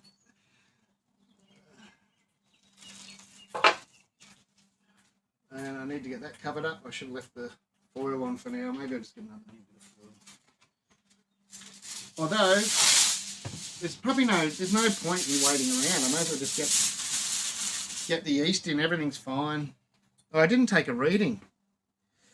There's plenty of work left in the, hang on. Where's an empty cup? This one's empty. I reckon if I just turn that pump on again, I'm going to get more through. Maybe. Oh, I've turned it off there. Heaps. Heaps. Got another bloody half cup.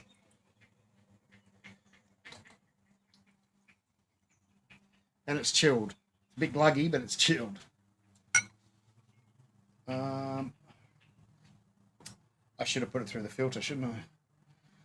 Is that clean? Yeah, that's clean. What I'll do is, shit, I've got too much stuff over here. Turn on the other one. Actually, I should have just got to there. And I'll filter that into here. I can tell it's getting gluggy at the bottom, just to get a nice clean sample for a reading. It's already chilled, I don't have to worry about that. So I'm not going to have to worry about evaporation. I need a clear reading for the refractor meter.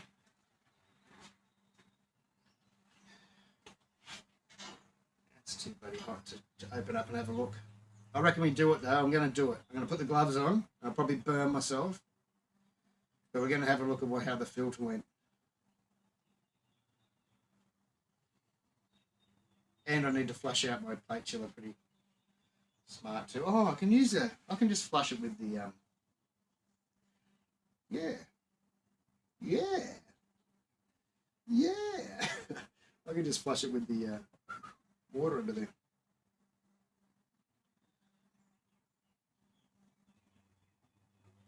You can't see what I'm doing.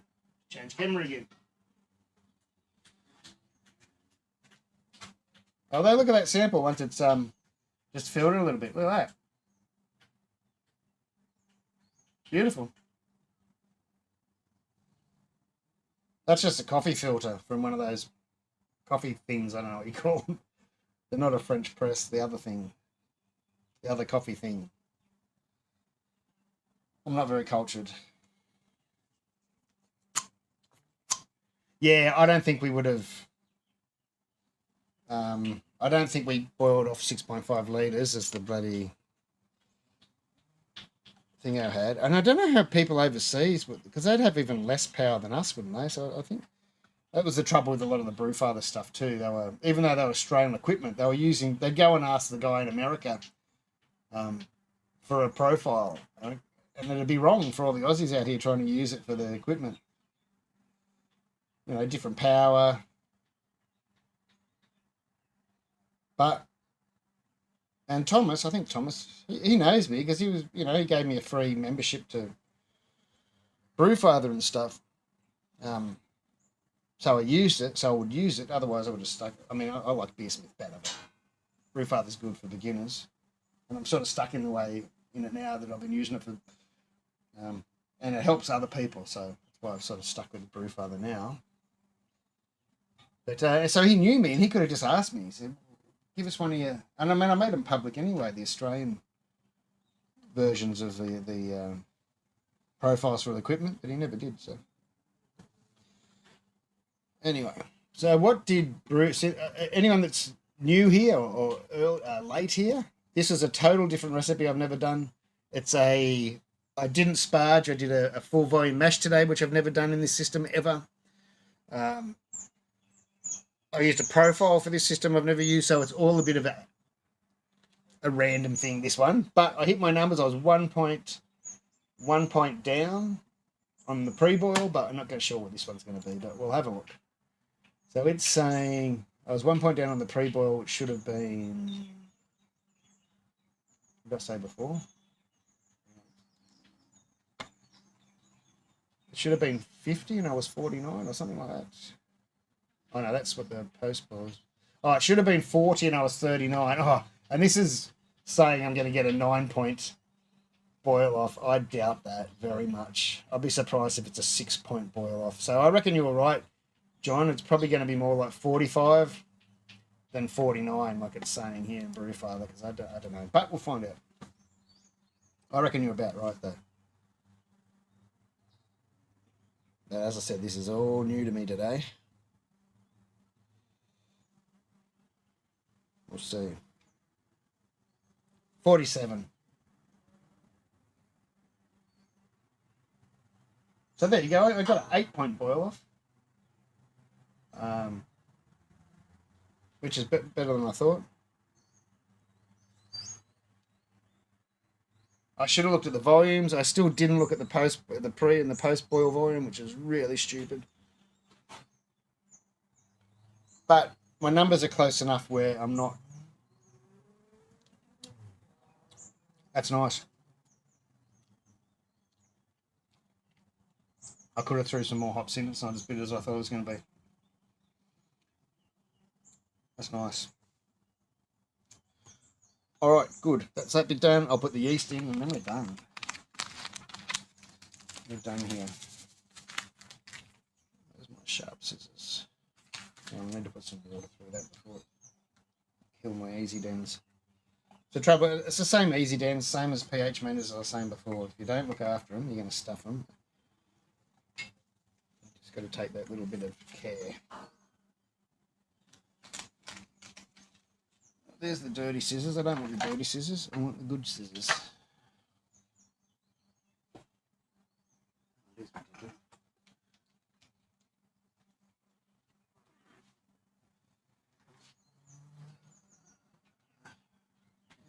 I have the alcohol spray before it's on the floor.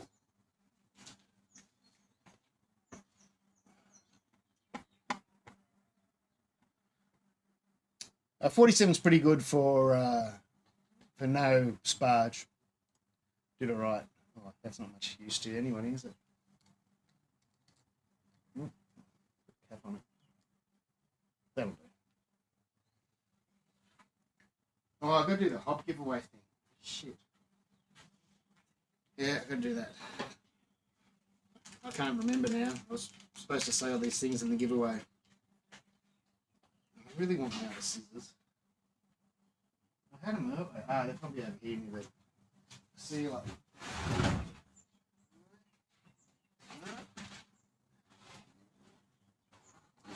Anyone see where I put my scissors down before?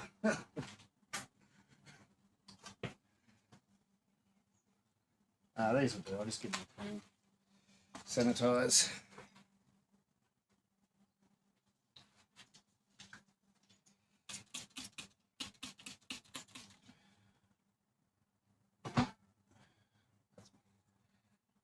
Oh, it stinks. That was a proper bottle of Kegland alcohol sanitizer, but now it's my 4 shots from my distilling, so it stinks.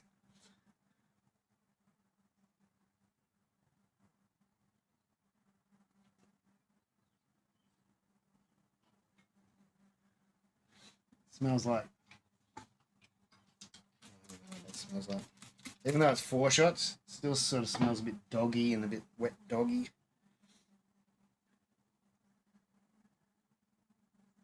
smells a bit like tails, but it's not. Alright.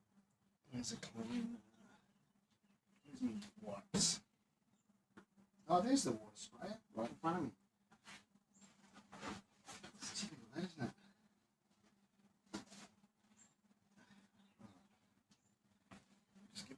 Wipe off.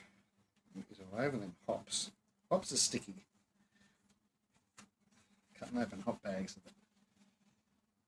A bit more alcohol spray on there.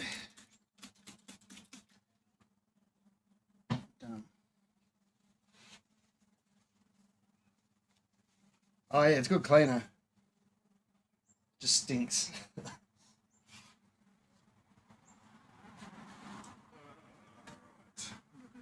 Yeah, so I'm just going Cali. I could have went with the hazy yeast, with a more aromatic yeast, but because it's a new hop I'm using, I'm going to go with a neutral yeast.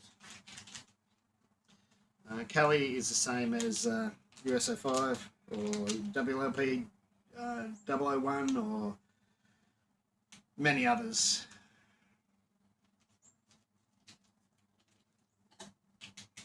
I will go 2 packs, even though they are 12 grams, just to, and I'm under 50, just to be safe and sure and all that sort of thing.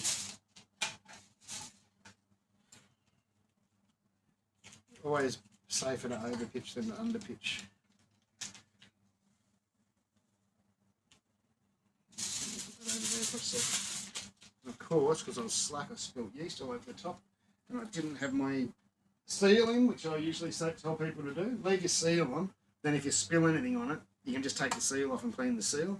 Otherwise you spill it and it's in the ridge of the tri-clamp, and that's when it becomes a pain.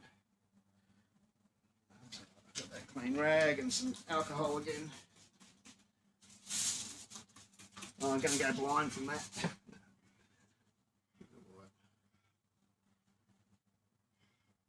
It's only beer.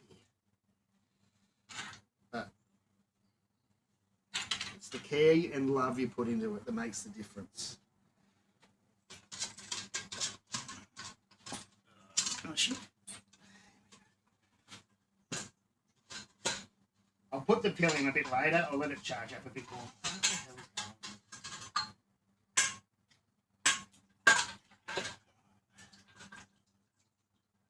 That's all sanitizer. It's non-foaming sanitizer. But sanitizer.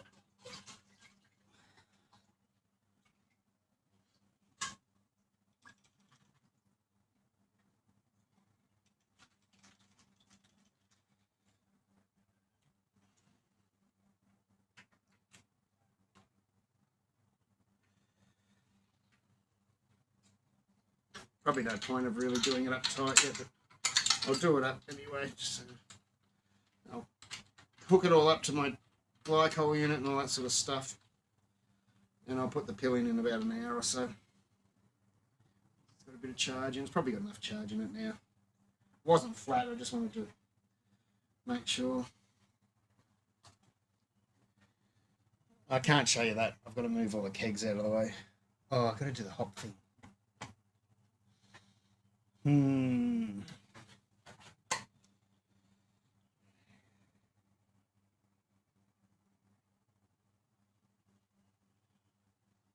Maybe I'll just stop, clean up a bit, at least just push things out of the way so I can sit down here before I do the hop thing, and then I'll go live again for the hop giveaway. Or maybe I won't. Maybe I'll just record it and then upload it.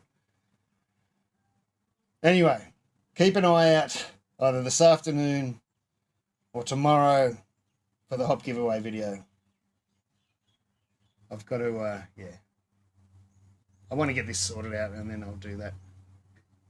Sorry if you've hung around to the end for it, but I've already given you my email if you need my email now, if you are interested in those hops, but wait for the video and it'll be easier. Take it easy. Thanks for watching. Now the cleanup bit, the worst bit. And as I said, I might go live in like half an hour, or I might just leave it till tomorrow or something.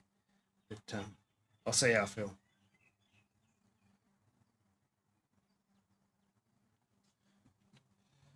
Oh, I wanted to show you the filter. Yeah, fuck it. Let's just do that quickly, eh? It's going to make a mess in here and make my cleaning harder. But let's just do it and have a look. Turn this other camera off.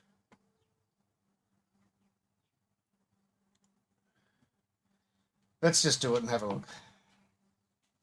Put the fermenter away. Is it hot? Yeah, I'm going to need gloves on.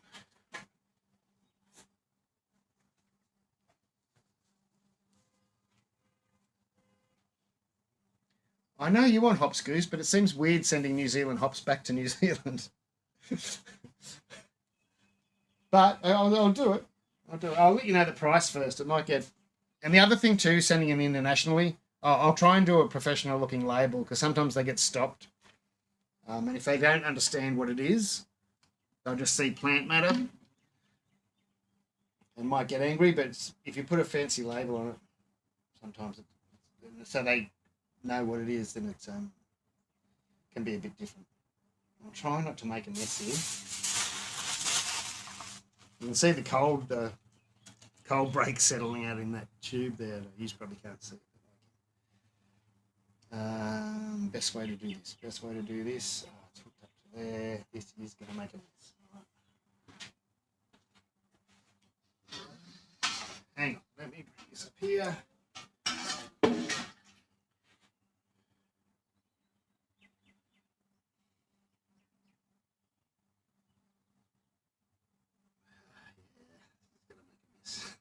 No matter how I do it, it's going to make a mess.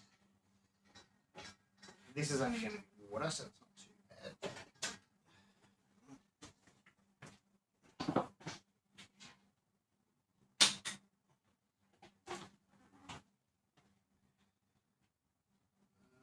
And I can take I can hear that drain there. Help it a little bit more. Chillers are one of those things. You can think you've drained them forever. It doesn't matter what sort of chiller. Counterflow is actually worse. You think you've got everything out of them. There can't be anything left, and then as soon as you move them, shit pours out of them. Anyway, this is only water anyway, so it's not a big deal. Stay there.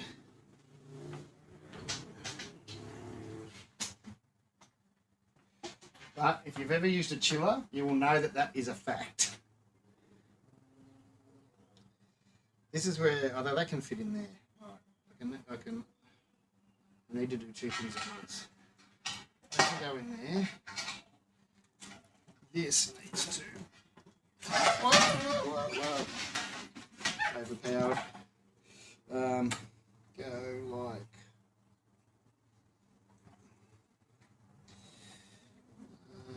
that.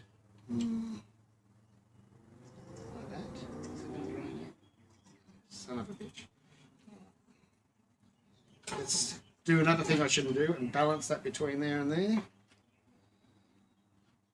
we'll undo this top bit and it's going to go everywhere, but anyway. Not under any pressure, so it's not going to spurt. Thank God for the sticky black seals. They won't come undone until you force them. Alright, cool. I hardly spilled anything then. A little drop.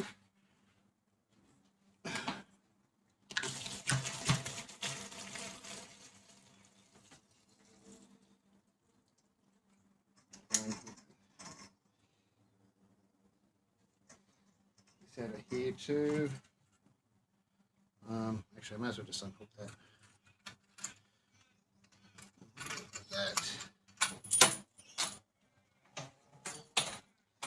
That done. So now it is empty. Well, that was actually done not too bad. I thought I would have spilled a lot more than that, considering that that's just balancing on the top of it. Alright, let's what's the best way? Yeah, just open it. Got myself that time on the shoe.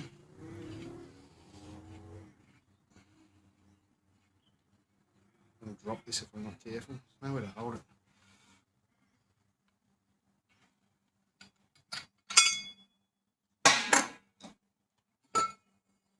Oh, look at that. Look at that. When people worry about using plate chillers and things, look at the hot mess in there. Right? All the hot gunk, everything else you can think of. Look at the filter. It's empty. It's fucking empty. A little bit would have poured out when I did that, but you know, that's empty. I'm glad I had it there for backup. There's a tiny little bit of gunk. Tiny, I don't even know if you can see that little gunk around there. That's fuck all. So excuse the language, got a while on YouTube. That's awesome. Good insurance though, you know what I mean? If any of that had somehow got through and got in, I didn't want it going into my plate chiller. That's awesome.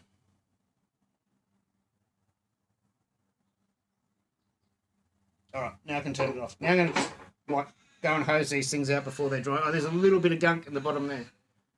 Like it's hard for the camera to even pick it up.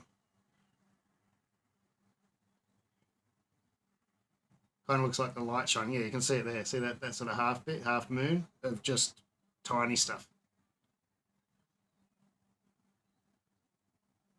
Cool.